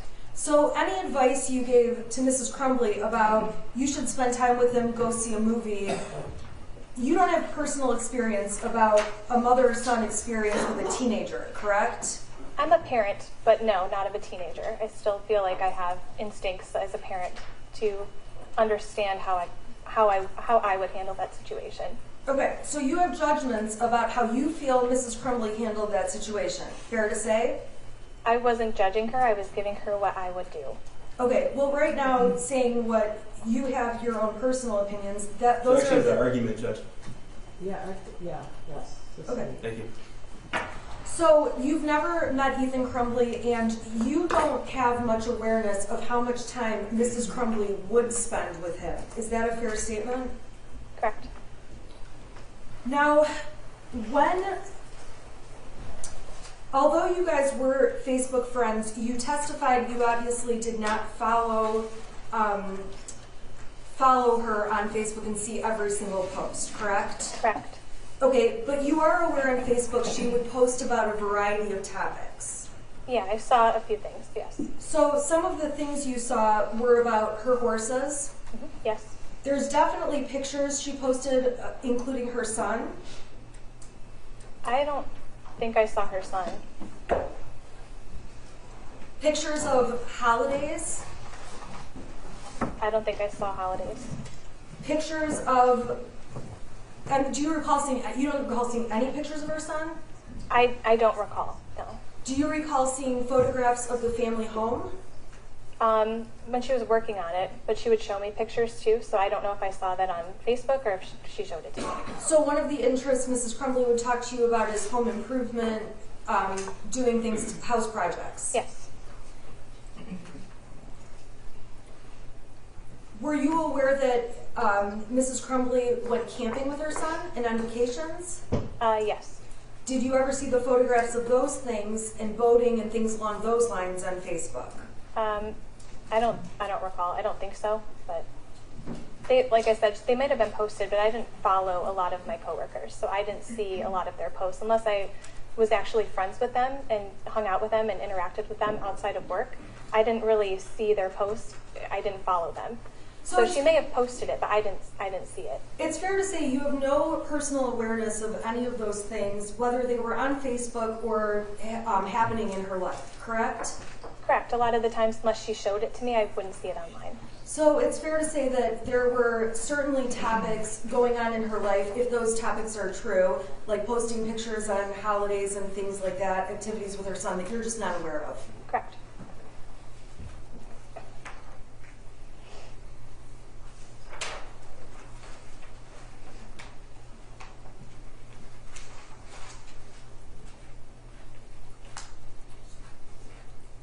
Now, you testified that you were alarmed by seeing the math paperwork when you first saw the worksheet, correct? Yes. The drawings on the page did not concern you so much that you expected there would be a school shooting later that, correct? Without context, yes, correct. You didn't expect that some major tragedy would unfold based on what you saw in that photograph. Correct. And you were aware that Mrs. Crumbley had returned to work and her son had stayed in school. Correct.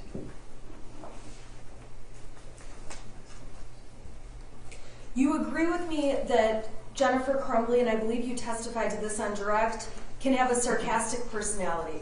Correct. So there's oftentimes things where Jennifer will say something, but you can tell because you know her that she's being sarcastic. Yes. Now, when she said she's a failure as a parent, you said that seemed sarcastic to you.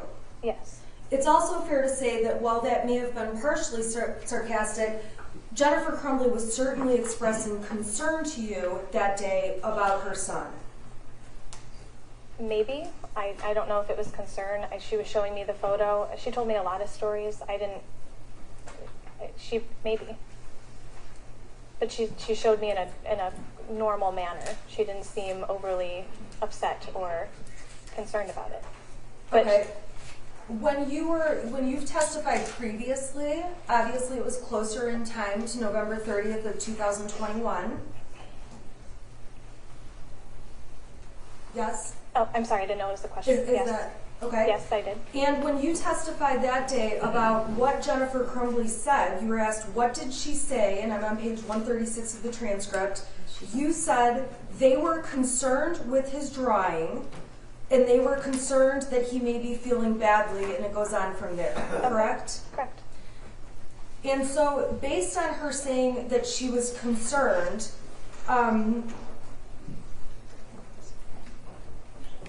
you're saying now that you don't know if she truly was concerned? Is that your point? I think at the time I was assuming she was concerned, but like I was trying to portray now, I don't know how she felt. I didn't ask her how she felt.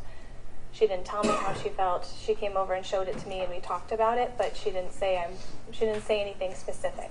Do you recall being asked by Miss McDonald, I'm on page 137 of the transcript, what was her, meaning Jennifer Crumbley's demeanor when she was talking to you about this?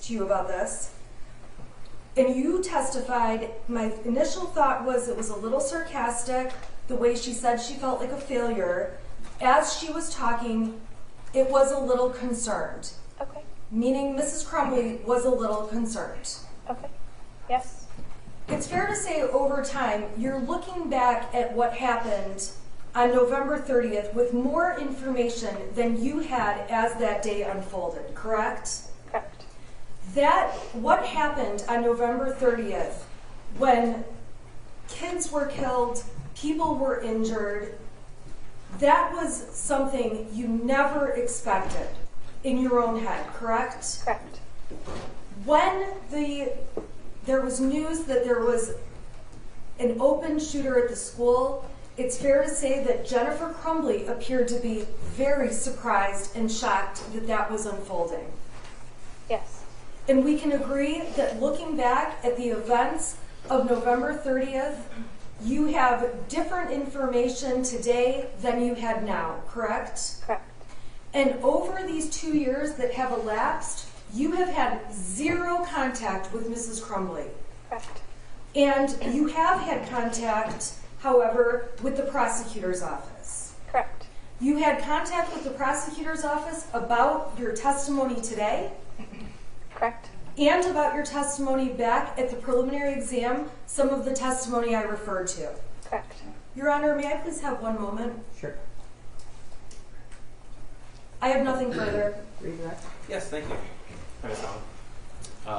When we met with you, what did we tell you to do? To tell the truth. Is that what you're doing today? Yes. Okay. Now, I want to refer you back to the same page that counsel just asked you about. That's page 136, specifically line 19 of the preliminary examination. You were asked, okay, this is starting at line 9, how would you describe the writings on the worksheet? Your answer was disturbing. Do you remember that? Yes. Okay. And the question, okay, what was your response? Answer, I told her I thought it was scary. Question, I'm sorry, you said what? Your answer, I told her I thought it was scary. Question, okay. Answer, that he would draw that. Question, line 18. And what was her response? Line 19, she agreed. So that's, you recall that conversation with Jennifer Crumbley? I do, yes. Okay. Now, going back to the comment that Jennifer Crumbley made to you on the morning of November 30th, 2021, did she tell you that her son locked himself out or she locked him out? Your Honor, I would object because I believe the witness has said she doesn't know. Or she answered me that she didn't know. Well, do you know if do you know? I don't know. I know that there was a comment made that he was locked out. I don't know how that happened. Okay, let me ask you. She The didn't comment say was I he didn't. was locked out. Yes. Okay, but she didn't go into any specifics. Your Honor, I would object to further questions on this, that the witness has already answered the question. Well, I guess I would have to say that once he asked the question, you asked the question, I was confused. I just want to clarify. Yeah, but you don't know. I know that there was the comment that he was locked out, but I don't know how that happened. Okay. Her exact words, the best you can recall. To the best that I can recall was that he was locked out. Okay, those are the words of Jennifer Crumbley. Yes. Thank you. Nothing further. Right, you can step down. Who's the next witness? We have Detective Storia. You should be here in the hall, Judge. I'll just need a few minutes to set this up.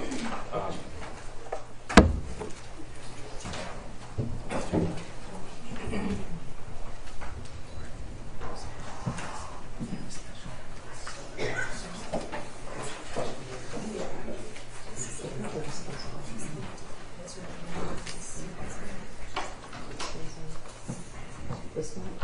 Yeah, she can't see it, so it's on. Yeah.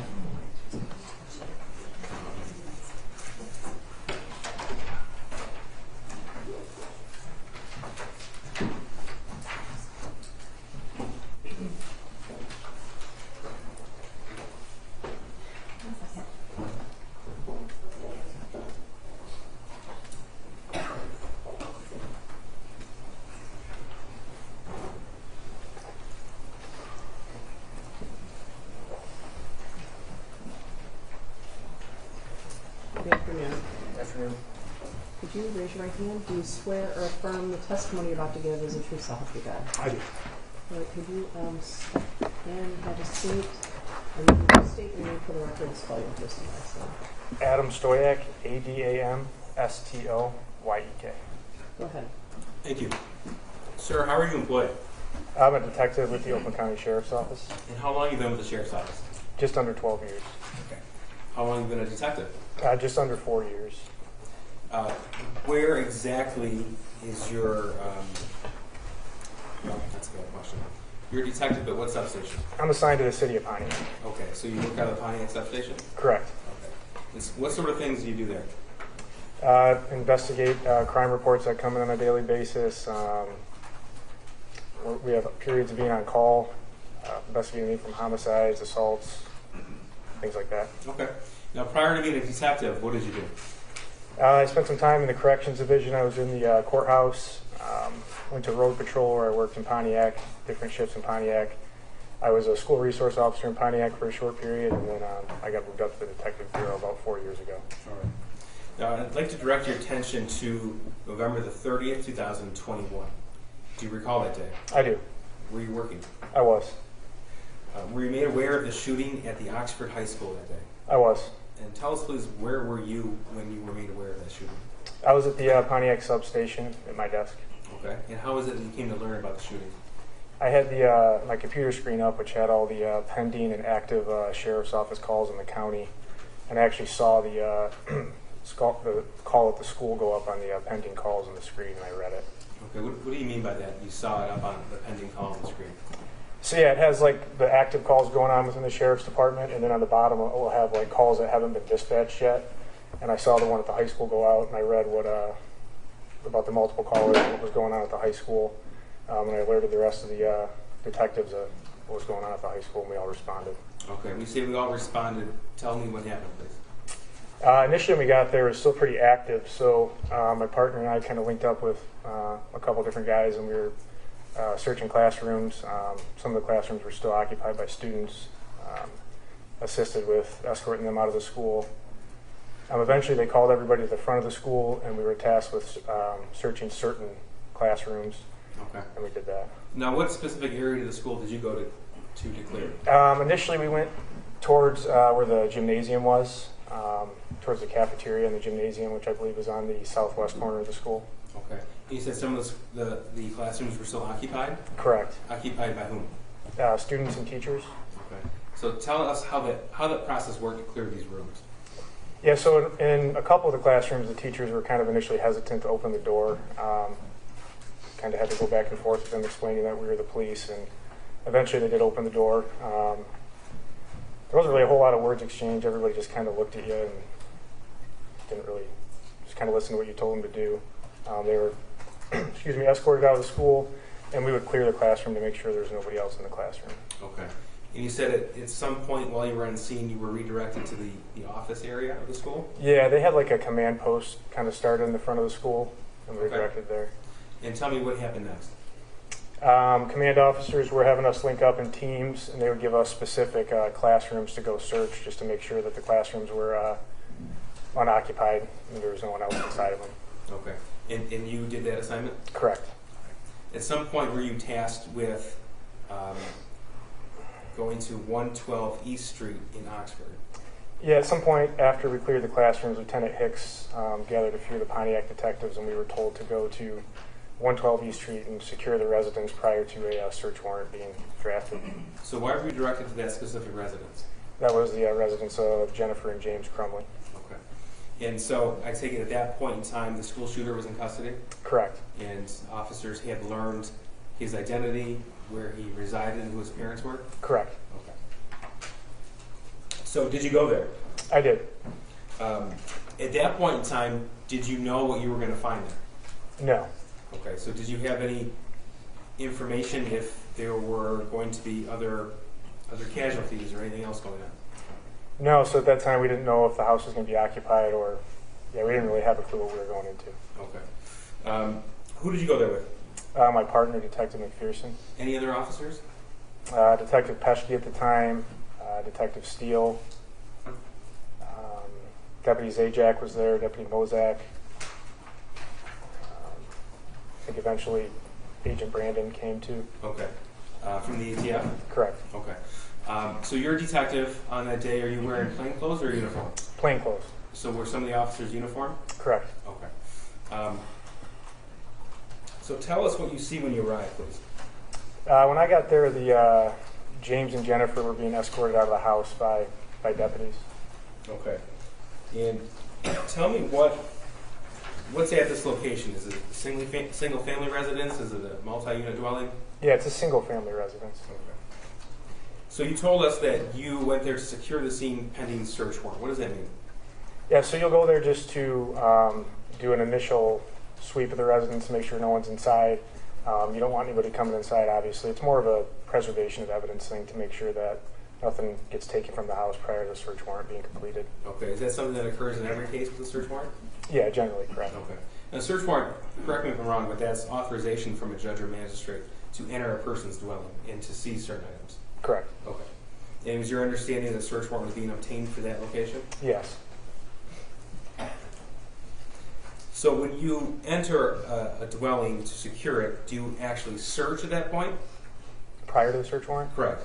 Yeah, you're just kind of doing an initial sweep to make sure no one's hiding inside. There's no one inside that's not supposed to be, and just holding the house until you get the search warrant. Okay, so your focus is looking for other individuals, but not for items.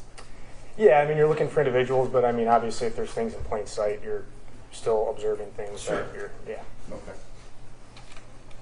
Now I'm going to show you what's been admitted and judged so the court is clear as well as defense counsel. Every exhibit we have in here we've already gone through and the court has already ruled to be admissible. That's what we did last night when we guys left. So. All right.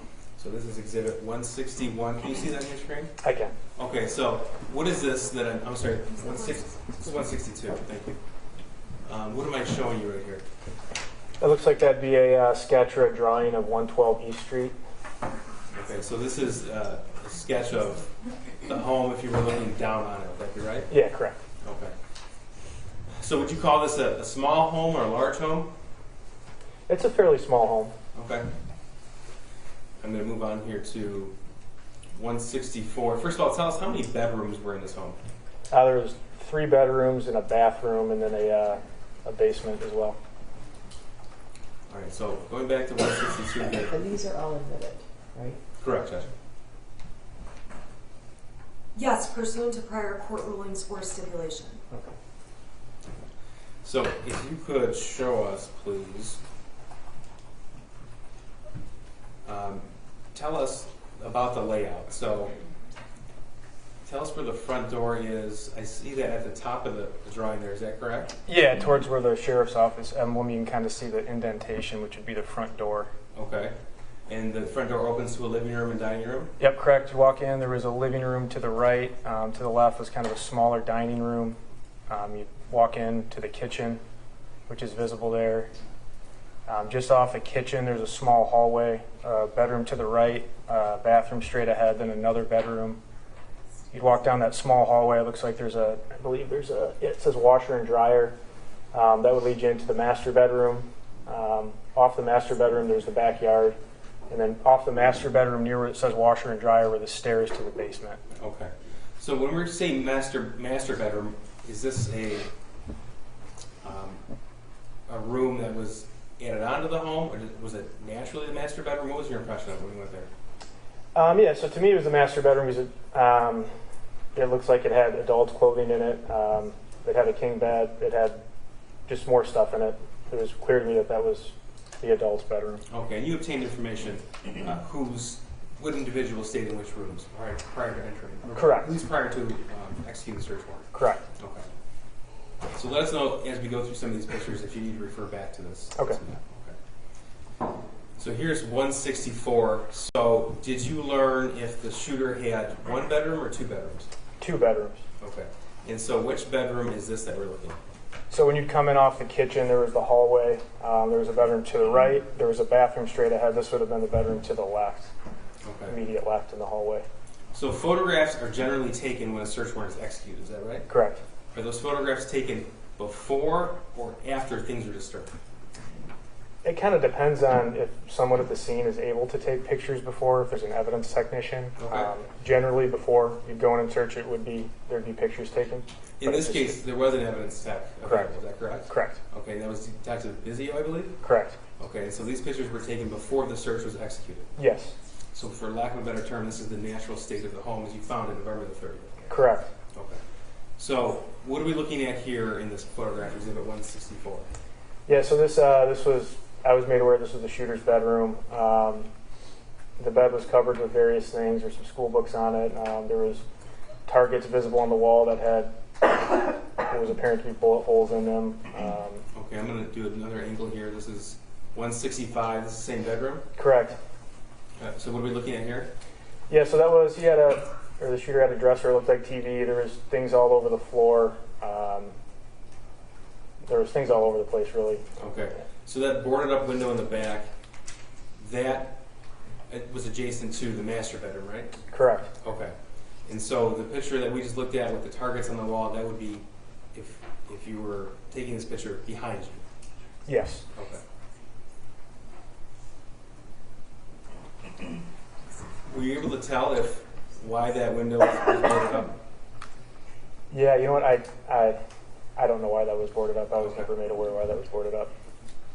And that led to the master bedroom, is correct? I would believe so. Okay. That would lead to the master bedroom. So this is one. I'm sorry to interrupt. I would have no objection for the prosecutor to just say why that's boarded like that, just so it's clear for the jury, so I don't have to go back to it. We don't have to go back to it. I asked. Because I wasn't there. Yeah, I have a question. Yeah. I'm just saying that Mr. Hees could say it if he wanted to. Okay, he doesn't. The witness doesn't know those. Okay. So, okay, this is 166. This is the same bedroom? Correct. Okay, just a different angle? Yes. Okay. And 167 is also the same bedroom, the other angle? Yep. Okay. And this was identified as one of the shooter's bedrooms? Correct. 168, same bedroom? Correct. And 169, this is the same bedroom as well? This is the closet in that room? Yes. And this is 171, just a different angle from that closet? Correct. Okay, 172. Are these the targets that we saw initially in Exhibit 164? Yes. Okay. And had these targets been used or unused? Yeah, they appeared to be used. Okay. That's 172. 173, this is just further down the wall with one of the two targets? Yes. This is 174. This is another picture. This is of the shooter's bed. Yep. Again, 175, same bedroom? Correct. Now this is 176. This is the nightstand in that room. Would that be right? Correct. Okay. Now 177. So you had talked about that the shooter was identified to have two bedrooms. Yeah. Okay. Is this the second of the two bedrooms? Yep, so that was the bedroom on the right side of the hallway, just across from the bedroom we were just looking at. Okay. So, again, this photograph was taken before the search warrant was actually executed. Correct. So it's 177. This is 178. This is the same bedroom? Yes. 179. This is the closet of that bedroom? Yes. This is 183. This is on the bed of that bedroom. Would that be right? Correct. Okay. 184. Same bedroom, different angle? Correct. 185. Same bedroom. This is the TV in that room? Correct. All right, this is 186. Again, same room? Yes. This is 188. There was one bathroom in the home? Yep, that was when you walk in that hallway, bedroom to the right, the bathroom was straight ahead, and the other bedroom was to the left. Okay, and this photograph fairly accurately depicts the condition of the bathroom on November the 30th? It does. Okay, that's 188. Okay, this is 189. Sir, what are we looking at in this photograph? Yeah, so when you'd walk out of that hallway, you'd go down another hallway, and there was what was described to me as the master bedroom. When you walked in, that was the bed that was in the bedroom, and there was an open gun box with an empty box of 9mm ammunition on the bed. Okay. Now, is this the condition that this gun case and empty box of ammunition were found on November the 30th, 2021. Correct. And that's on the master bedroom? Yes. bed? Yes. This is Exhibit 191. This is the same master bedroom. Another this is of the nightstand? Correct.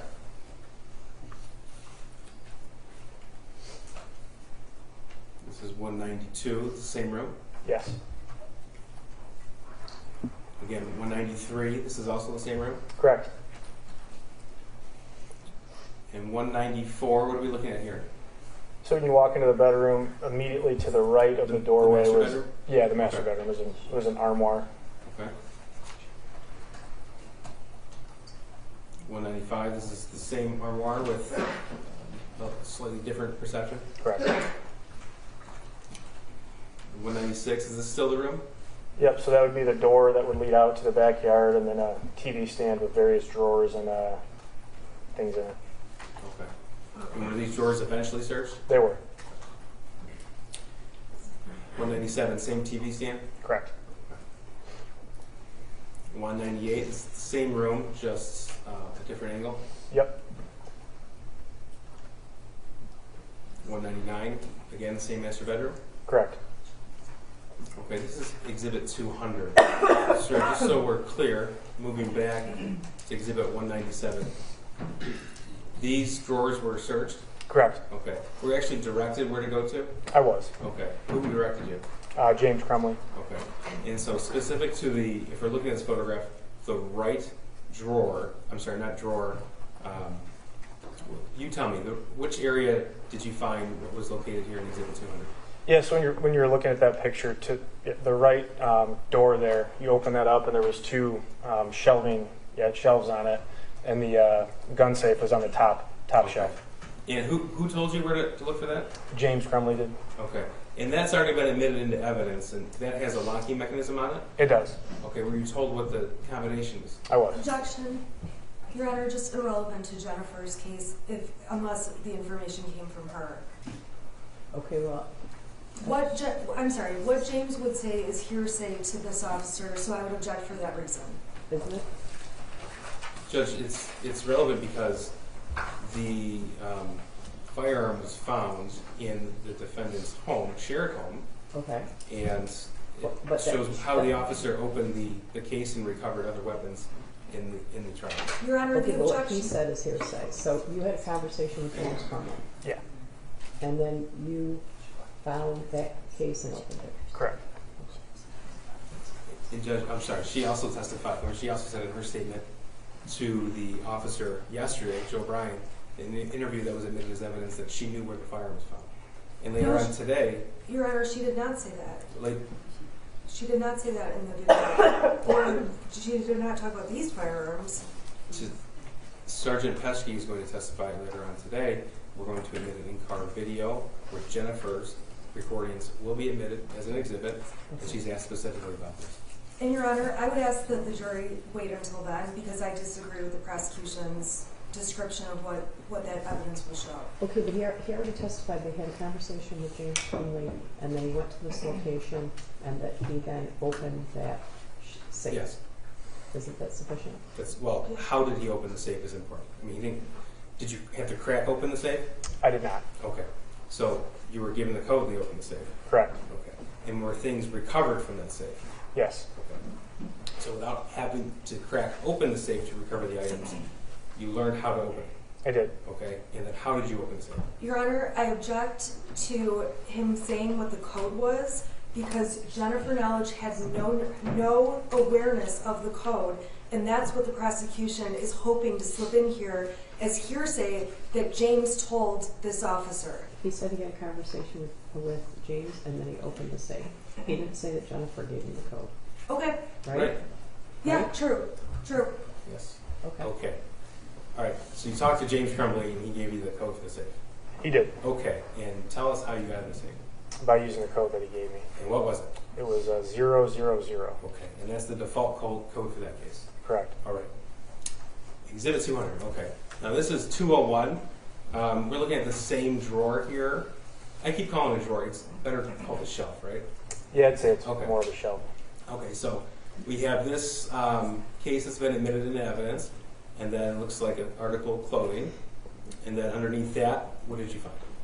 It was a holster, which is on the right there, and then 2 magazines, and there was a baggie of bullets in the back. Can't really see it there. Okay. And this is 202. All right. You see 2 magazines and a baggie of bullets. That wasn't on the shelf when you walked into the bedroom, right? So that's what you pulled out of there? Yeah, so that was at that point it had been removed from the shelf and it was placed into the bag, and the magazine was placed on the top of the TV stand there. So this is 203. Again, this is the locking case. Is that correct? Correct. Okay, so tell us what was found in the locking case. So I located a .22 Kel-Tec handgun and then a .22 Derringer. The Kel-Tec's the black handgun and the Derringer is the silver handgun with the brown handle on it, and then some ear protection. So this is what it appeared. This is what it looked like when you opened the case initially. Yes. Okay. Here's 204. What is this? That's the .22 Derringer. This is just a closer room. We already have that in evidence. 205 is the same firearm, just from a different angle? Correct. Okay, 210, what are we looking at? That's the .22 Kel-Tec that was recovered from the safe. 211, this is a close-up view of the Derringer? Correct. Okay, 212, when we're going back to one of the shooter's bedrooms, we saw that Packer's helmet in a different photograph. Is this a close-up view of the nightstand? Correct. Okay, and what are we looking at here? Those would be spent shell casings from fired from a weapon. Okay. And that's the condition in which you observed it on November the 30th, 2021? Correct. I'm sorry, is that 212 or 213? That's 212, Judge. I think you just have a 213 is slightly similar picture. All right, 216. This isn't a real firearm, is it? No, it was I believe it was a BB or a pellet gun. It wasn't a. But that's where it was found, in the shooter's bedroom on November the 30th, 2021? Yeah, on the computer chair in the shooter's bedroom. Okay, 217, just a slightly different picture. 218, what are we looking at here? That would be a drawer from the dresser in one of the shooter's bedrooms. 219, same drawer? Correct. Okay. 220, what's this? It's an empty bottle of whiskey next to one of the shooter's beds. Okay. Now, judging by the wall color, would that be the same bedroom that the targets were found? Correct. Right. Here's 221. This is the same bottle of whiskey, correct? Or Yeah, bottle? it was just at the end of the bed, just sitting on the floor. Okay. And 222, what is this? That was a notebook that was recovered from I believe one of the drawers in the bedroom, dresser drawers in the bedroom. 223, what is this? Those were various knives that were found in the bedroom. Okay, where were they found? I believe right on, I think that's on the one of the shelving units in the room. Okay, so in one of the earlier pictures we saw a wall shelving unit. Would this be a close-up view of that? Correct. Okay. This is 231. Now, what's this a picture of? Yes, this would be that door would be the front door if you were exiting the residence. When you were coming into the residence, to your immediate right was the couch. That TV was on the wall, which was facing the front of the house. So that was a view of the living room. Okay, so the door that we see in the right-hand side there, that's the front entrance door. Correct. Okay. So this is what you would, when you walk into the house, this is what you walk into? Yes. Okay. That's 231. This is 232. What's this? Same thing. When you'd immediately walk into the house, that's what you observe. That's the living room area, the couches. The TV would be just in front of that. 233. Same thing, just a different view. So this angle would show that hallway, which is observed or straight ahead, would lead directly into the kitchen. 234. This is also the living room? Yeah, it's the TV stand. Okay. Okay, 235. What are we looking at here? So that's the kitchen had an island. Underneath the island, there was various drawers that you could open up, or shelving units and stuff. That was a box for the .22 Kel-Tec that was recovered in the master bedroom. Okay, and that's an evidence as well. 236 is just a different angle view of where that Kel-Tec box was found? Correct. Okay, was the Kel-Tec box opened? It was. Okay, what was found in there? When I opened the Kel-Tec box, it was a secured cable lock for a firearm. Okay. It was in the packaging still. So 237 is just the side view of that Caltech box you found? Correct. And 238, you said it was still in the packaging. Is this how it was found? That's how it was found. In fact, there's still keys in that locking mechanism, is that right? Yeah, there was the keys were at the end of there, towards the bottom of the lock. Like where it looks like a black box there? Yeah. Okay. Yep. And that's also in evidence. That's 238. 239, what's this a picture of? I believe that's a PlayStation unit or a gaming system that was recovered from the residence. So then things from the Crumbley home, such as video games, proceeds as well? Correct. Gaming system, okay. So here's 242 with some of those. Correct. 243 with more. Correct. And 244 as well. Correct. Okay. Were the vehicles searched as well? They were. Okay. What are we looking at here? That was the back of, I believe that was the gray Kia that was searched in the driveway. Okay. This 245. 246, this is the same vehicle, just different angle of that hatchback? Correct. This is 248. Okay, so there was no garage at this home, is that right? No, there was a, behind the home, or adjacent to the home, it was more like a shed that was behind the house. Okay. Was there like an overhang type area where a barbecue grill is at? Yeah. Okay, so 248, is that to pick that? Yeah, correct. And what are we looking at here? Yeah, so those would be BBs for a BB gun. Which ones are you looking at? Looks like the plastic container. Okay. Yep, and then it looks like there's more in the which would be the original plastic container. Some nails. I'm not sure. That looks like that's probably something used to clean the grill next to it. Okay. So this is now going to be 253. You said there was a shed? Correct. Okay, and so the shed was searched as well? It was. Okay, so what are we looking at here in Exhibit 253?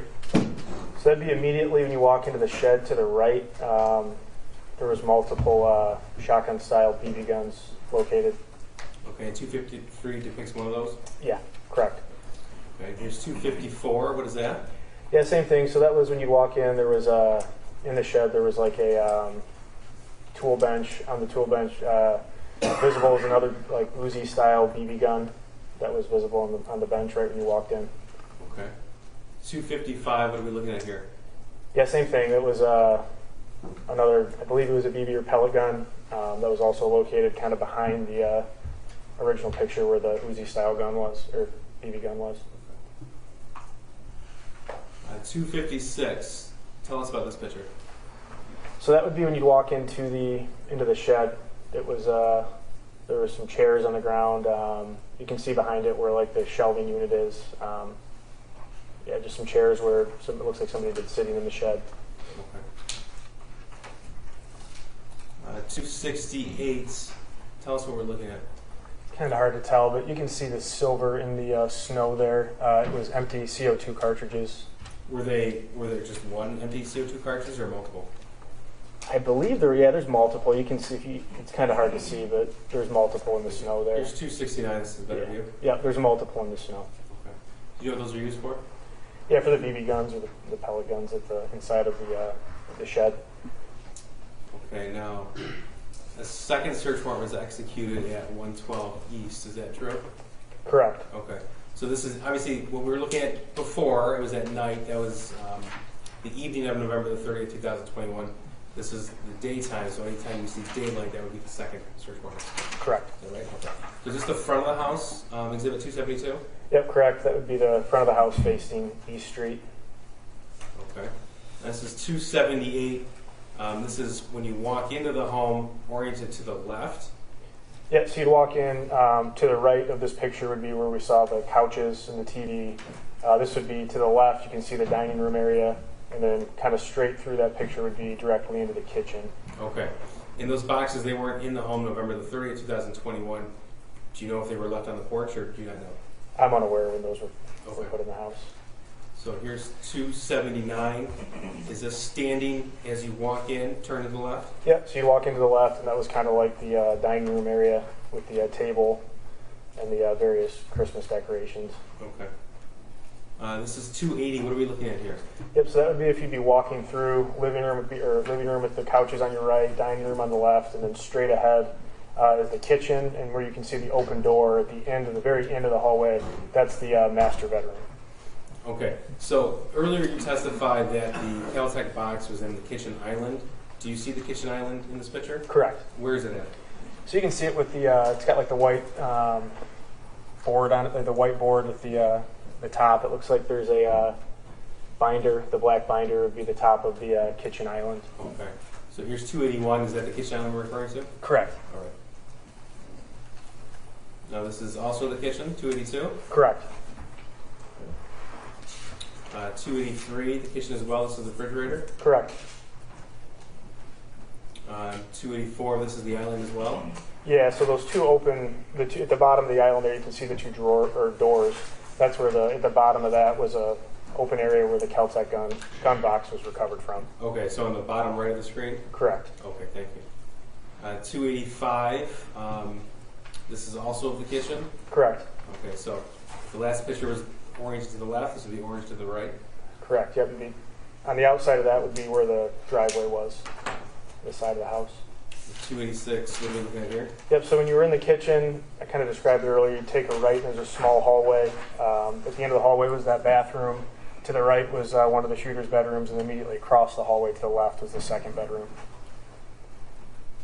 This is 287, what do we see here? Yep, so that'd be the first bedroom to the right. It had the bigger bed in it from the earlier pictures.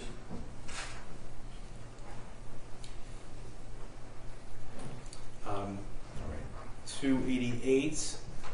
Well, this is after the initial search was executed. Yeah, this was done the next day, after the home had already been searched by detectives.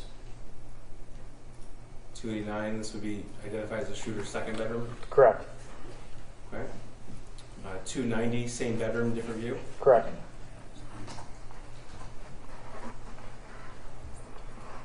What do we see to the left of the bed there, the shooter's bedroom? Are we referring to the stand kind of to the left of the bed there? On the ground. Looks like a Gatorade bottle. Was there a litter box on the ground? Yeah, it had a litter box, yeah. That's 290. 291, this is the same bedroom, now looking towards the closet and the door? Correct. Here's 293, this is down the hall looking at his, what we refer to as first bedroom? Yeah, just directly across the hall was the first bedroom. Okay, 296, this is the room with the boarded window. Correct. From the hallway? Correct. 297, again, this is after the initial search warrant was executed? Correct.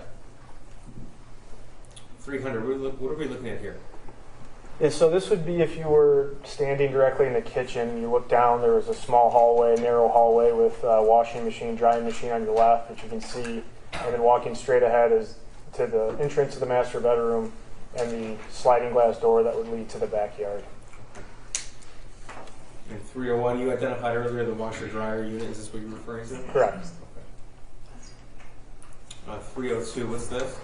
Yeah, so when you were walking from the original picture, you saw the washer and dryer. To the left of the washer, and prior to getting to the washer and dryer to the left was a small little hallway that was filled with various items. And that was, what you're looking at right there is kind of like the landing leading to the basement. Okay. We just have a few more to get through. 303, what are we looking at here? That's the entrance to the master bedroom. To the master bedroom. Okay. Correct. 304, this is taken in the master bedroom. So the TV stand is to the left of this picture? Correct. And that's where the Caltech and Derringer were found? Yep, you're looking at that TV there. It was in one of the open doors. You can kind of see that door open. On the right side of that was where the safe was found with the weapons in it. Okay. 305, this is also the master bedroom? Correct. If you came into the right, it was I believe it was a king-size bed and then a couple end tables next to the bed. And here's 306. What are we looking at here? Similar view. To the right was that armoire, which you would see when you'd walk in to your immediate right when you came into the bedroom. Just a different angle of the bed with the armoire. And here's 307. Yep. So if you were kind of sitting on the bed, you'd be looking at the TV with the TV stand. The door in the bottom right there that's semi-ajar was where the safe was. Okay. With the weapons in it. And here's 308. What are we looking at? So 308 would be what I referred to. Wait, what is 308? I believe that's to the landing area that leads to the basement. Okay. Just a different. 309. Yeah, it's a landing area that leads to the basement.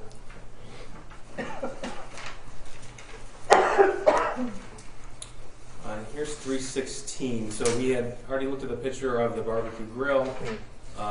You identified that there was no garage but a shed. Where would be the shed in this area here? Yeah, so this would be where that door or the landing was. You'd walk out and there was this little area with an overhang with the grill that's visible there. If you were to walk straight past that grill into the yard there, to your left would be the shed. And here's that 317. What are we looking at here?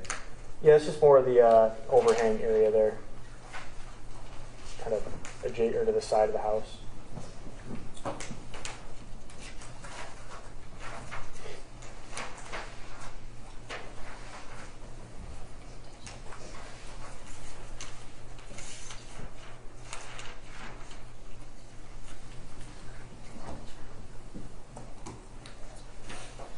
On November the 30th, when you first entered the home to secure the home for the search warrant, were you aware if the stove was on or off?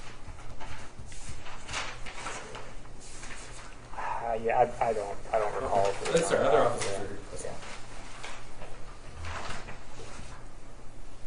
Yeah. Nothing further. Thank you, Judge. Cross. Thank you. Good afternoon. Afternoon. Initially, when you got to the house, you said other officers had already arrived there, correct? Correct. What was happening with Jennifer the first time you saw her? She was being hailed out of the house by another detective. By hailed, I mean being told to come out of the house. And at the She time, complied. I'm sorry. Yeah, she complied and came out. She complied and came out. At the time when she was coming out of the house, being hailed out, she was on her cell phone. Is that fair? You know, so when I got there, I don't recall exactly what she was doing when she came out of the house. I just got there as she was walking out of the house. I don't recall if she was on her cell phone. While she was walking out of the house, there were guns drawn. There were guns drawn, correct? Correct. How many police officers had guns drawn towards Jennifer Crumbley as she walked out of the house? I couldn't say for certain. When I got there, she was already being told to come out of the house. So at the time, I wasn't really focused on who had their guns out. I was focused on watching the house and making sure nobody else came out. So I couldn't say how many people had their weapons drawn. Would it be fair to say it was more than one gun? Yeah, correct. More than three? Yeah, there was multiple detectives and officers there when I got there. Again, I don't know how many of them had their guns drawn. I know that I had my gun drawn. You did have yours drawn? Correct. And pointed at Mrs. Crumbley? No, so when I got there, she was already coming out of the house. I was, like I said, I was more focused on, I believe I was near a tree on the side of the house, so at that time I don't think I had my gun pointed at her, no. After Mrs. Crumbley came out of the house, and she did come out, correct? Correct. She was handcuffed. So I didn't take part in her being taken to the vehicle, so I'm not sure if she was handcuffed. And that's fine. I'll ask a different witness then. So after you got to the house, you saw her come out, saw the guns drawn. Did you see Jennifer Crumbley any further that day when you were in the house or otherwise? After we had executed the search warrant, she was brought back into the house with James, and I saw her inside of the house. I didn't have any further communication with her, no. I just want to be clear about the guns and gun cases, boxes, some of the things we saw on the screen. If you need me to put an exhibit back up, let me know. Okay. Okay. So the Sig Sauer 9mm gun, the case for that gun, you saw in the master bedroom, open on the bed, correct? Correct. And there was a box of bullets, or an empty box of bullets, next to that empty case, correct? Correct. In that case, the gun was not there. Nope. When I initially came into the house and then we conducted the search warrant, it was an empty box. And you know, and if you're not the right witness, let me know, that James Crumbley had gone to the house and discovered the Sig Sauer was gone from the house. Yeah, so when I went to the house, I had no knowledge of anything that had occurred prior to me getting to the house. Like I said, I just observed the box where I saw it initially when I did the search, and then after, I don't know how it was placed there or when it was. So when you were, I just want to be clear, the Sig Sauer was ultimately not in the Crumbley home. Correct. The Kel-Tec and the Derringer were found in the Crumbley home. Mm-hmm. Is that a yes? Correct. They were found in a gun safe. Correct. And they were found in the gun safe that was in the cabinet in their bedroom. Correct. And there was not ammunition stored with the Kel-Tec or Derringer. Yeah, so the safe, which we saw the pictures of, had the two firearms and some ear protection. There was ammunition found in that same dresser area behind it.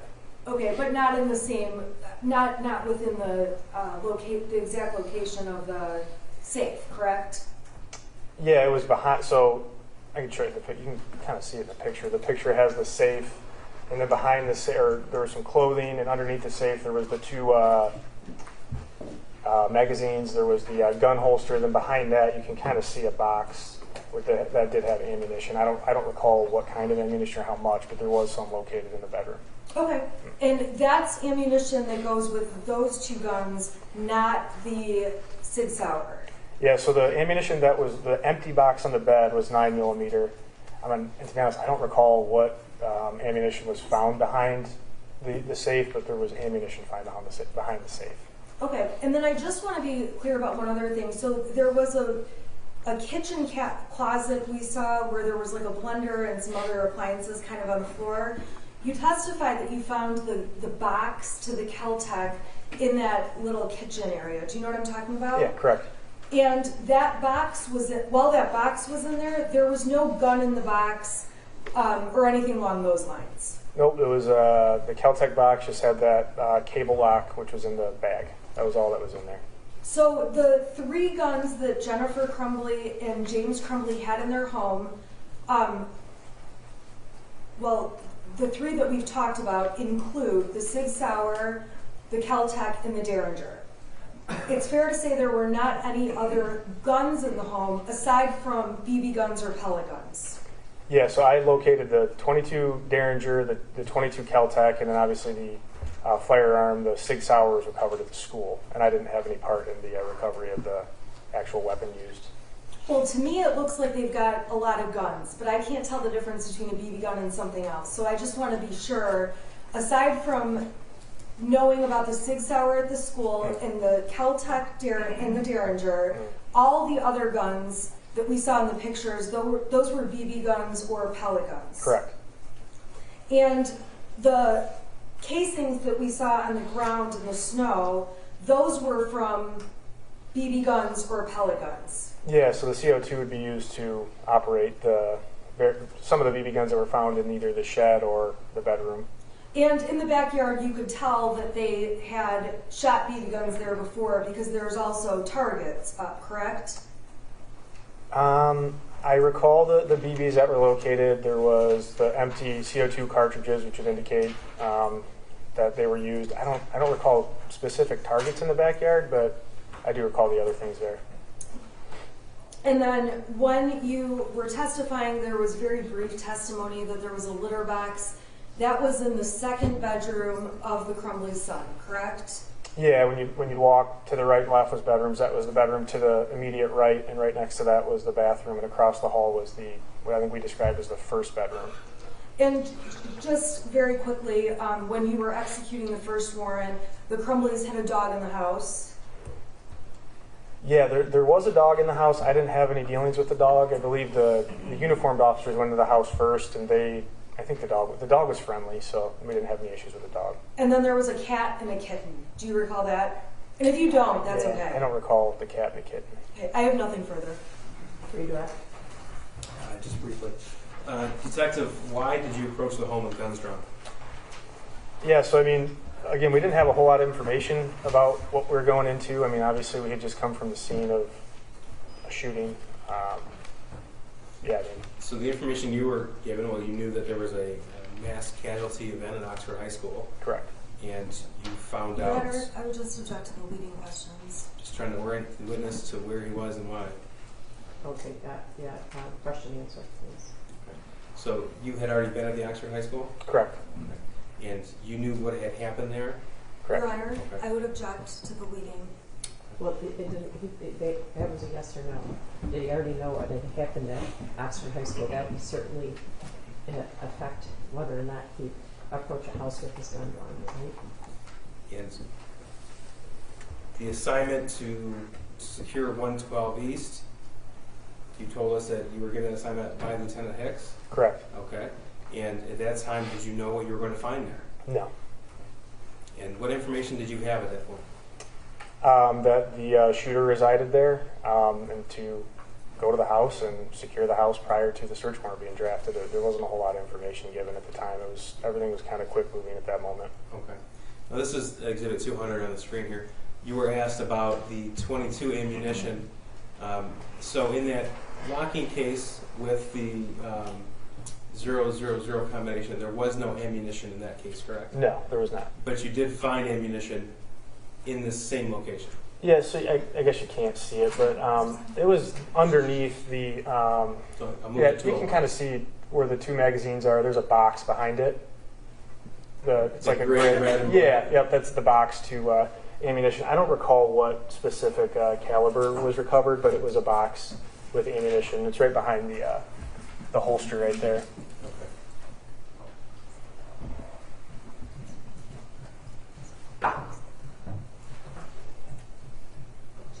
I'm done for the question. Thank you. So you can step down and you're excused. Thank you. Who is the next witness coming in? Sergeant Eschke. Okay. Short, long, medium? Long. Long?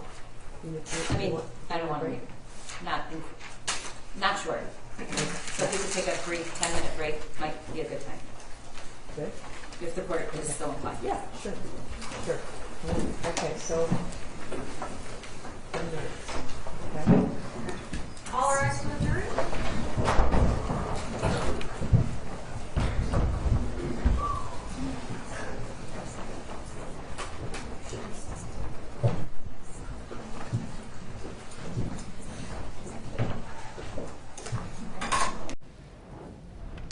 Okay, as we understand, court is going to a short 10-minute break. So let's just recap some of the testimony that we've been watching. Anything stick out as particularly effective in your mind, Arnold? No question. I think that this is probably going to go down as one of the epic fails of the defense today when she went after Andy Smith. He was a well-coached witness, trying to get out of him why he didn't search the bag. He said there was no reasonable suspicion. That was a well-prepared witness. And for the defense to go after him like she did and get nothing out of it, another squandered opportunity. And then you come forward, for example, to, let me go back here. Let me stay here for a minute. And this was Nicholas Ejak, the Dean of Students. It was, yeah, the Dean of Students, I'm sorry. Yes. I misspoke. Let me go back to Exhibit 152. That was a text message of some sort indicating or showing a picture of guns and things of that nature. The prosecution already had used it, and the defense turns around and puts it right back up so the jury can see it. That's reinforcement to the jury, and she did nothing with it. She got absolutely no use out of it. And so I'm sitting here wondering, what is she doing? What is her theory? What direction is she going? And then finally, when you skip ahead, for example, to the co-worker, what was that questioning about? At one point, she was trying to set up, so I thought, some inconsistency in her testimony. So everybody's sitting there waiting for the smoking gun. Didn't you say X, Y, and Z in the preliminary exam? I'm expecting her then to come back, well, didn't you say that then? You said something different today. She didn't at all. She just kept repeating word for word what the transcript said at the prelim. So today is going to go down, I feel, as an epic fail. Can she rebound from this? I don't know. I hate to say it, but we've been saying this repeatedly, that the same thing keeps happening each time. We're waiting on the end to have this grand reveal of what the point was in those questions, but it seems like we never really get to it, Rick. Yeah, you're not going to see it at this point. The coworker, one of the things that the coworker I thought was successful doing in the prosecution's case was emphasizing that Jennifer Crumbley received advice. If it were my son, the coworker said, I would take him out of the school. The cross-examination was, well, you don't have teenage kids, and you don't know her well, and the very inartful cross-examination, I think, that didn't make any points at all, or if there were any points made on cross-examination, they were lost in the jumble. So I think the prosecution is way ahead of the game at this point. I think my estimation is that the prosecution had already proved its case beyond a reasonable doubt. I anticipate there'll be a truncation of witnesses. I think that Jennifer Crumbley will testify in this case. I think it'll be a complete failure and ultimate disaster, that her testimony will not advance her case one iota. In fact, I think it will put the nail in the coffin. A complete failure. I think so, yeah. Wow. I completely echo and agree that it's a fait accompli. Listen, picture's worth 1,000 words. Today it was worth 1,000,000. Did you see the house? Yes. Did you see the targets? Did you see the whiskey bottle on the floor? Did you see the gun cases? The guns, even the toy gun. What do you think the jury was sitting there looking at and thinking in their brains? A, irresponsible parents, disheveled home, no discipline, no order, no direction, no nothing. That gave the appearance that the parents had just checked out on raising their child. I mean, completely checked out. That was bad. Yeah, it's like it told the story without even saying it. Yes. It's almost like you could tell he was left alone just by looking at those pictures. And what was with the boarded up room there? You know what I'm saying? When I'm sitting here looking at this seriously, I'm wondering, with all these spent shells on the floor, was he shooting out of the window? Why was it boarded up? I mean, it just didn't look good. You heard an intimation following up on that boarded window. They asked the officer, the prosecutor asked the officer, why was the window boarded up? He said he didn't know. There was an intimation, or sloppy as it may have been on cross-examination, that Jennifer Crumbley will explain the boarded up window. That, along with Jennifer Crumbley, will explain why the son was locked out of the house. Maybe it was an accident, and she's the only one that can explain it. Now, that's the kind of thing that you can leave to. You don't need a witness to testify if it might have been an accident. With the information that came out, it's a possibility that it wasn't, and maybe he left his keys inside while he locked himself out accidentally. Well, you can do that independent in closing argument. You can say, isn't this possible? This is a reasonable doubt, but it's not an element of the crime. It's not important. It's not important enough to get up and make an objection and to put emphasis on it and to try and redirect the jury. One of the things I wanted to point out, I'm curious what you might think of this, is the prosecutors, the defense, both of them, but the speaking objections. Speaking objections are usually, almost always, not allowed in court. It's an objection, judge, what's your objection? Rule 106, rule of completeness, and that's all that you need to say. Or Rule 404B, or whatever the rule, 803 D2E, whatever it may be. Not a speaking objection in front of the jury, giving your case more credibility, bolstering your case, and the judge is allowing that, which is unusual. But the winner on every speaking objection is the prosecutor, who just is hammering the defense attorney and telling the jury their theory of the case over and over, and emphasizing the reason why they want a particular piece of evidence in the trial. I'm curious to know if either of you would give the defense attorney any points from what we've seen today, or do you think most of the questions have just been redundant? It would be hard for me to give the defense any points at this juncture. Having done this so many times, I'd really have to dig deep to think about it. You know, especially when you look at how she went after the co-worker. She picked up the transcript, and you're thinking that she's going to impeach her. And you talked to the prosecution, didn't you? That gave a wonderful opportunity for the prosecution to stand up and on redirect and say, yeah, you talked to us. What did we tell you? And she said, to tell the truth. I mean, don't go after somebody if you ain't got nothing on them. It makes you look bad. So when you consider the totality of what's been going on here, I can't give her any points. I can throw a life raft to her because this case is going down quicker than the Titanic. Wow. It went down quick, too. One Also, of the things a lack that of co-counsel, as we mentioned, too. I just wanted to point out briefly, again, I said it earlier, but it's worth repeating. Jennifer Crumbley, the co-worker testified, Jennifer Crumbley ran out of the office when there was evidence, or when she was made aware that there was a active shooter. And then shortly thereafter, this was about, just after 1 o'clock, 1:23, she's texting Andy Smith, "Guns and bullets are gone. He must be the shooter. Ethan did it." So this is before she has any opportunity or ability to get information about who the shooter is, but she had already made the conscious decision, Ethan did it. That shows awareness, and that shows not only awareness, but awareness of the potential consequences.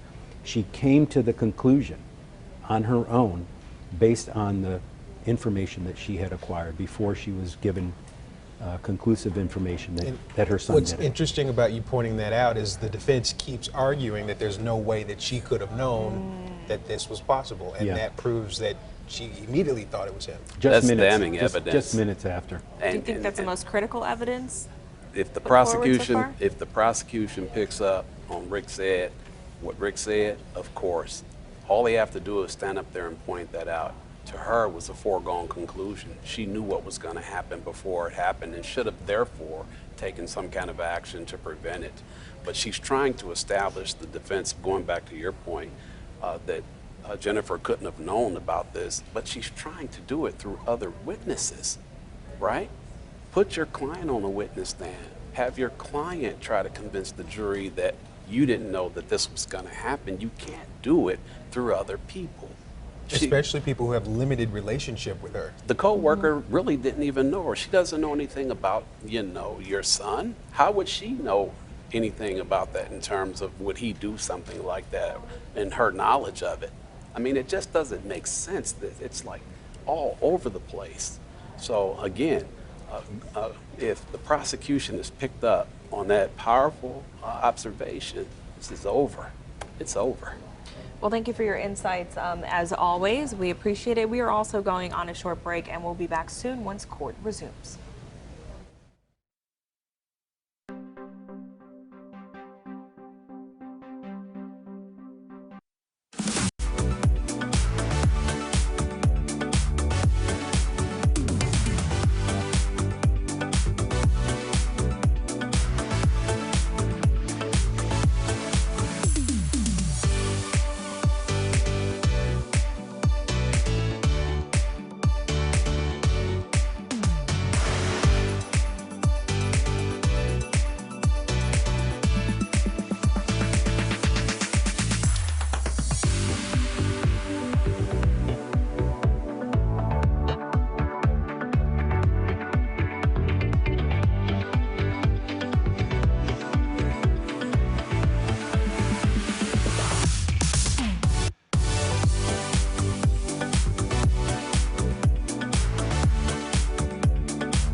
Welcome back. This is day 4 of the trial for Jennifer Crumbley, the mother of the Oxford school shooter. We are on a short break right now.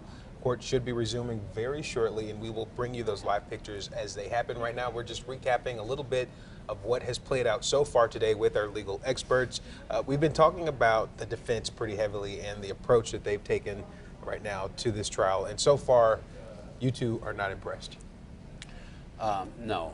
I know I can speak for myself. I'm not impressed with what I've seen at this point. The prosecution has put on a case that is methodical. You can see where they're going with their witnesses. Every witness that the prosecution puts on the witness stand, they're building. You can almost get a glimpse of what their closing argument's going to be. You contrast that with the defense, and we don't know where they're going.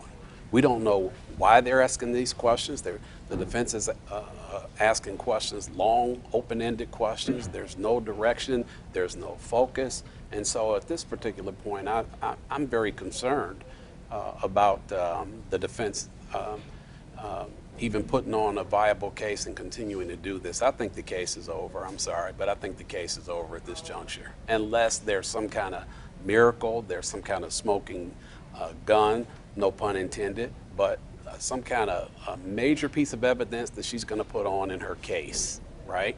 I don't see it coming, though. It's over. And something we've been talking about until now here in studio for these now 4 days of this trial is we haven't really felt like we've gotten a good glimpse into who Jennifer Crumbley is, what she was going through her mind at the time, until today when we saw her coworkers and her boss. Was incredibly interesting to hear those moments in the office, how she reacted, seeing her texts with him. So what do you think maybe were some missed opportunities with the defense in regard to the coworker testimony? Well, I think that listen, as we've been saying over and over, there are many witnesses for a defense attorney in general that there's absolutely no need to cross-examine. If they don't hurt you, leave them alone. The coworker didn't really hurt her, and the only cross-examination, if any, that I would have liked to have seen was you weren't friends, you didn't know her, you weren't intimately involved in her life. She could have done several things with her son regarding mental health facilities or mental health help or online or all of these other things in her world that were going on that you had no awareness of whatever. And maybe a question or two about that. But other than that, I would not have cross-examined her at all. She said the information about her son was locked out of the house, so the shooter was locked out the night before for whatever reason. Okay, that could have been accidental. You can handle that off in closing argument. She said that she gave her advice. Okay, so what? She gave her advice. How useful is that for somebody who's in the throes of this crisis? So there weren't really a lot of things that the prosecutor gained by that. It was, sometimes I can speak from firsthand experience. Sometimes when we're prosecuting a case, we're the ones who are putting the case on. So if you look down in the courtroom in the hallway in Oakland County, you might see 4 or 5 witnesses stacked up out there waiting to testify. Or in Wayne County, they have a jury room that they use sometimes for witnesses, or a witness room in some courthouses. So you'll see all the witnesses stacked up in there. Well, there are times when things happen where you have witness number 4 that for whatever reason isn't ready, isn't in the room, can't testify. You might skip to juror number 5, or you have a witness. I've had witnesses in cases that were, for lack of a better term, filler witnesses that might give some information that's helpful but not necessary, that you wouldn't otherwise call. And you may call those between, the witnesses that are important but that aren't ready to testify for whatever reason. That may have been what this witness was about, because it didn't advance the case for the prosecution much, and it certainly hurt the defense. I agree with that. When you're talking about the coworker, one of the things, and I wrote this down, the coworker said that this was in the context of getting the text messages and looking them over, I guess, with Jennifer. She said, I would have brought my son home. If you're going to cross-examine that witness, you have to expose that witness's lack of knowledge about what's going on in your home or with your own kids. Do you have kids? Have you had a situation like this before? What do you know about what goes on with Jennifer and her son? You don't know. That was an opportunity to maybe gain a little ground in terms of exposing the co-worker as not having a basis to make those statements. What she would have done doesn't mean that that's what Ms. Crumbley should have done. But that was another blown opportunity, a blown opportunity after blown opportunity. One of the things that I think that we're seeing from, I'm curious as to whether you'd agree with me or not, one of my takes from all of these witnesses is that they're there and they're telling, you know, their story as they remember it, as they know it, as they factually witnessed it. There doesn't seem to be any bias or separate motive involved. That came out in spades when, as you pointed out, that the co-worker was cross-examined in a prior inconsistent statement, very inartfully done, and in fact there was no prior inconsistent statement. Right. Right. But one of the things that you see in some trials, and I think you're going to see this when Jennifer Crumbley testifies, they have a particular demeanor for the party that puts them on direct examination, in their case in chief, whether it be the prosecution or the defense, and then markedly change on cross-examination, physically change. So you see a witness who's very cooperative, very open, effusive on direct, and then when the other party cross-examine, they're tight, they're apprehensive, and you don't see that on any of these witnesses at all so far in this case. I agree. These witnesses that are being called, you can look at them and any outsider outside of the courtroom, passive observer, they don't have a proverbial dog in the hunt. They're just telling their story. They're telling it like it is. So it's not too much that the defense can do with them anyway. And you take the co-worker again. The co-worker seemed to have a nice personality, seemed to try to be truthful. The dean, same thing. They're testifying straight up and down the middle. But you're right, when cross-examination comes, right, then it's a different story. They kind of, maybe tense up a little bit, but not these people. Yeah. Not the ones that have been called so far. They have answered the questions almost in the same manner for the defense as well as the prosecution. That spells credibility. The jury is seeing that. That means the jury is knowing and feeling that they are credible. Nobody's trying to throw Jennifer under the bus, and they see it. Something else that seems to be consistent with all of them is they only knew Jennifer in whatever realm that was in. She didn't share a lot with anyone, it sounds like.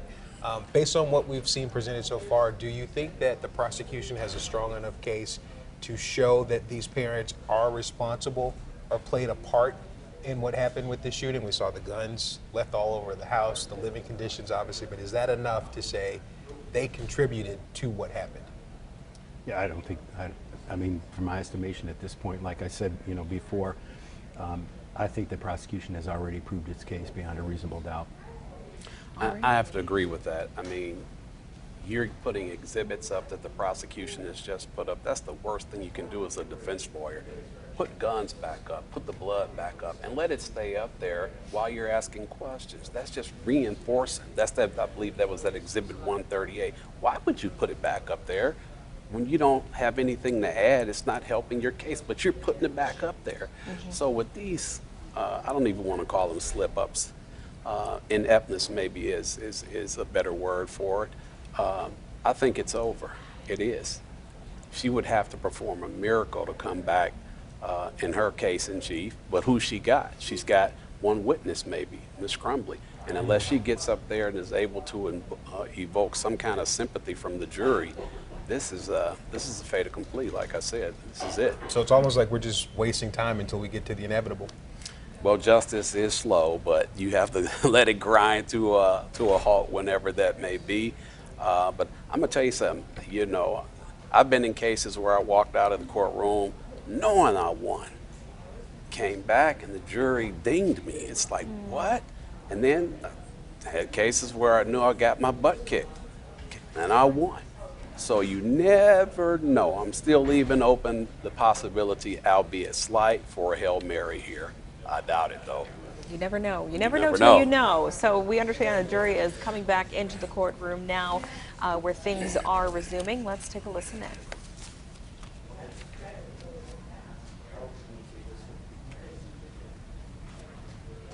Are being told just they're not quite ready yet.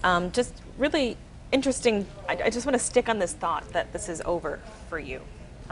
Day 4. How many witnesses have we gotten through at this point? Have we gotten through half? Close to 10. Half? Yeah. Okay, Yeah. so still more potentially 15 to go, plus Jennifer Crumbley herself, and she would be testifying at the end, correct? In her case in chief. Okay. She'd be testifying, yes. When the prosecution rests its case, then it's time for the defense to put on their case, and they get to put witnesses on, and presumably whoever she has, plus Ms. Crumbley. At this point, it shouldn't even be a question of whether she needs to put Ms. Crumbley on the stand. She doesn't have anything else. She's got to do it. A lot of lawyers don't like to put their clients on the witness stand, but again, as I've said many times, a guilty person doesn't testify. She has to do it. She has no choice. But what is she going to ask her? Mm-hmm. You know, what is she going to ask her? What could she ask her? So How does it benefit her to get on the stand? it benefits her from this perspective. You never know who she may be able to connect to on that jury, and let's not let this be lost on us. It's reasonable doubt. That is the highest burden in our legal system. That's beyond all doubt. It's reasonable. All you need is one. All you need is one. One holdout, and it's a hung jury. She doesn't have to convince all of them. Just one. So if she gets on the witness stand and there's one juror that connects with Jennifer Crumbley and holds out, we'll be back here again at some point. And then just remember, the prosecution presents its case in chief, the defense presents its case in chief, and if Crumbley testifies and makes points, what's coming next? The prosecution gets to put on a rebuttal case, rebutting evidence that of what Jennifer Crumbley testified. Now, what they'll try to do on cross-examination is to get her to open the door to other things that weren't otherwise admissible that they can then present in a rebuttal case. So the last thing the jury's going to hear is the prosecution's rebuttal case. And that can be devastating. It will be devastating in this case. Is it surprising to either of you that we haven't heard much mention of James? You know, that could have been a tactic. We did it first. Remember, that was even in the opening statement. Was the empty chair defense? That wasn't my client. It was her husband. So, yeah, we heard that in the first few witnesses. We even heard it on cross-examination regarding you remember the gun safe. That wasn't my client who gave you the information or had control and care over the gun safe. That was someone else, James, right? Mm-hmm. Yeah, and we also saw that video from yesterday too, where that was an argument from the prosecution with the crying. We'll get back to this conversation shortly. Right now, court is resuming, so we're going to listen in. Some of the information may be disturbing. Keep that in mind.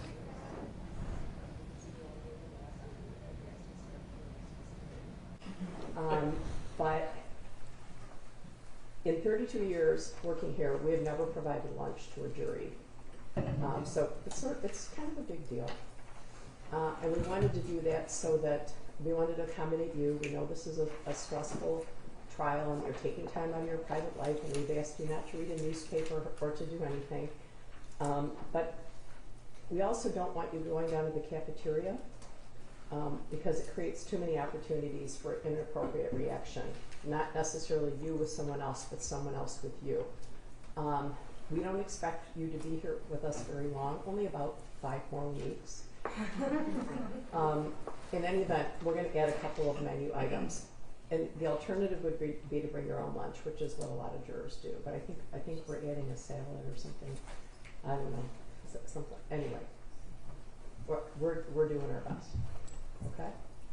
All right. So if you think it's really bad, for some reason you could bring your own lunch. But I don't want anything to happen. People do silly things and could approach you and okay.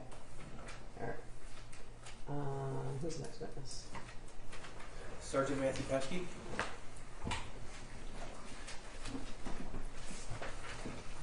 Could you raise your right hand? Do you swear or affirm the testimony about the is the truth, so help you God? I do.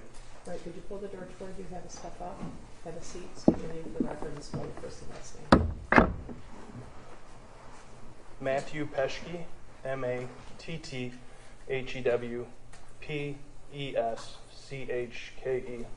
Thank you. Go ahead, prosecute. All right. Good afternoon, Sergeant. Good afternoon. Can you tell me or tell the jury how long you've been employed by the Oakland County Sheriff's Department? For 20 years now. And you are currently a sergeant, correct? And what's the scope of your assignment and duties at this moment? My assignment and duties at this moment is I'm a detective sergeant in the Special Investigations Unit at the Oakland County Sheriff's Office. I want to direct your attention to November 30th of 2021. Do you remember that day? I do. Can you recall where you were when you heard about the shooting at the Oxford High School? I was at the Pontiac substation. Okay, and can you tell the jury what you did? How did you hear about it? My partner at the time, Kevin Thomas, came into my office, told me there was an active shooter at the Oxford High School.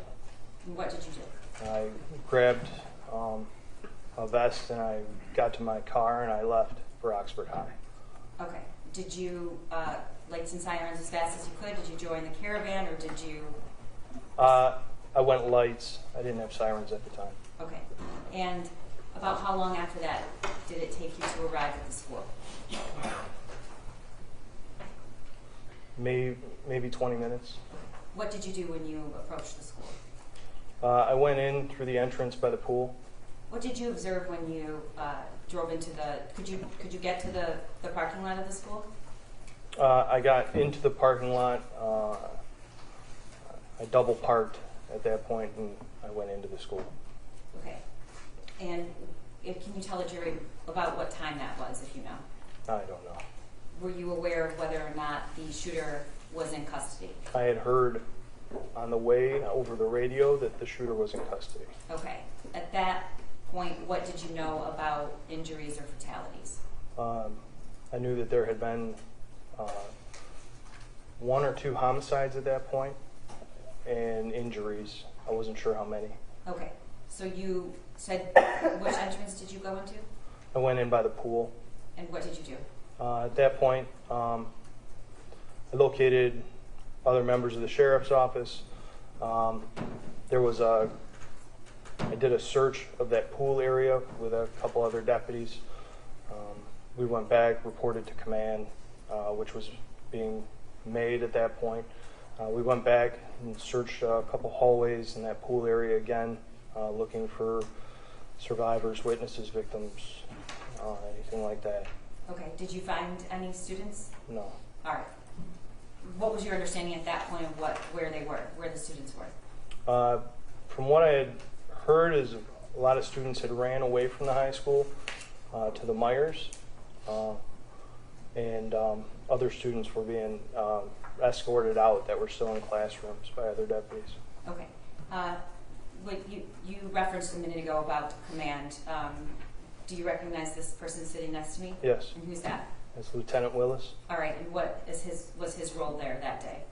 He was, he became the officer in charge. He was one of the command, reporting command that we go to. So when you say command, were you finding Lieutenant Willis at that point? Was he instructing you or was somebody else instructing you? Captain Hill was also there. Okay. So after you cleared the pool area and another hallway with officers, what did you do next? At that point, I was advised by command, the structure, to go to the house and the residence of Ethan and secure it. We've decided that I've asked that we not say his name, so we refer to him in these proceedings as shooter. Sorry. That's okay. My fault. I should have explained that to you. You were told by command to go to the residence, and first, were you told whose residence it was and who lives there, or anything about the house? We were told to go to the shooter's residence, secure it, preserve it for evidence, and there was a search warrant being drafted. Okay. And did you do that? Yes. Do you know, if you can recall, how long did it take you to get from Oxford High School to the shooter's residence? Just a couple minutes, I believe. Okay. Did you go by yourself or with somebody else? No, I was in my own car, but I went with Deputy Steele, or Detective Steele at the time, Detective Stoyak, and Detective McPherson. And I believe there was a marked unit already at the house. And you were instructed to do what when you got there? To get any occupants out, secure it, look for if anybody was injured, destruction of evidence, anything like that. Okay, and you mentioned a search warrant. Were you told that there was a search warrant, or they were attempting to get one? What were you told? Search warrant was being drafted. It was not signed yet in order for us to begin our search. Okay. Is this something that you've done frequently in your career? Yes. All right. And what do you typically do when you arrive at a residence of any kind and you know there's a search warrant they're attempting to get a search warrant? What's the protocol? The search warrant gives you authorization to enter the house, and to search the house, more or less. So when you arrive on scene, normally as you're entering, guns are drawn, you don't know what's in there, you don't know about animals, you don't know anything like that. You go in, you clear the house, make sure all occupants are either taken out or preserved in an area with other people, and then from that point, you hold the house and you preserve it. Normally, I make sure nobody's in there, and then we leave and have somebody watch the house, but not leave the area. We stay in the area until the search warrant is done by someone else. Okay. When you were instructed to go to the house and do this, what did you have knowledge of regarding the shooter, his parents, what led up to it? What was your knowledge at that point? I had knowledge of the shooter's name. I had knowledge that high school students were killed and injured, and that was pretty much about it at that point. Thank you. Did you have any knowledge about who else lived in the house? No. Okay, so you knew almost nothing. Is that right? Yes, I knew nothing when I went to the house. Okay. When you arrived on scene, what did you observe? I observed a male out walking in an area by it was like an awning, and then I observed a female coming out onto the porch. All right. Do you see that at some point? Did you learn that female's name? Yes. What was her name? Jennifer Crumbley. Do you see her in the courtroom today? I do. Can you describe something she's wearing? She is on a tan sports coat. You made the record reflect he's properly identified the defendant here. The record will still reflect. Okay. What did you do when you drove up to the house? I drove up to the house. I put on a vest, and we lined up at the door and we went in. Talk to me about why you put on a vest. This is an active shooter scenario. This is I'm protecting myself with my vest. I don't know what I'm walking into. Okay. And when you say we, who else was with you at the time? It was McPherson, Detective Stoyak, and Detective Steele. All right. Did anyone have their guns drawn? Yes. Who? I did, and I'm almost positive everybody else did. Why are you positive of that? That's normal. When you say normal, what do you mean? Is that protocol, or is that, because I think for a lot of us that's not normal. So I'm trying to get you to make the jury understand why you would do something like that. Well, like I explained, we didn't know what we were going into, so we were just making sure we were protecting ourselves. Is that something you do frequently when you approach a house to execute a search warrant or to clear the house? Yes. Okay. What did you do next? We cleared the house, and at that point, we came back outside.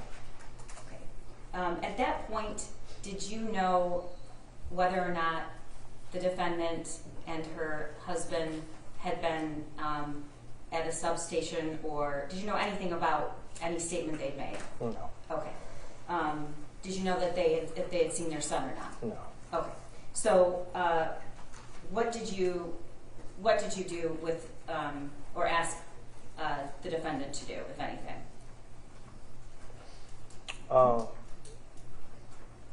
Can you rephrase? Yes. At some point, you had an opportunity to interact with the defendant, correct? Yes. Can you tell the jury how that happened? She was seated in the back of a patrol car in front of the house. Whose patrol car? Weingart's. Okay. And at some point, was she in the back of another patrol car? I never saw her in the back of another patrol car. But Deputy Zajac was also on scene in a marked car. Okay. So what was the first interaction you had with her? When she was in the back of Deputy is it Weingart's? I believe it's Weingart's, yeah. Okay. And what did you do, if anything? I advised her she wasn't in custody, and I originally jumped in the driver's seat, but then I walked around to the back seat and I opened her door. Why did you do that? She's not in custody. I just wanted to have a conversation with her. Okay. Did you leave the door open or closed? I opened it. Okay. Did she express a preference about whether it was opened or closed? She liked it open. All right. This conversation takes place for about 49 minutes. Is that correct? Yes. Okay. Were you talking the entire time? No. What else were you doing while you were talking with her? Were you doing anything else? Were there breaks in that conversation?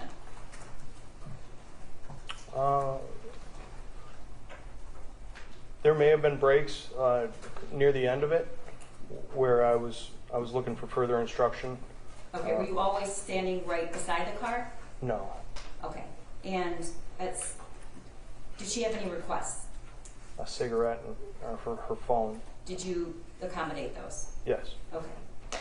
All right. Your Honor, I'm going to play what's been marked as People's Proposed 342. It's the in-car video that Sergeant Peschke just introduced. Your Honor, I have no objection. Okay, 342 is a minute. I do have a really quick question if we can approach very, very, very quickly.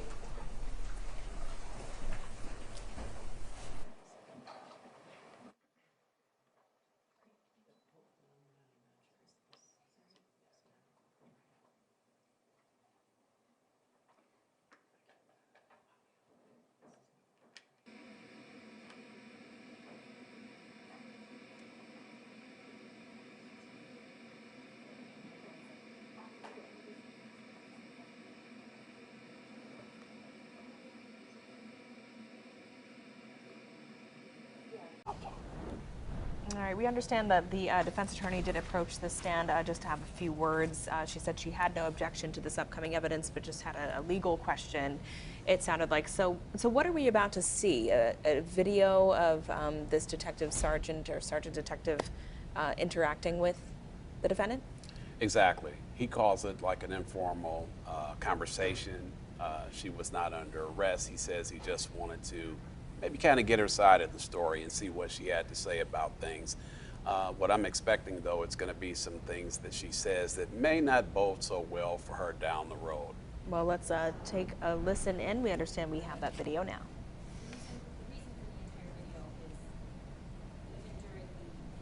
There's no conversation. It's an opportunity to view and observe the defendant. So I just want to put on the record why I'm playing the whole thing. Okay. Your Honor, we have no objection. We stipulate to the exhibit. Well, in the interest of completion, too, it's going to play the whole time. So. Okay. All right.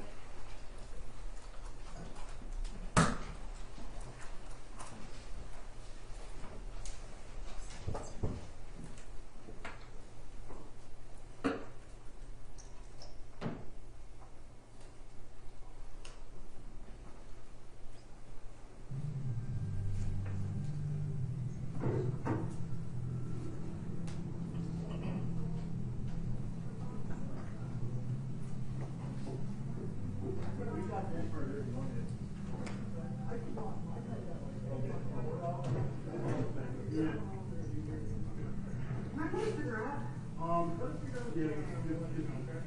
were just out at the substation. Okay. All right. We'll get you. What?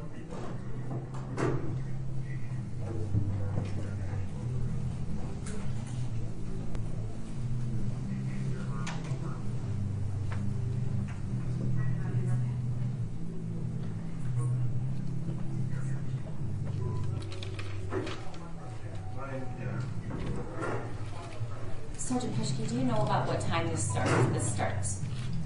I mean, actually not about what time. Do you know what time that she gets in the car? Not exactly. I'm sorry, I wasn't paying. Okay, that's all right.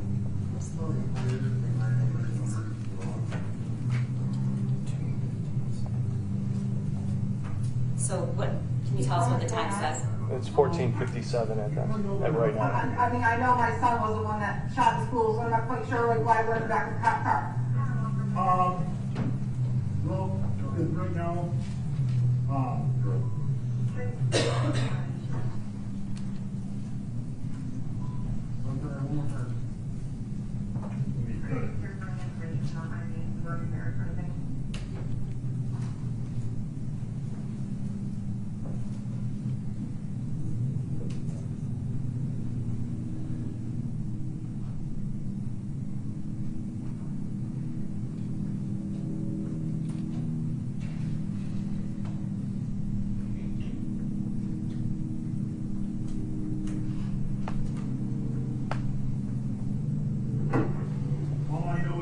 we're detaining you until investigators can get things figured out. Can I get some air back here? Yep.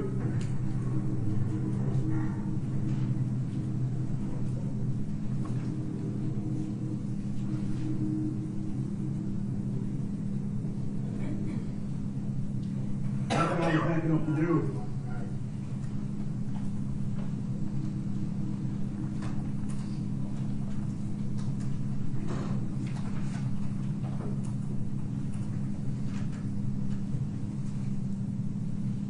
I left the stove on. I think they got shut off.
date of birth? 4178. Okay. Were you handcuffed when they brought you out of the house? Not, well, they handcuffed me at the front door.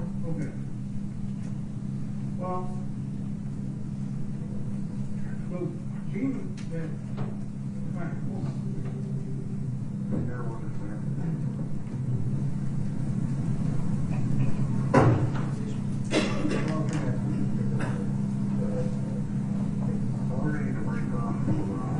Jennifer, has anybody told you what's going on? I was out at the substation and I saw my son and answered questions. I know what he did. Okay. All right, so you understand, you're not in custody, you're just, right now, we need to check your house for evidence. That's fine. Okay. Would you be willing to sign a form? For us to check, we can go through your house? Okay. Is his room far in the back? Is here something? Okay. Is his room all the way in the back? No, he's got, there's 2 pits on either side of that. So he has 2 bedrooms? Yeah, because his bedroom got so out of control, he moved to the guest room, and then that got out of control, and I haven't got a chance to pick it yet. Whose room is all the way in the back? Those are mine. Me and my husband. Okay. What's your name? James. Is that Ethan's dad? Yeah. Biological? Yeah. Okay. Does he own a firearm? Yes. Ethan does? No. James? James does. Did you see that box that was on your bed in the back bedroom? I haven't had a chance to go back there yet. Okay. What's a good phone number for you? 248-760-7502. Did Ethan have a phone? He did. What's that? It's stored in my phone. I don't know if I had my phone in the bumper of that police vehicle. I can get it. Okay. And your husband's name is James? Yes. James, same line? Yes. Who's Hazor? Who? Hazor? No? Okay.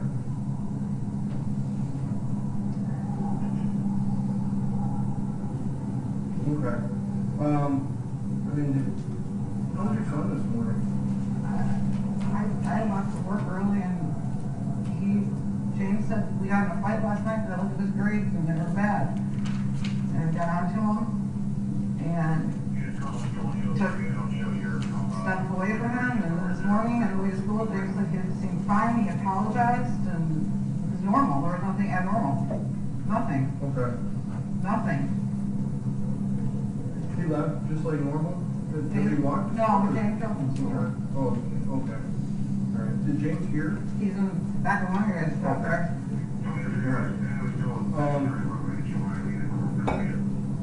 When did you get home from work? The minute he told me there was an active shooter after high school and we couldn't get a hold of Ethan, I left, so I don't know what time it was, like, I don't know what time it is right now. Okay.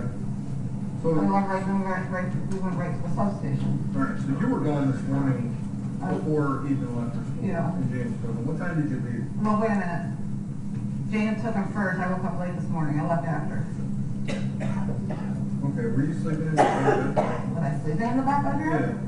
I mean, that's where I sleep. That's where I woke up. Right, but, so I guess it's kind of hard for me to ask you because there's a gun box on your bed. Yeah, that's probably when we found out there was an active shooter. We were at the school early this morning because the counselor found some drawings on the paper and said didn't seem a concern to stay at school. And then we found an active shooter. James came home and he opened the gun box, had the guns gone, and we had the bullets hidden in 2 separate spots, and the bullets were gone, and instantly it's like, oh shit. Okay. I think that's what we do with this.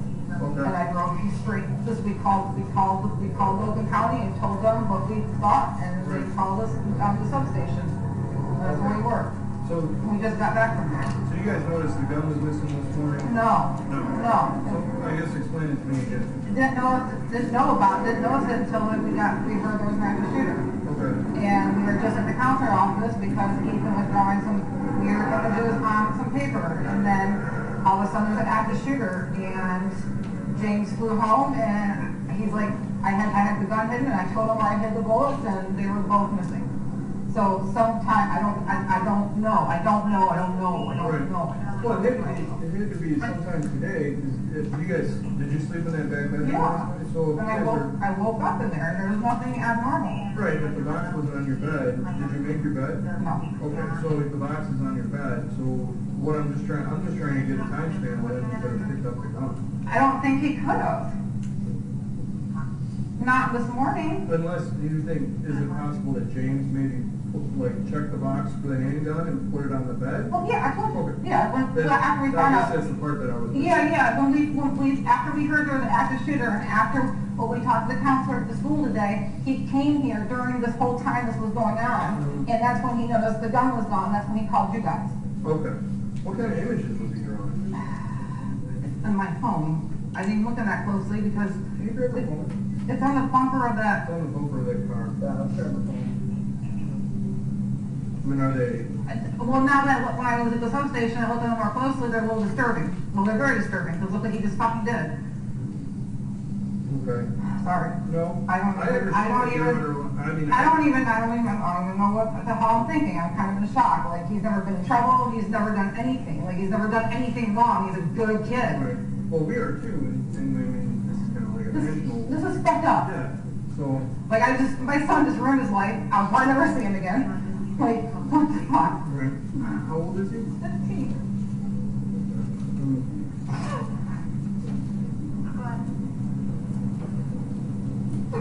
I'm sorry. No, I wasn't. The green one? Yeah.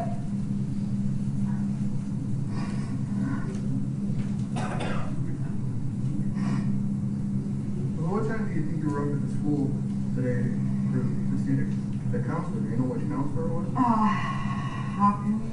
Hopkins.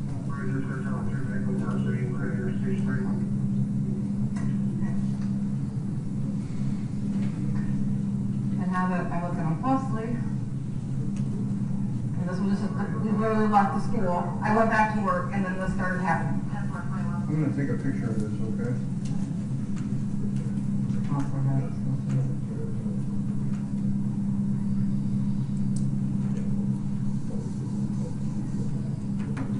Is this on like homework?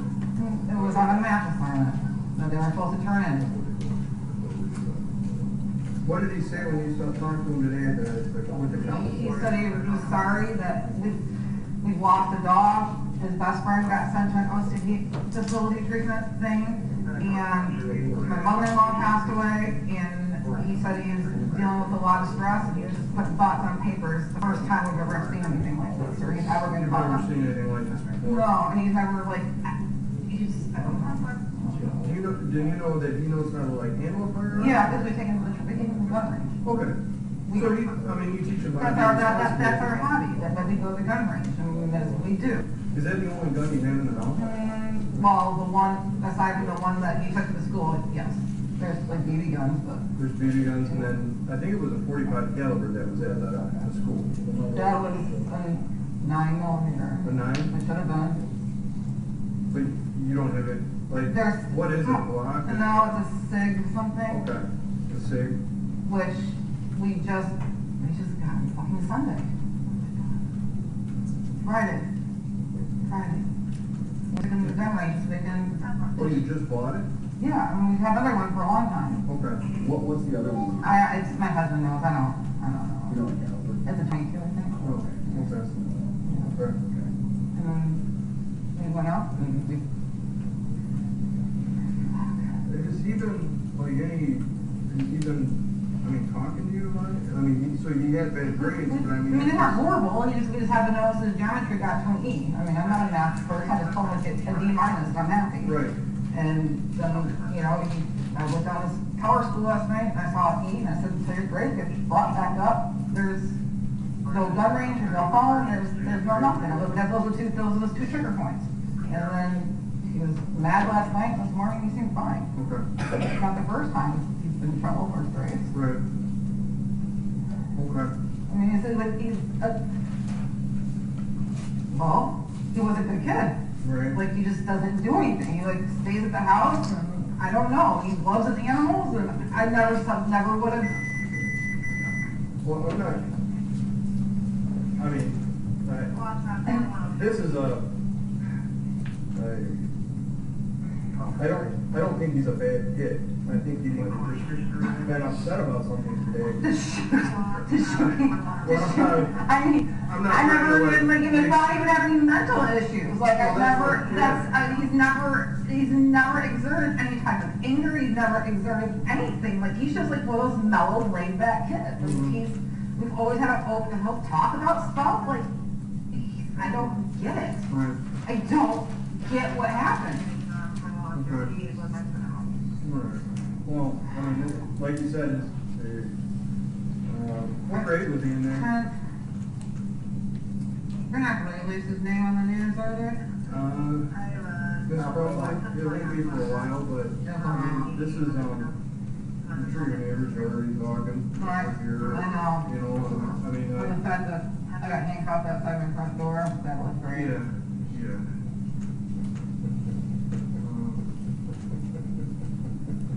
C-R-U-M-B-L-E-Y. You guys own or?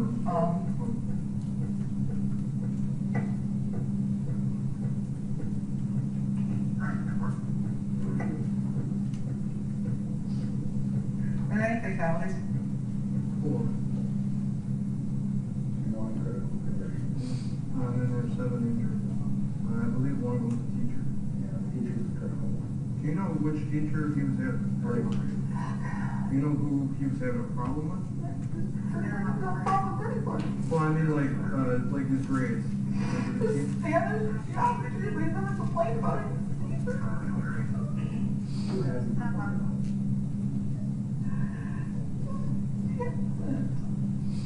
So like, what was like a teacher last year? I don't even remember her name. Was it the same school even? Yeah.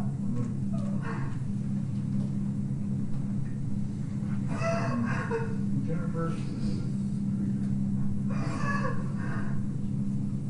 If I could have you, when you take a second, why don't you take a second? Did you ever complain about anybody in school? Being bullied? I asked him for everybody's nice to school, and he said yes. Did he have friends? Not a lot. The one best friend he had was sent on Halloween to an OCD treatment facility in Wisconsin out of the blue, and that was like his best friend. And so he didn't really have anybody outside of that, so I don't know. Okay. I don't know. Okay. If you could sign this for your house, just gonna go in, and I would like to get that gun box. Just see if any other weapons are missing. My husband knows who was doing it. Does he? Okay. I'll get that. I have a cigarette. Wish I had one. No, my husband's got one. Oh, does he? Yeah. We'll get that. And maybe a jacket. Yes. Well, what we're gonna do is we're gonna roll this one up and get you. No, I don't want the key. I can possible. Okay. I just really want a cigarette. Okay. And I don't even really smoke. Okay.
No,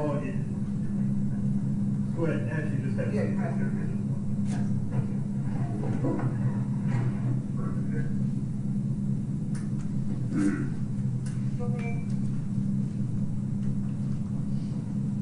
Is that his? Yep. He's gonna.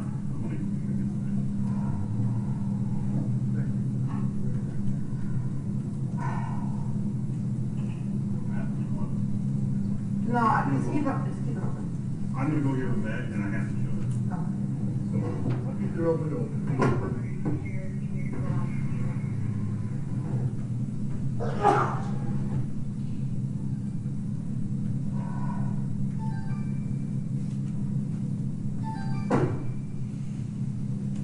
Hey, Ted. Terrible. I can't talk. Did you hear about? Anyway, it's on the national news. Yeah.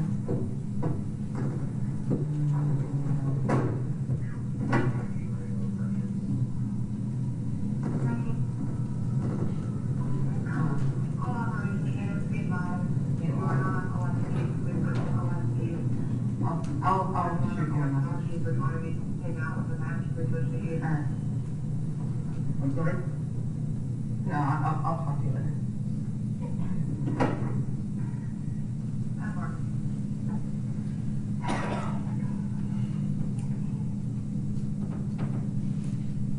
Radio, can you repeat that?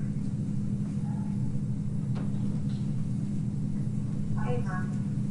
I'm in the tower, so I'm going back north east, putting the east, and then taking out. I mean, I'm seeing before on the road, so I'm going back north, and radio, and 37.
my biggest fear was that he was going to turn the gun on himself.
So this is a house around here is a place of interest. So, yep.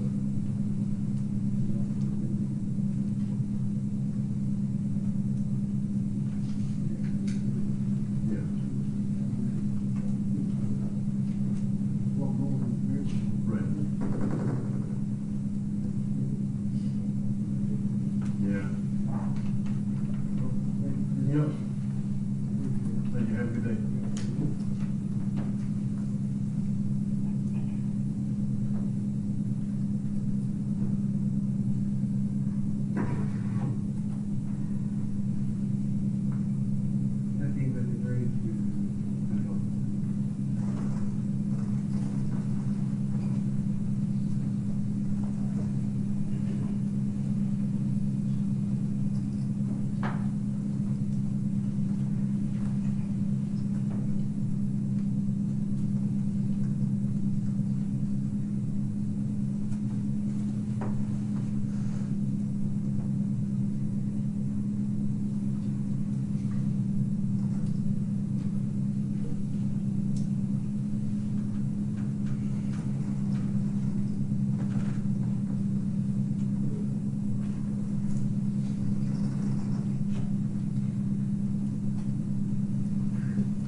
being, she was born on my birthday.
This might take a little while. But what I'm going to do, I didn't realize you'd already talked to a sergeant earlier. So with all the chaos going on, it was a little bit of a misunderstanding on everybody's part. So what I'm going to do is, I can't technically let you go back in the house because they want to do a search warrant. So what I can do is if you guys want to go get a cup of coffee, go get a drink, leave. Sergeant Bryan said he will call you as soon as the search warrant is done on your house. But I can't let you go back in right now. So I don't know, that's what Detective Stoyak's also telling your husband. I don't know, do you have your car keys? No? But you don't keep guns in the car? Okay. So, yeah, I mean, do you want to think about it for a second, or wait until your husband, or, I mean, what do you? I need to get my car keys. I mean, I've don't know. I mean, the whole fucking neighborhood probably thinks like we're monsters and. Well, that's why I'm gonna get you out of here instead of just having you sit out here. Yeah, that'd be good. Is that okay? All right, so give us just a minute. I need a jacket. Yeah. I don't care about jackets. I got hoodies in my car. I need like a charger for the batteries. Okay. Do you have a charger in the car? I don't know if I took it anything or not. It'd be plugged in if I didn't. Okay. So we'll just have a guy who'll go in with you to make sure that everything's cool, and then Sergeant Brown will call you in the house. Just make sure the one cat.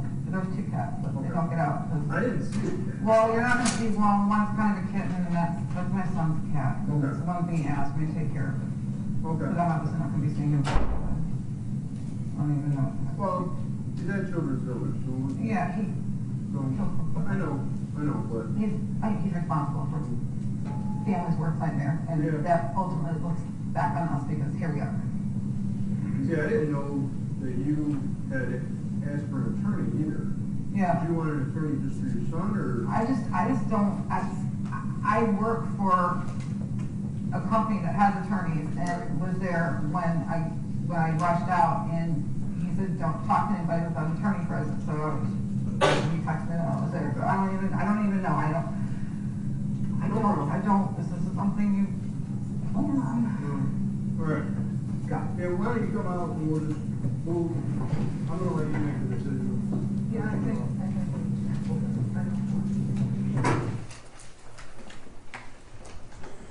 Nothing further, Your Honor. Cross. The defense has no questions. Thank you, Sergeant. Sergeant? Yes. You may step down. Thanks, Judge. Who's the next witness? Thank you, Judge. I think we can get through one more witness, but we do need to address a matter outside the presence of the jury first. Okay. I'm going to give you a 5 to 10 minute break. We're going to see how. I guess there's an issue. All right, for the jury.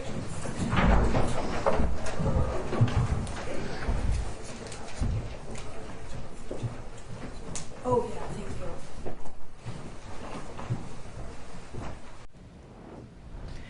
Okay, we saw a 49-minute video of Jennifer Crumbley in the back of a cop car hours after the shooting took place. What were some highlights from that video that really struck you, Rick? Let's begin with you.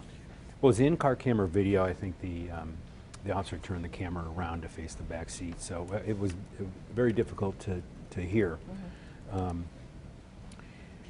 What impressed me was just about nothing, other than she was pretty cool and calm for a while. She did cry, broke down, but she said in there that she never expected this kind of anger. He wasn't an angry. He was a good kid. He was someone that didn't appear to have any mental illness. He's never had any mental issues, she said, which is, demonstrably false by her own account. She recognized that he did have mental issues prior to this. She was handcuffed at one point. She said, "I was handcuffed at the front door. That was great," she said, sarcastically. But not sure who she called at 3:19. She was texting someone earlier as well, so she made a phone call. I think she said, "Did you hear what happened?" or words to that effect. So what I anticipate the prosecution will do is marry up chronologically the texts, the phone calls, for a closing argument, make some kind of chart to emphasize that she was actively texting and calling while she was in the back of the police car. But really, other than he didn't have any mental illness, which she obviously knew he did, I think that's a critically important admission by her. All right, we know that the court is about to call another witness to the stand. Right now, the defense is arguing some of the evidence that's going to be presented, so we'll get back to that in just a bit. For you, what have been your thoughts or takeaways from that video that we just saw? For anybody in America, whoever wonders what you have the right to remain silent means, you need to watch that video. There were some demonstrative contradictions in there that I suspect, as Rick said, will be used in closing argument that it will be hard for the defense to overcome. Mm-hmm. And we're understanding, we're just being told by producers that a piece of evidence that the defense, I believe, does not want to be shown now, which they're refuting against. It features a victim in a pool of blood. Oh. So what do images like this invoke in a jury? Well, they're obviously very emotional, very jarring, very powerful. And the defense is going to argue that they're prejudicial. Now, every piece of evidence that's admitted at trial by the prosecution is prejudicial purposefully, and obviously it's prejudicial against the defendant in order to make their burden of proof. The test is under Rule 404B is whether or not the evidence that's admitted or attempted to be admitted substantially outweighed by its prejudice. It has to be substantially outweighed with the prejudicial impact that it would have. Not prejudicial impact, it's substantially outweighed. And that's a high burden to overcome. And so I would anticipate that the defense in this case would say this is so prejudicial as to unfairly taint the jury, as to bring in passion, anger, outrage that would be focused against my client. So that's why they're trying to keep this out. I also believe that this is not an issue that's come up for the first time, in the day of trial. It should have been addressed months ago. Going back to that video, what does it say to you that she was saying to the officer at the time that she didn't even know, allegedly, that her son had mental health issues? We know about the issues with him saying that he saw demons and other problems that the parents were fully aware of. Although we'll get to that in just a moment, but first we want to get started with our 4 o'clock show.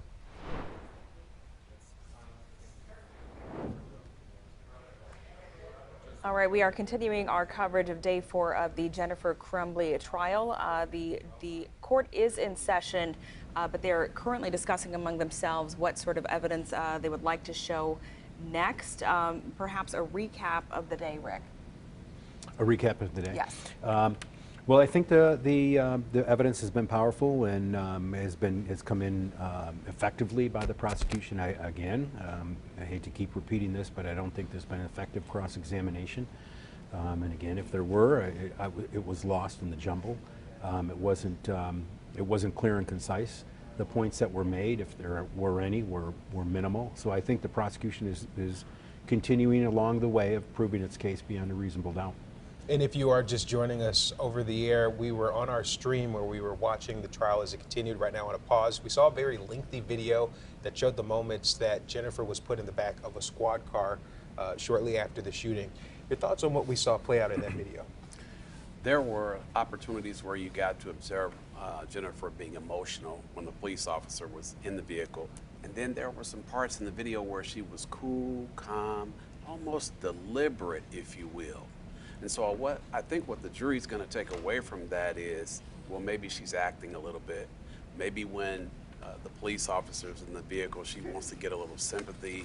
She wants to say she didn't know anything about it. But then you saw her pick up a phone. She wasn't emotional at all. And I believe, it's a bad video, but I believe she said, "Hey, babe," and was talking normal, talking like she was disconnected from the entire incident. And then the officer gets back in the car and she's flustered again. So I think the jury's going to see it as powerful evidence that goes to her credibility. She's got some demonstrative denials that came out in trial today that showed that she's not telling the truth. And as you pointed out, in that setting, she was not under arrest, so they didn't have to tell her that she was being recorded or anything like that. Yeah, and to that point, what we've seen here too is some very good police work, married with very good work with the prosecution at this point. A lot of people watching this may say, hey, well, why didn't he read her rights? Well, she wasn't in custody. He just wanted to talk to her. The only time you have to read someone their rights is if it's a custodial situation where she's not free to leave. As long as she's back there and gets in voluntarily and starts talking, anything that she says can be used against her. Ergo, here we are today. She's given evidence against her husband. She's given evidence against her kid, and she's giving damning evidence against herself at worst. That's what we have here. It was not a custodial arrest. It is completely admissible with everything she said. Right, and the officer made that a point. You're not in custody. Some of the things that came out in the video, which started at 2:56 and ended at 3:45. The interview started at about 2:05. I'm sorry, 3:05. Some of the points where Jennifer said that they didn't know that the gun was missing. And then she said that her husband James, in a previous conversation she had, said that he had hid the bullets. She said that on tape. She also said, I don't think he could have gotten the gun, her son. He's never been in trouble. He's a good kid. We just bought the gun a couple of days ago. Last night and this morning he was fine. He's never exerted any kind of anger. He's a good kid. He's never had any mental issues. And then she was upset that she was handcuffed. And then at 3:19, she placed a phone call and said, I thought I heard her say, did you hear what happened? So again, I think the prosecution is going to go down through all of the calls and the text and merge them together, exactly who she was texting and calling while she was in the back of that police car. I think it's critical information. It's no question, and let's roll the tape. I like to say in these situations, let's roll the tape. Imagine now we're here a few weeks from now and Jennifer's on the witness stand. What do you think the first question is going to be from the prosecution? I guarantee you it's going to go back to that scout car video, and they're going to have copious notes taken, and then you're going to see some real cross-examination.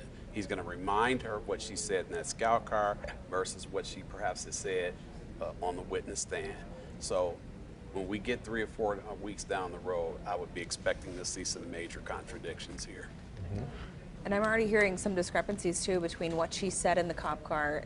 Like you said, last night the shooter seemed okay, but we know that when the parents were called into the school that morning, between them, the parents said something about an argument about grades the night before, correct? He could have been stressed about that, trying to understand what's wrong. Why is he calling out for help? Why is he making these drawings? Right. So we already see a discrepancy there between what she's saying to this police officer and what she wants on the record. It also makes me think back to this term we keep hearing, hyper-vigilant mom.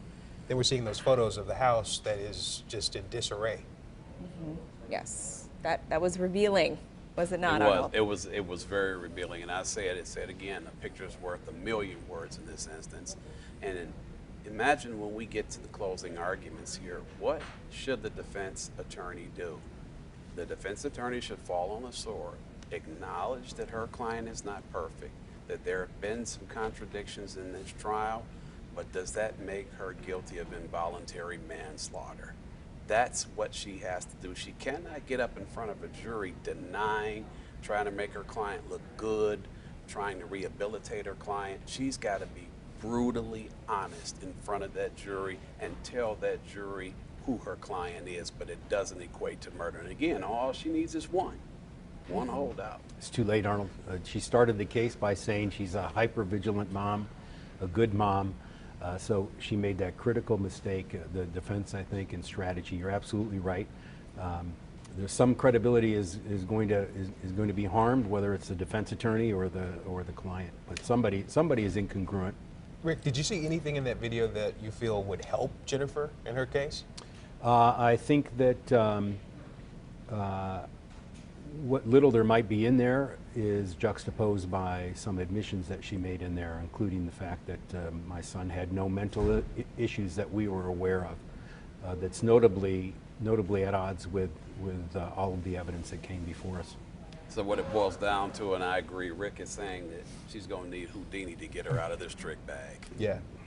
It's not looking too good right now. At the moment, no. Day 4 of what was projected to be about a 2-week trial. And we understand the jury is about to walk in, but I guess maybe another hour or so we can expect from today's trial. Last witness. So maybe less. Yeah, probably the last witness. Last witness. Yeah, depending on when that witness ends. If it's close to 5, she'll probably adjourn for the day. Okay. And so far today, everyone seems to be in agreement that we're not hearing a whole lot of strong points to help the defense on this day 4 of the trial. Not at all. And the prosecution, of course, they want to put on the best case they can, but they may want to think about short-circuiting this a little bit. The jury probably has their minds made up at this particular juncture, and the more this goes on, not that they run any type of risk but perhaps the jury could get tired. Who knows? One of the jurors may get a little sympathy for the defendant here. Cut it back a little bit. You've proved your point. Let the case go to the jury and save everybody some time here. And we understand that the next witness is being sworn in, if I'm seeing the correct video out of the corner of my eye. Yes, we are. Let's tune back into the courtroom. I'm employed by the Oakland County Sheriff's Office Forensic Laboratory. And how long have you been there? I'm in my 17th year. Okay. In total, how long have you been with the Oakland County Sheriff's Office? In my 17th year, so all those. 17 years. Correct. Okay, thank you. Tell us, please, what is your specific title with the Sheriff's Office Forensic Laboratory? I'm a forensic laboratory investigator leader. That's my HR name, if you will, but I'm the crime scene supervisor and the latent print supervisor. Okay. When you say crime scene supervisor, what does that mean? I have a team of 6 people that are on my team, and I supervise those 6 when it comes to any crime scenes that needs processing. Sometimes they may happen during the day. I would say that's usually my night job because I do latent prints during the day. But I lead that team to do crime scene investigations when called upon. Now tell us, please, what's your background?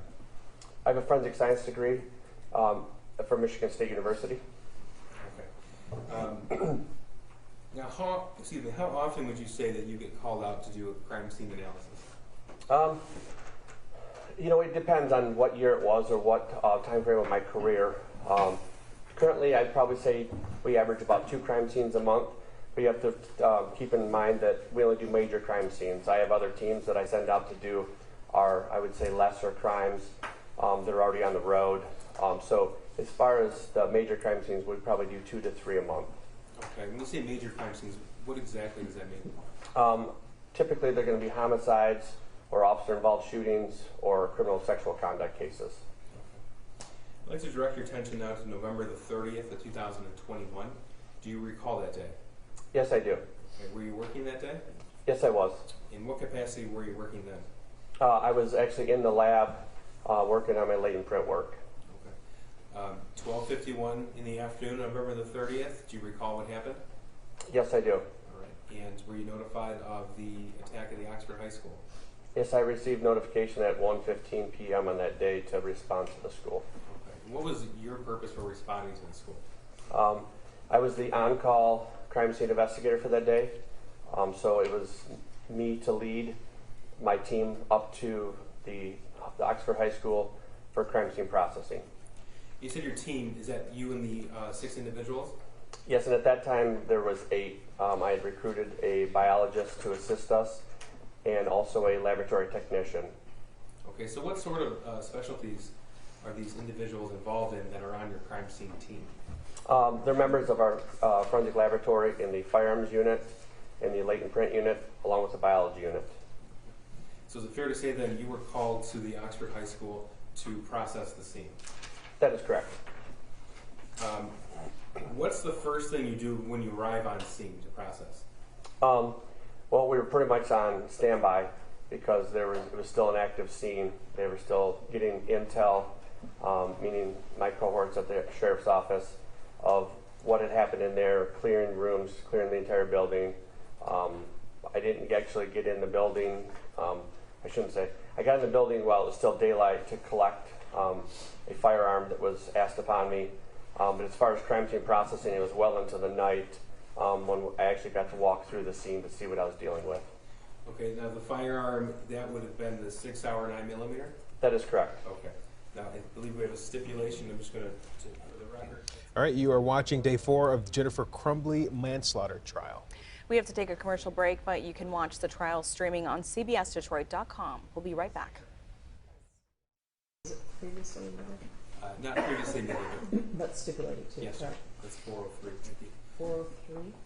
Okay, so, sir, after you went inside the school to collect the firearm, what happened next?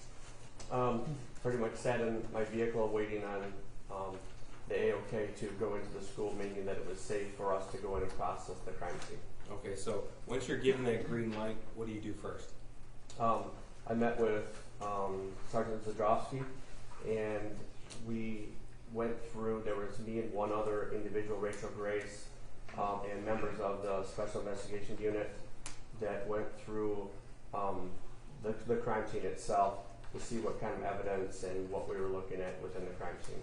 Okay, so would you call this sort of an initial walkthrough? That would be a good terminology. Okay, so once you do the initial walkthrough, what's your process then? To go and report back to my team, to construct that team of what kind of services I needed from each one of them, kind of delegated out each of their jobs that they needed to do, and the chronological order that we were going to complete those tasks. Okay, so what was your decision then on that day?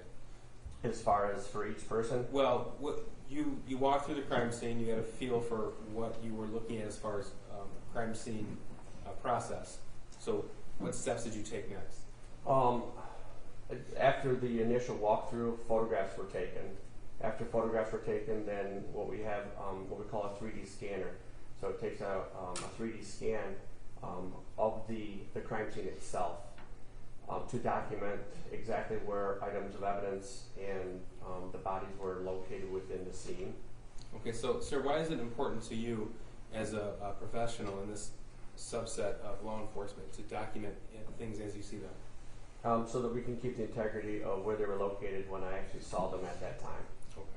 So I'm going to walk through just a small portion of the photographs with you. In some of these photographs, we'll see yellow numbers or yellow placards on the ground with numbers. What are those? They signify pieces of evidence that were found within the crime scene. Okay. And when you process a crime scene, do you write a report afterwards? Yes, I do. Okay. And did you in this particular case? Yes, I did. May I approach witness? Sure. Just confirm, sir, this is People's Proposal 11. Confirm that is in fact the report that you have authored in this particular case. Welcome back. We are continuing our coverage of Jennifer Crumbley's involuntary manslaughter trial, the mother of the Oxford school shooter. We're listening live now.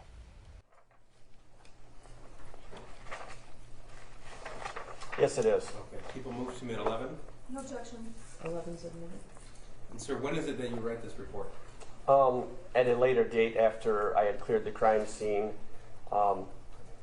after all the documentation was done, at the crime scene and then back at the laboratory, and then taking my notes and then constructing a formal report at that time. Okay. And why do you do so? Why is it important to do so? To kind of paint a picture of what I saw that day so that other people can hear and see what I experienced and saw that day. Okay. And you mentioned photographs are taken and the evidence placards are put on the ground next to pieces of evidence. Do you also draw a sketch? Yes, a sketch was not prepared, but what we used was a schematic blueprint of the school because of the vast nature of the school. Trying to get several rooms within one 8.5 by 11 piece of paper was virtually impossible. So we used the schematic to designate where the items of evidence were found within that school. Okay, sir. I'm going to direct your attention to the screen here. This is People's 10. I don't believe there's an objection to the admission of this exhibit. No objection. This wasn't admitted already? Not yet, Judge. Okay. This is People's You have 10. an objection? No objection. 10 is admitted. Okay, so this is the blueprint, at least the portion of the 200 hallway where the shooting occurred. Is that right? Yes, it's the entire school, the lower level there, but you can see the blue markings, our pen marks, they were signifying the items of evidence that were found within this crime scene. So these pen marks, these are actually your pen marks, your notations. Not me personally. Some of them are, but I worked with Rob Charlton, who was my, he took measurements and then he prepared the schematic along with me of where the items of evidence were found outside the classrooms. Okay, fair enough.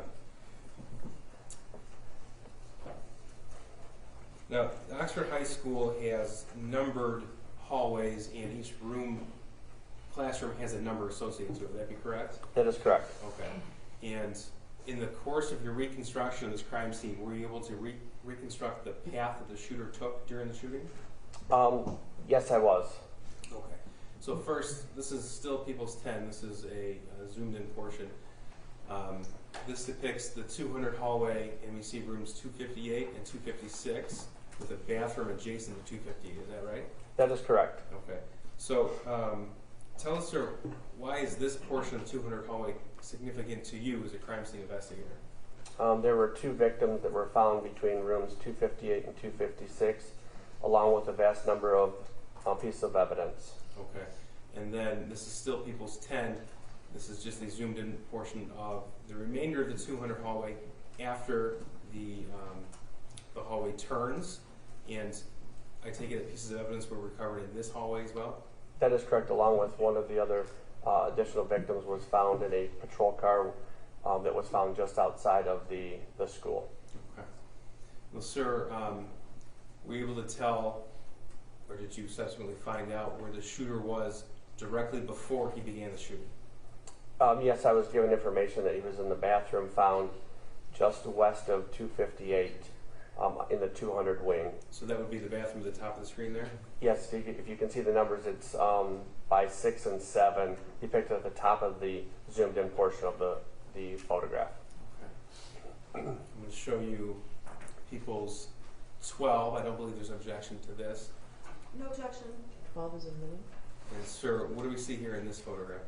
This is the inside of the bathroom, inside of one of the stalls of the bathroom we're talking about near 258, where a backpack, electronic devices, a journal, I believe there's a Gatorade bottle, amongst other miscellaneous items. Okay. It was later confirmed that these were the belongings of the shooter in this case? That is correct. Okay. Judge, the next photograph is Exhibit 13. I asked the court instructed me not to film. I'm going to request that the media not film this picture. Audio too? I don't think there's not a problem with audio. No, so, no, just video, please. And still, no still or audio, video. Okay. Thank you. Now, in the course of your crime scene investigation, the photographs, you've seen these photographs before, is that right? That is correct. Okay. And these photographs fairly depict the path that the shooter took during the attack in Oxford High School? That is correct. Okay. So this is the bathroom adjacent to the All right, we're watching day 4 of Jennifer Crumbley's manslaughter trial. We have to take a quick break. Yeah, you can catch this trial streaming, however, nonstop on CBSDetroit.com. We'll be right back. There's placards on the right-hand side with one of the victims lying on the ground on the right-hand side of the photograph. Okay, so for the record, that's Hannah St. Juliana, and she's on the ground to the right side of the hallway, is that right? That is correct. And further up in the photograph, there's another victim, and that's Madison Baldwin? That is correct.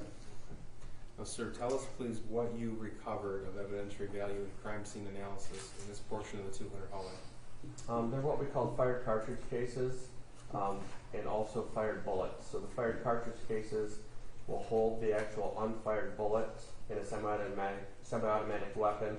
The fired cartridge case is ejected out of the side of the weapon, which is typically out of the right side of the weapon. The bullet is expelled out of the barrel or the end of the weapon in the direction where that firearm was pointed.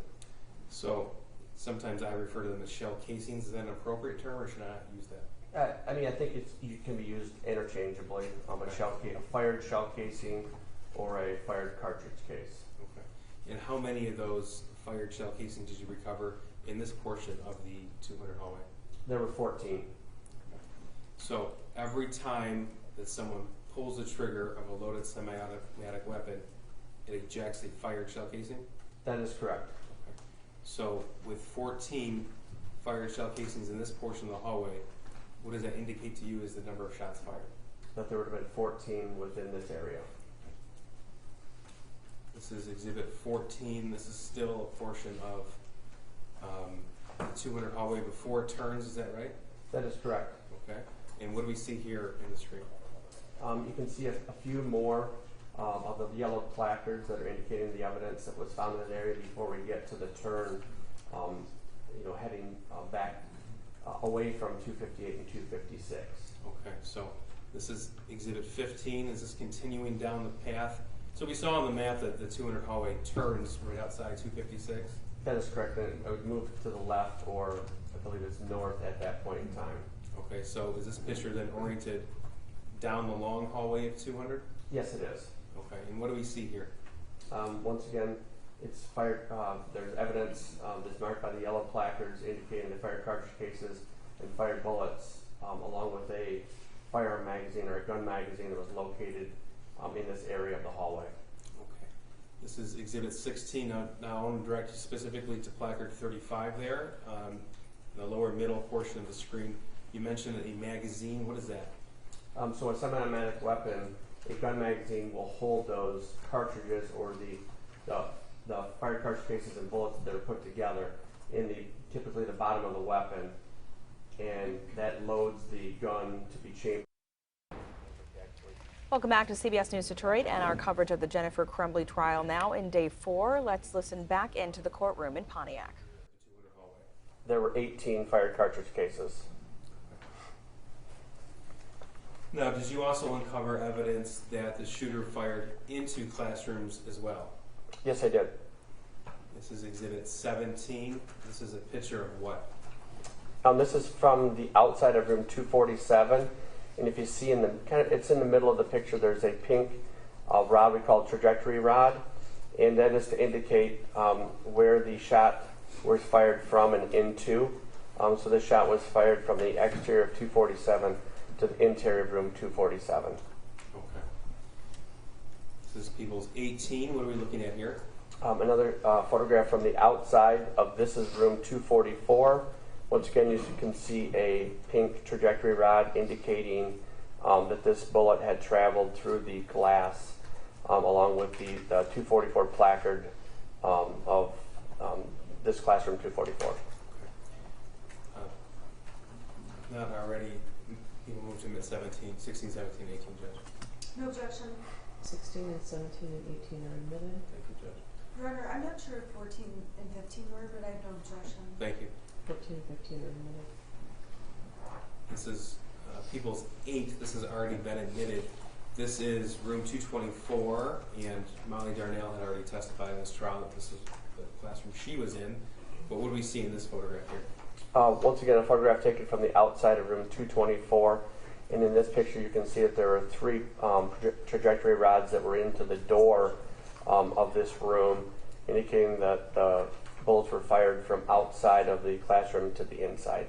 Okay. And this is People's 6, again already admitted. This is the same classroom 224. What do we see in this particular photograph? On the left-hand side, you can see it's the inside of the door with the same 3 trajectory rods just from the inside, and then in the back of the room there is what we call a perforation in the window. So a bullet more than likely traveled through that window, perforated the window, and we were never able to locate that bullet. But that was one of them. And what about the placard right here in the middle? There is a fired bullet that was found in the bookcase that was found lodged in one of the books on that bookcase. Okay, and then we see this defect in the file cabinet here. That is correct. That would be a ricochet or a defect that was more than likely caused by a firearms projectile or a fired bullet.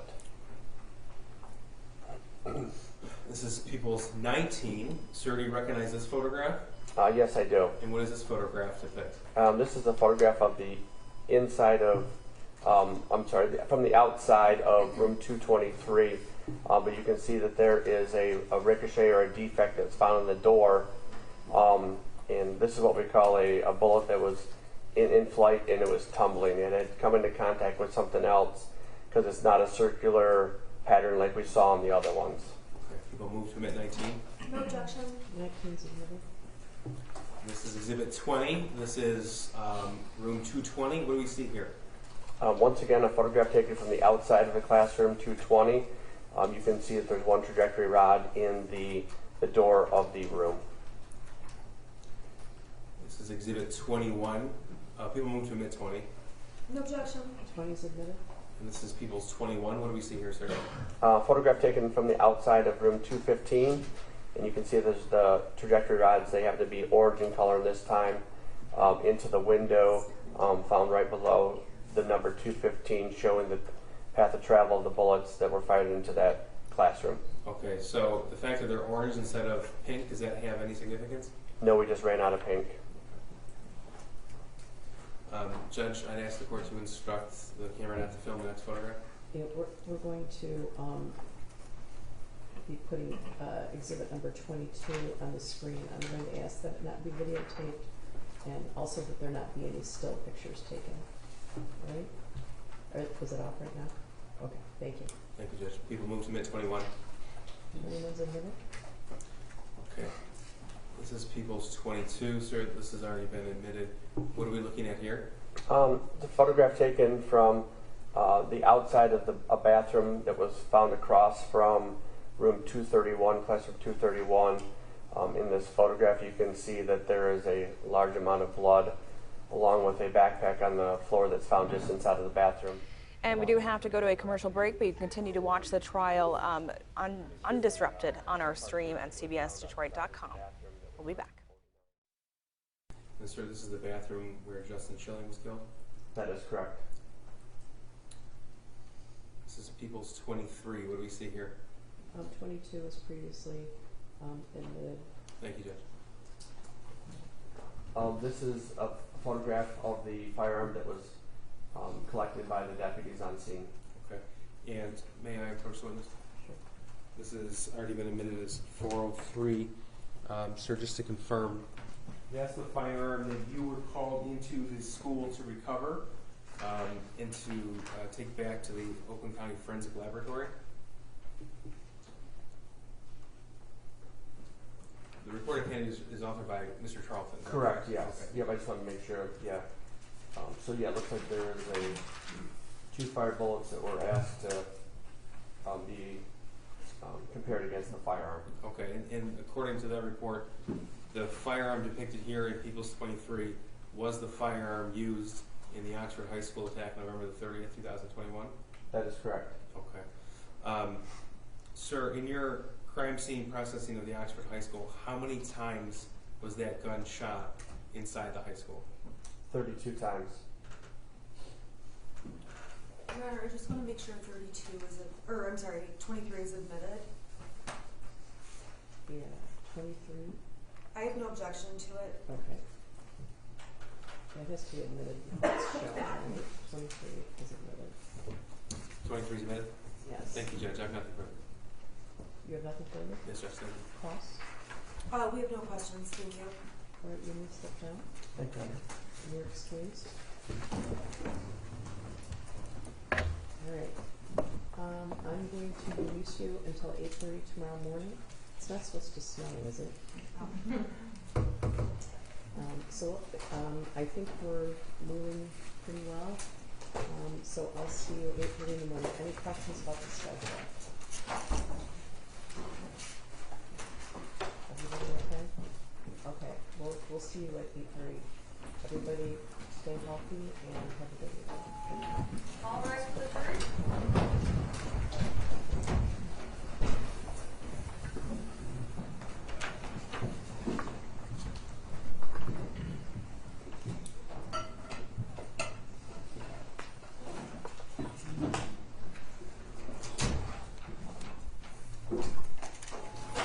Be seated.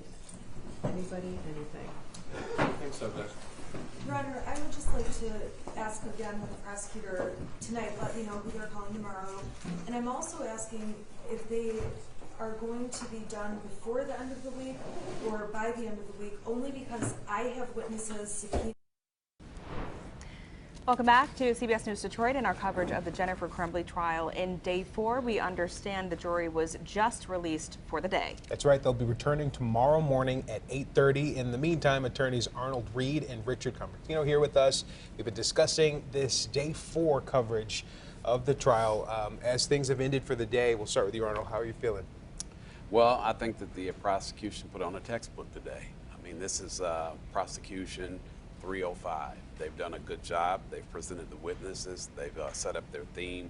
They're really working towards, I think, a powerful closing argument. And if I was a gambling man, I'd have to say it's over now. How about you, Rick? Well, you heard the last witness, who's a forensic specialist, walk the jury through with a schematic overview of the school. 32 gunshots, 32 spent casings that were on the floor of the school, where they were recovered. This expert reconstructed each step of the shooter's pace from the bathroom all the way to where he he surrendered. It was devastating, even though it was sterile testimony. They looked at, I think, 12 exhibits that manifested the spent casings. He then interwove the exhibits with his schematic that showed the steps of the shooter. So I think this jury was looking at that schematic, listening, recalling previous testimony from witnesses past about what they saw, and could put a real good emphasis on the day of the shooting and with detail. For anyone who may question, excuse me, Meredith, for anyone who may question what this witness has to do with Jennifer, what are your thoughts on that? Directly, nothing. It's interesting. It's an excellent question, because what the prosecution has done essentially is tried the shooter in this case, and what that does is it causes it's inherently prejudicial. This is critical evidence against the shooter, who pled guilty, as we all know, and so what it directly has against Jennifer, absolutely nothing. It's to show the destruction and devastation caused by her refusal to acknowledge an awareness of her son's potentiality for this devastation. So what it does to her directly, and why I think for the first time the defense did the right thing and didn't cross-examine the witness at all, is because it doesn't hurt her, even though it certainly taints her terribly. Exactly. I mean, when you look at it, it was drama in the courtroom, a little dry drama, but nevertheless, showing where the backpack was so the jury could visualize where Ethan was right before he went on this rampage, his belongings, where some of the shooting took place.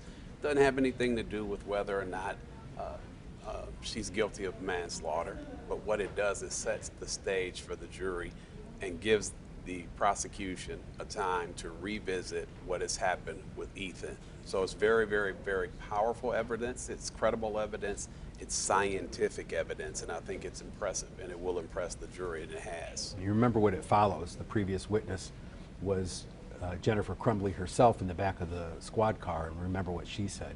He's a good kid. He's never displayed any signs of mental illness. He had pretty good grades. It was he left, he was fine in the morning. There were no problems. So that juxtaposed with this, as Arnold said, I think aptly, dry evidence but powerful evidence was very powerful. This is almost just, this is what fine looks like. This is what has no mental issues looks like. Right, good point. Yes, that's so exactly what it draws a stark contrast. And sticking with the law enforcement as witnesses, we've seen, I feel like maybe half of the witnesses at this point have been law enforcement officers. Is that just to continue to bring the jury back to the scene, to just continue to visualize it for them? Is that the purpose? That's the purpose, but it's also a necessity as well. Law enforcement played a major role in this whole incident, and so the prosecution has to set the stage. This is about setting the stage, what the law enforcers did here, what they did to try to stop this, what they did to, get to the bottom of what the parents knew, what they didn't know. So it's inevitable that you're going to have these law enforcement individuals on the witness stand detailing what their jobs were, and as a byproduct of that, they're going to be talking about how Jennifer knew or should have known what her son was like and what the propensities were. So while it's a necessary element, the byproducts of it bode very well for the prosecution. Okay, well, thank you both very much for being here and really providing expert analysis on this case throughout the day since the morning. We do appreciate it. And we do have to go on a short break. We will be back shortly.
Today was day 4 of testimony in the involuntary manslaughter trial of Jennifer Crumbley.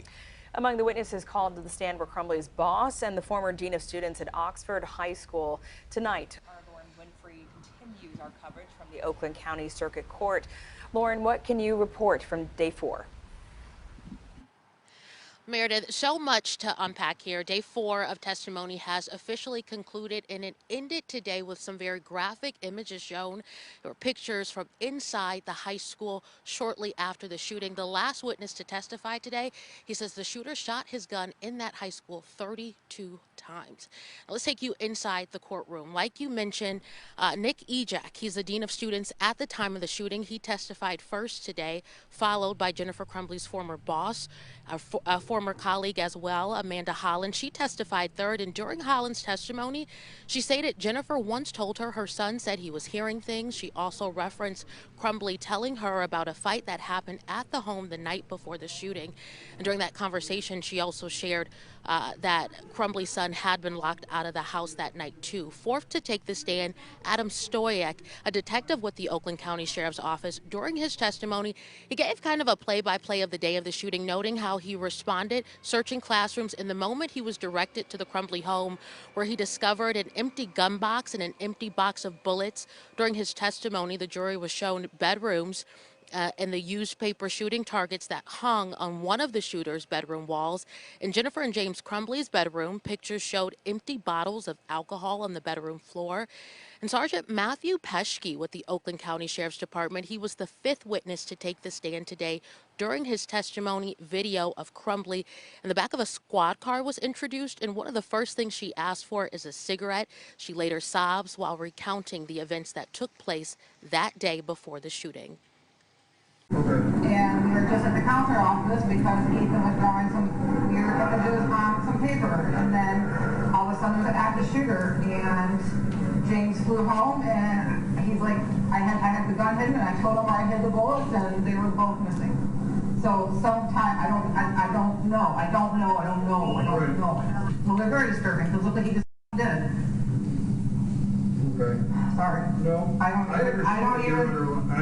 even know what the hell I'm thinking. I'm kind of in shock. Like, he's never been in trouble. He's never done anything. Like, he's never done anything wrong. He's a good kid. Right. Well, we are too. And I mean, this is kind of like a national. And despite today's late start due to the weather, 6 witnesses did take the stand in total, and day 5 is expected to resume tomorrow morning. For now, reporting live in Pontiac, Lauren Winfrey, CBS News Detroit. All right, Lauren, thank you for that live report.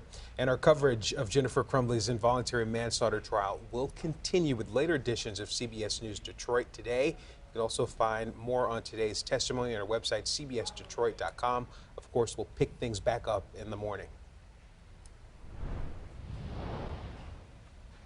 Time now for a check of your forecast. We go to next weather meteorologist Karen Carter to see if that snow is finally done. Got a lot of it today. Yeah, we did have a lot of it today, and at least the roads are a little bit better throughout the evening commute, but we are going to have slick roads again throughout this evening and overnight, and even into tomorrow morning. Here's a quick look at our next weather tower cam. You can see mainly that snow is done. You could still see a couple of flakes over the next few hours, but here's a look at some of the snow reports. Romulus coming in with just under 2 inches, almost 3.5 in Roseville, Garden City, 3.5 in Lapeer, almost 4.5 in Ann Arbor, and just over 5 inches in Wolverine Lake. So we got quite a bit of snowfall, especially this morning. And you can see now all of it has moved off to the east of us. We are staying nice and dry throughout southeast Michigan, and that's really going to continue throughout the next few hours, but we are going to see some fog moving in throughout the evening. So we'll still see dry conditions, cloudy conditions, foggy conditions throughout this evening, so it may seem a little misty out there at times, so just be aware of that.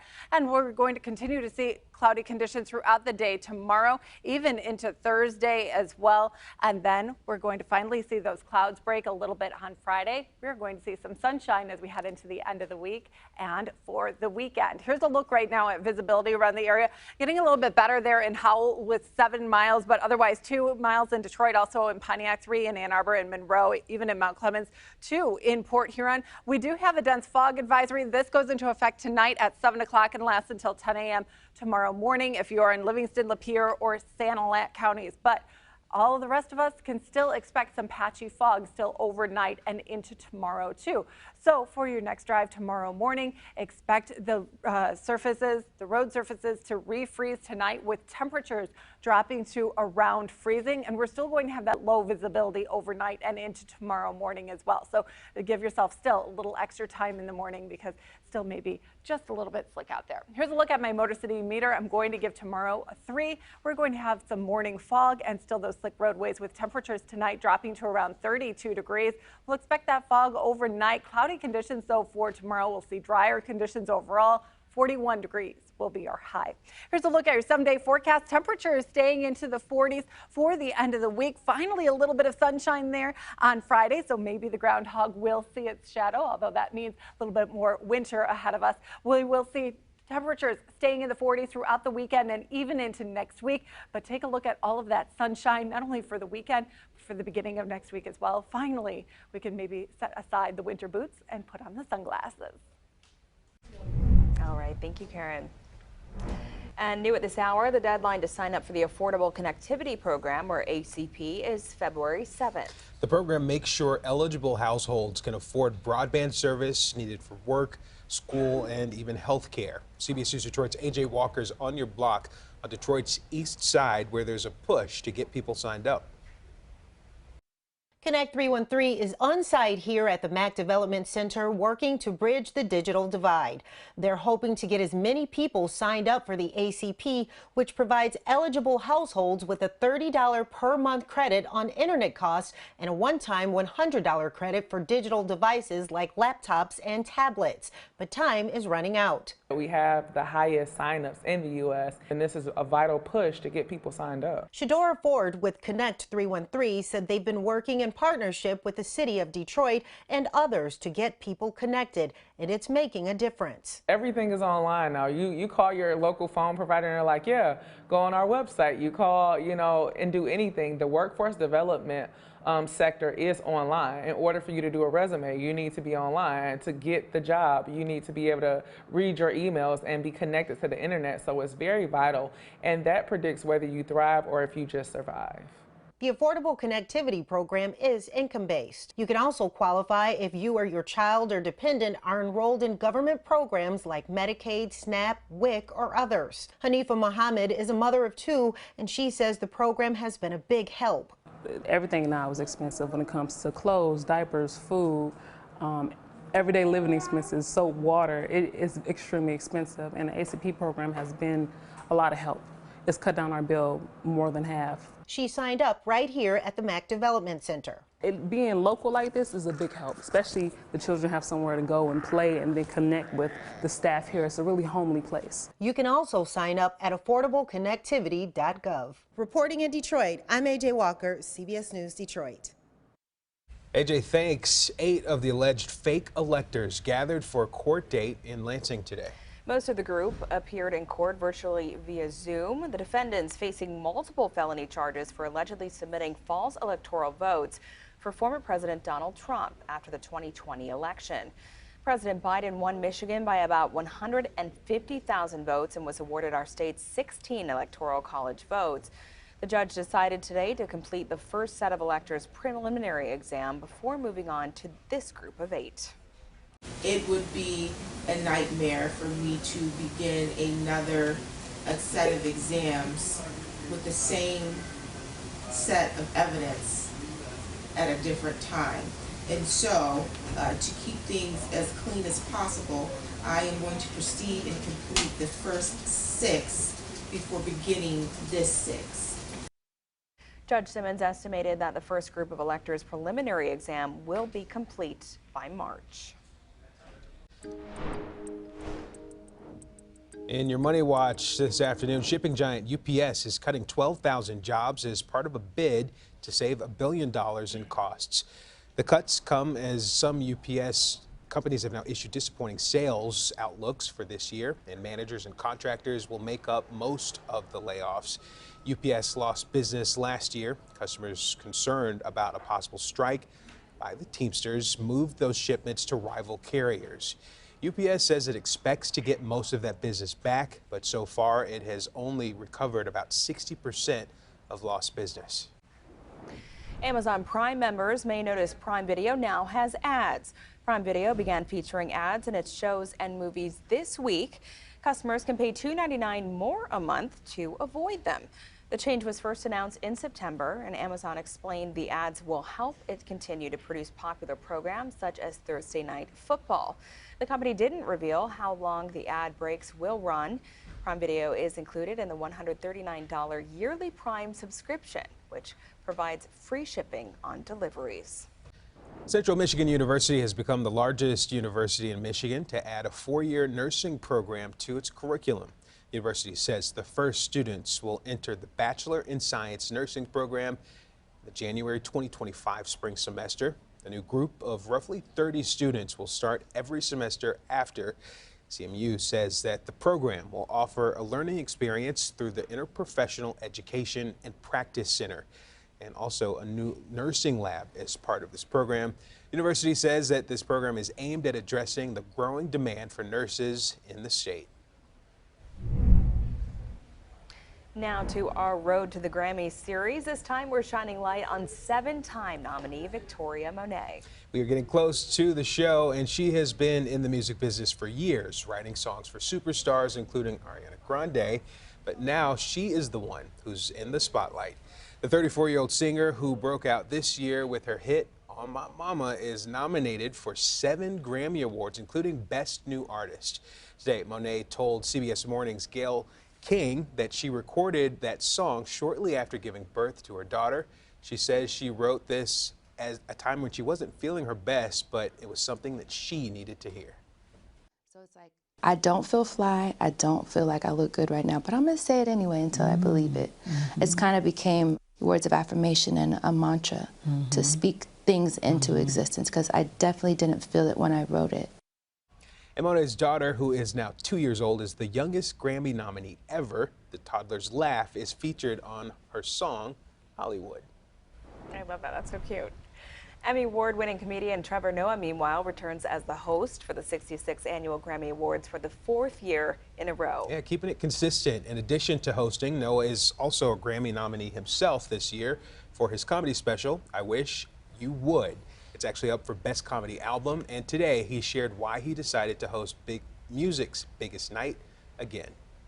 You know, it's one of the biggest nights in the world. We've been watching the Grammys for decades now. You know, 66 years of the greatest performers and the greatest artists celebrating and being celebrated on the same stage. Why wouldn't you want to be there? So I'll come back every year that they'll have me. You can watch Trevor Noah host the Grammys this Sunday at 8 p.m. right here on CBS Detroit and streaming on Paramount+. Then catch our 11 p.m. newscast after the awards. The CDC says more than 40% of Americans are considered obese, but a recent survey found most think that diet and exercise alone are enough to fix it. Still to come, why more doctors are urging patients to consider weight loss treatments. Wednesday morning on CBS News Detroit. Fewer people are quitting their jobs. But is that good or bad for the economy? We'll break it all down for you. Plus, get the latest news and your next weather forecast. Starting at 5 a.m. here on CBS News Detroit.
Welcome back. With severe obesity affecting nearly 10% of Americans, more doctors are urging patients to look at medical treatments along with diet and exercise.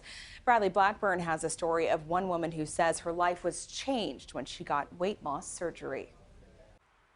64-year-old Maritza Cruz struggled with weight her whole life until recently. Some people don't recognize me. She tried diet and exercise for years without success. In 2022, her weight was at an all-time high, and she says her life was in danger. If you continue this way, you're not going to make it. The CDC says more than 40% of Americans are obese, which increases the risk of heart attack, stroke, diabetes, and some cancers. But a recent survey by Orlando Health shows more than 61% of people think exercise and diet alone is enough to fix it. There shouldn't be a stigma. I think the stigma is created by social media. Stigma may prevent people from seeking treatment for obesity, according to bariatric surgeon Andre Teixeira. He says for many patients, surgery and diabetes drugs for weight loss like Ozempic are key solutions.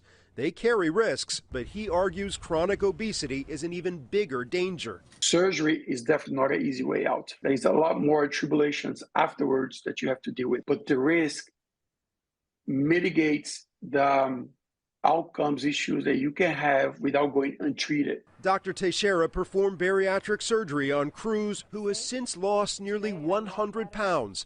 She's changed her diet, gone through counseling, and now she can exercise, even dance. For me, this was the best move I've made in many years. And you tell other people out there it's okay to ask for help. Absolutely. She says her health is what matters, not how she lost the weight. Bradley Blackburn, CBS News, New York. There's an important prescription drug recall you should know about. Azurity Pharmaceuticals has recalled some of its ADHD and narcolepsy medicine after a different drug ended up in the pill bottle. The recall involves Zenzetti tablets after a pharmacist found an antihistamine medicine mixed in the package. Zenzetti is a stimulant, but the antihistamine is a sedative that is the opposite effect of a stimulant. The recall warned people who take the wrong medicine could experience unexpected drowsiness that could put them at risk of getting into an accident or injuring themselves. So far, no injuries have been reported. And an average of 17 people in the U.S. die every day while waiting to get a new organ. But recent advancements in pig cloning and gene editing is offering new hope. Those factors, as well as a better understanding of infection and rejection control, have led to a handful of institutions making major breakthroughs. Those key steps could allow the FDA to sign off on a clinical trial in the near future. Biotech companies are already raising pigs to try to solve the organ shortage crisis, removing some pig genes and adding human ones to make the organs a better fit for humans. The FDA says such transplants show great promise, but also potential risks. And that does it for us here at 4 o'clock. But don't worry, we're just getting started here on CBS News Detroit. The news at 5 with Shayna Humphreys and Terrence Friday starts now.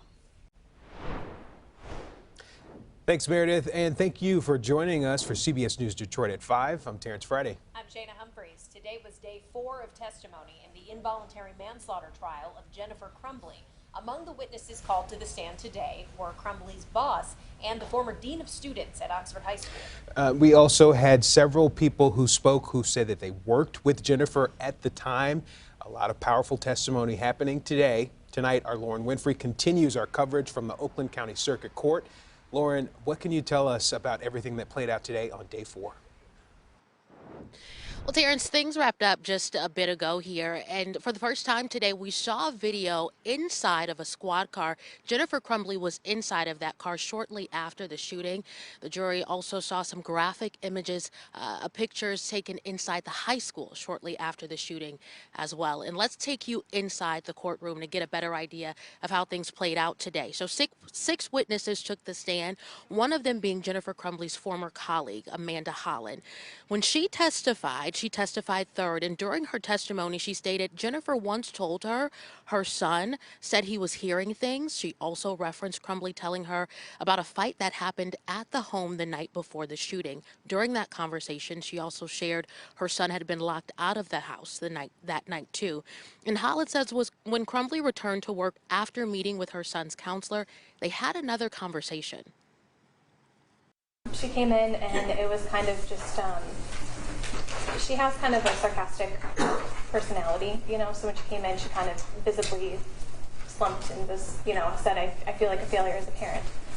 And she said that there was the meeting at the school and that there were the drawings and they were worried about him and that he needed to get into counseling within 48 hours.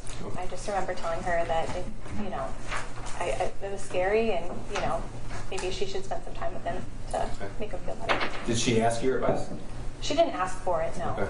But what was the advice that you gave? I just said that I think I would have brought my son home if it had happened to me. Something along the lines of that. I just said I would have brought my son home. Yeah, so very telling of just how much Jennifer Crumbley shared with her colleague, and then also this discussion they had surrounding her son's mental health and behavior. Day 5 resumes tomorrow morning, but for now, reporting live in Pontiac, Lauren Winfrey, CBS News Detroit. Lauren, thank you. And of course, we'll have that coverage for you in the morning once they continue. But in the meantime, we continue our coverage of everything that's played out throughout the day. Defense attorneys Arnold Reed and Rick Convertino here with us as we continue that conversation. All right, thanks so much for both of you being here through all of this. We mentioned some of the people we heard from on the stand today. What stands out to you the most, Arnold? The prosecution had a clear theme. They had a clear direction. They brought witnesses on to back up their theory. For what I believe we'll make a great closing argument. The defense, on the other hand, was a little discombobulated. They stumbled at points. They didn't get what they could have got out of some witnesses, and I think their questioning was too long. So if they want to get back in this game, they want to convince the jury that Ms. Crumbley is not guilty of manslaughter, they better get back on the stick, shorten those questions, and start figuring out the direction in their theories. Yeah, because it seems almost at times like we're losing the focus when the defense comes up. We've said several times that once they finished, we didn't really feel like we got to a point. Right. There was never a clear and concise cross-examination. I don't think up to this point in the trial there has been once. The best cross-examination is no cross-examination, and that's been about as effective as the defense got. The last witness I thought was very important for purposes of placing the jury at the scene, and the last witness was a forensic expert who walked the jury through each and every of 32 gunshots.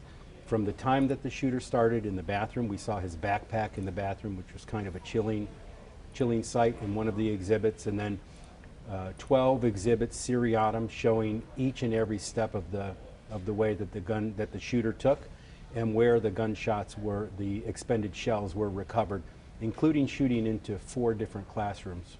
Rick, from those photos, from that piece of evidence to the photos in the Crumbley's home showing us what that home situation was like, how important is that to the case for the prosecution or the defense? Well, I think it's important in the sense that it certainly shows that Jennifer Crumbley was anything but a vigilant mother, and that was the theme of the opening statement. And what I think they're trying to espouse throughout the case is that Jennifer was a vigilant mother. Even though she still missed these signs, which was reasonable according to the defense, based on the cross-examination and the direct examination of others, like Hopkins and Smith, the school employees, who said that they did not deem Ethan Crumbley to be a threat to others, and that's why they allowed him to return to the class. That was juxtaposed by the redirect examination, which was extraordinarily effective, of asking both witnesses, well, here's what you knew. You knew a small piece of information about Ethan Crumbley, that in the math worksheet and the other information that they had recovered through questioning him, talking to him, juxtaposed with the evidence that came out that the defendant had. That is that her son was hearing voices, that he thought there were demons in the house, that he thought he was under attack, that he at one point in time said, help me, I can't get rid of these thoughts. That was all in the morning. And then later in the afternoon on the same day, November 30th, the defendant in this case sent a text and said, Ethan is the shooter. Now, she sent the text before she was ever informed that her son was the actual shooter. And so she came to the conclusion rapidly based on the information she had. I think it's critical to show that she was aware of the potential consequences because she came to the conclusion before she received affirmative information that her son was the actual shooter. And Arnold, you said that that footage from the back of that squad car was also a key takeaway from today. I think that was a pivotal moment along with the house. When you looked at the house, there was a liquor bottle on the floor, things were disheveled, and they seemed like parents who had just checked out, right? They just left this kid on his own. I mean, we were really left to wonder, why was one of the windows covered with board? What happened there? Were bullets fired out of that window? I mean, who knows? That's something that the defense has to come back and clean up. But going back to the car, we really got a glimpse into what I feel was great police work. He gets her in the car, says, we just want to talk to you. You're not really a suspect. We just want to get information. When you're getting someone in a car like that, they're not under arrest. They're not in custody. And so you can ask those questions. I know probably a lot of the viewers were sitting back at home saying, they didn't read her rights, the Fifth Amendment, blah, blah, blah. She wasn't in custody. She was free to leave.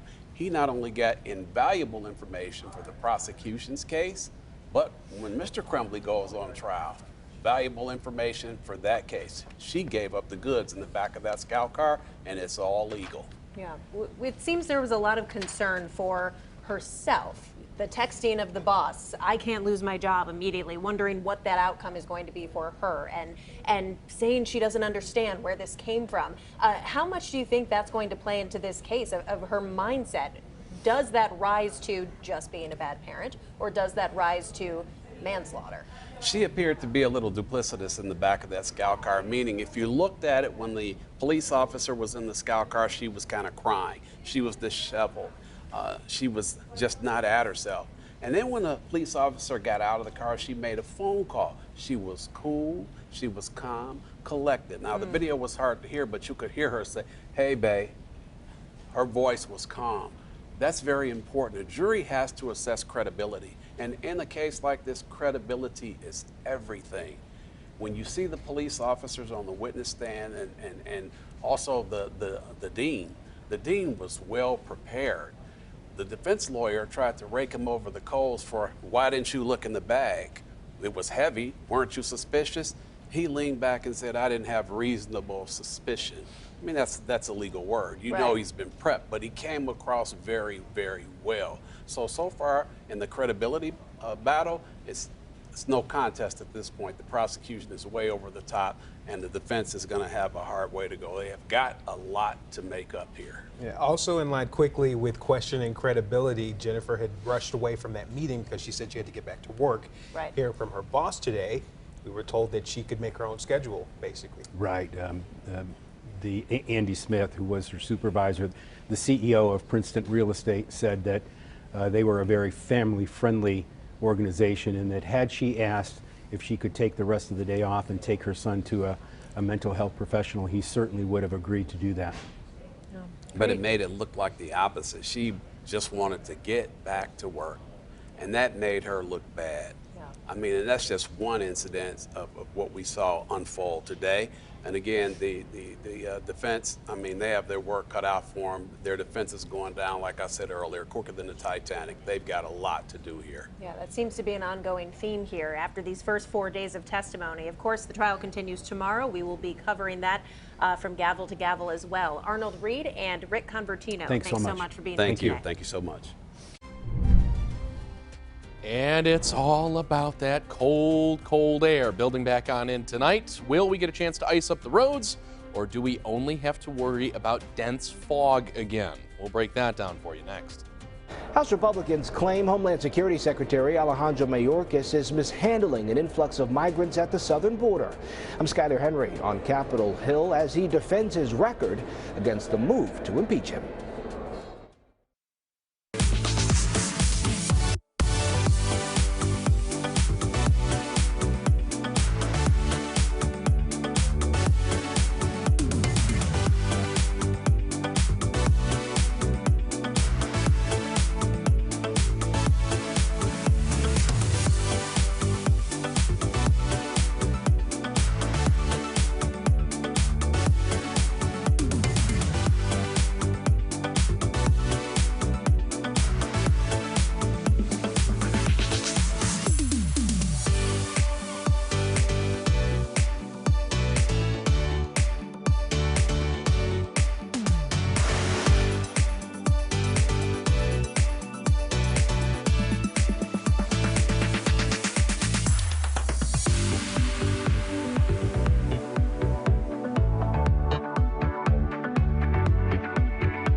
The Lions' magical run to the NFC Championship game was not only exciting for fans, it was also an economic boost for the city. In fact, Visit Detroit is now estimating the home game against the Bucs generated $50 million in revenue for that one night alone. That includes ticket and merchandise sales, hotels and tourism, and people packing into those bars and restaurants to watch the big game. For comparison, it's estimated that the Taylor Swift two-night concert in Detroit last June brought in around $2 million in related tourism expenses.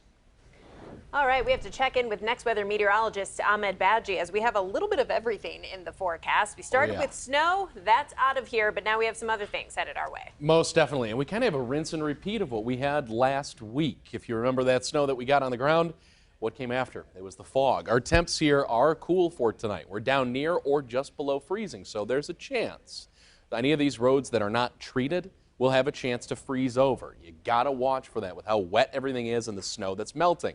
But I want to show you something. Let's go over here to our truck cam that we've got actually going and checking around some of your side streets. See how they're coated with that slush?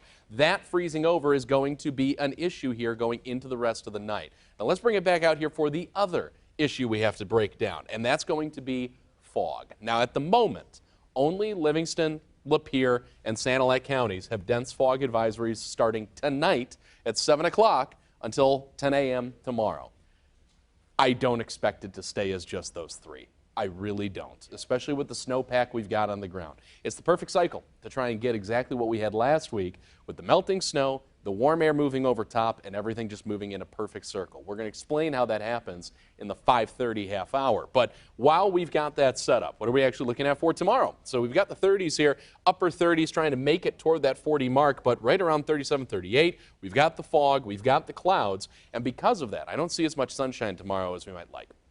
We'll probably still have some cloud cover we're going to have to deal with before we break that apart later this week.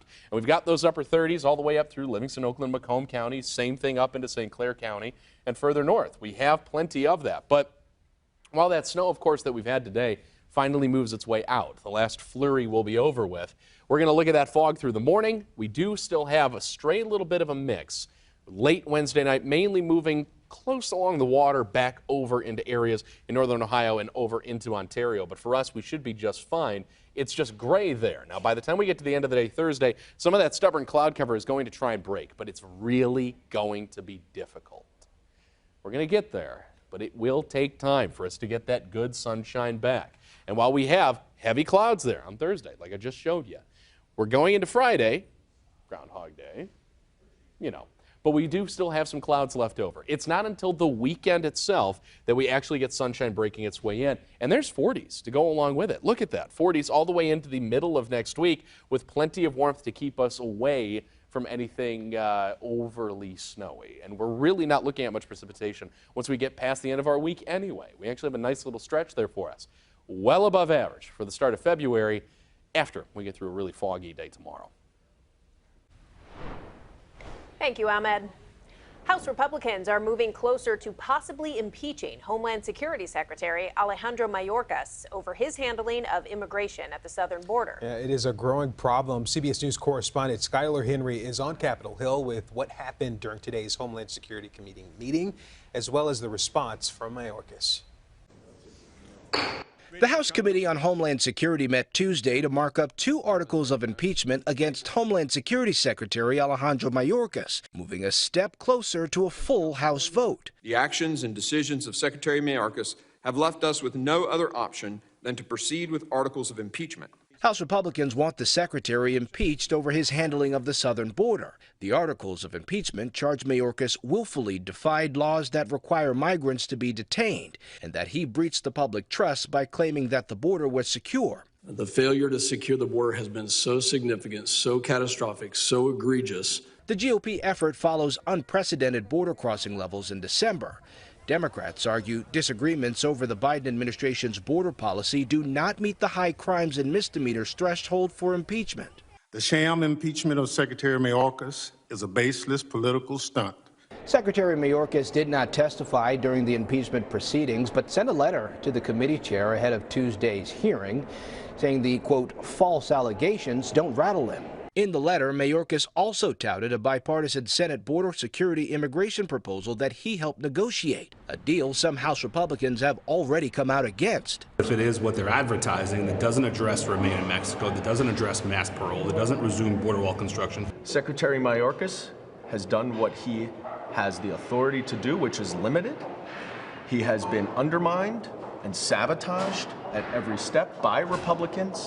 House Speaker Mike Johnson says he intends to bring the impeachment issue up for a full vote as soon as possible. Skyler Henry, CBS News, Capitol Hill. Now, if Mayorkas is impeached, it would be the first time the House has impeached a cabinet secretary in almost 150 years. Republican presidential candidate Nikki Haley joined CBS Mornings in studio today, vowing to keep fighting despite trailing in the polls to former President Trump. This is just getting started. I just got to South Carolina. We just left New Hampshire. My goal has always been to keep building. We had 14 people in this race. I took out the fellows one at a time. We started at 2%. We ended at 20% in Iowa. We went to New Hampshire. We got 43%. Guess what that means? Yeah. Donald Trump didn't get 43% of the people. You can't win an election like that. South Carolina's primary is February 24th, and it is an unusual one-on-one matchup between former President Donald Trump, generally a popular home state figure. Current polling shows that Trump with anywhere than 25 to 40-point lead in that polling. Across the country, the retired NASA shuttle Endeavour is now once again set for takeoff at the California Science Center in Los Angeles. Endeavour flew 25 missions between 1992 and 2011 when NASA's shuttle program ended. Overnight, a huge crane lifted the 170,000-pound spacecraft into a vertical position for a 20-story tall display that will make it look like it's about to blast off. And this is such a big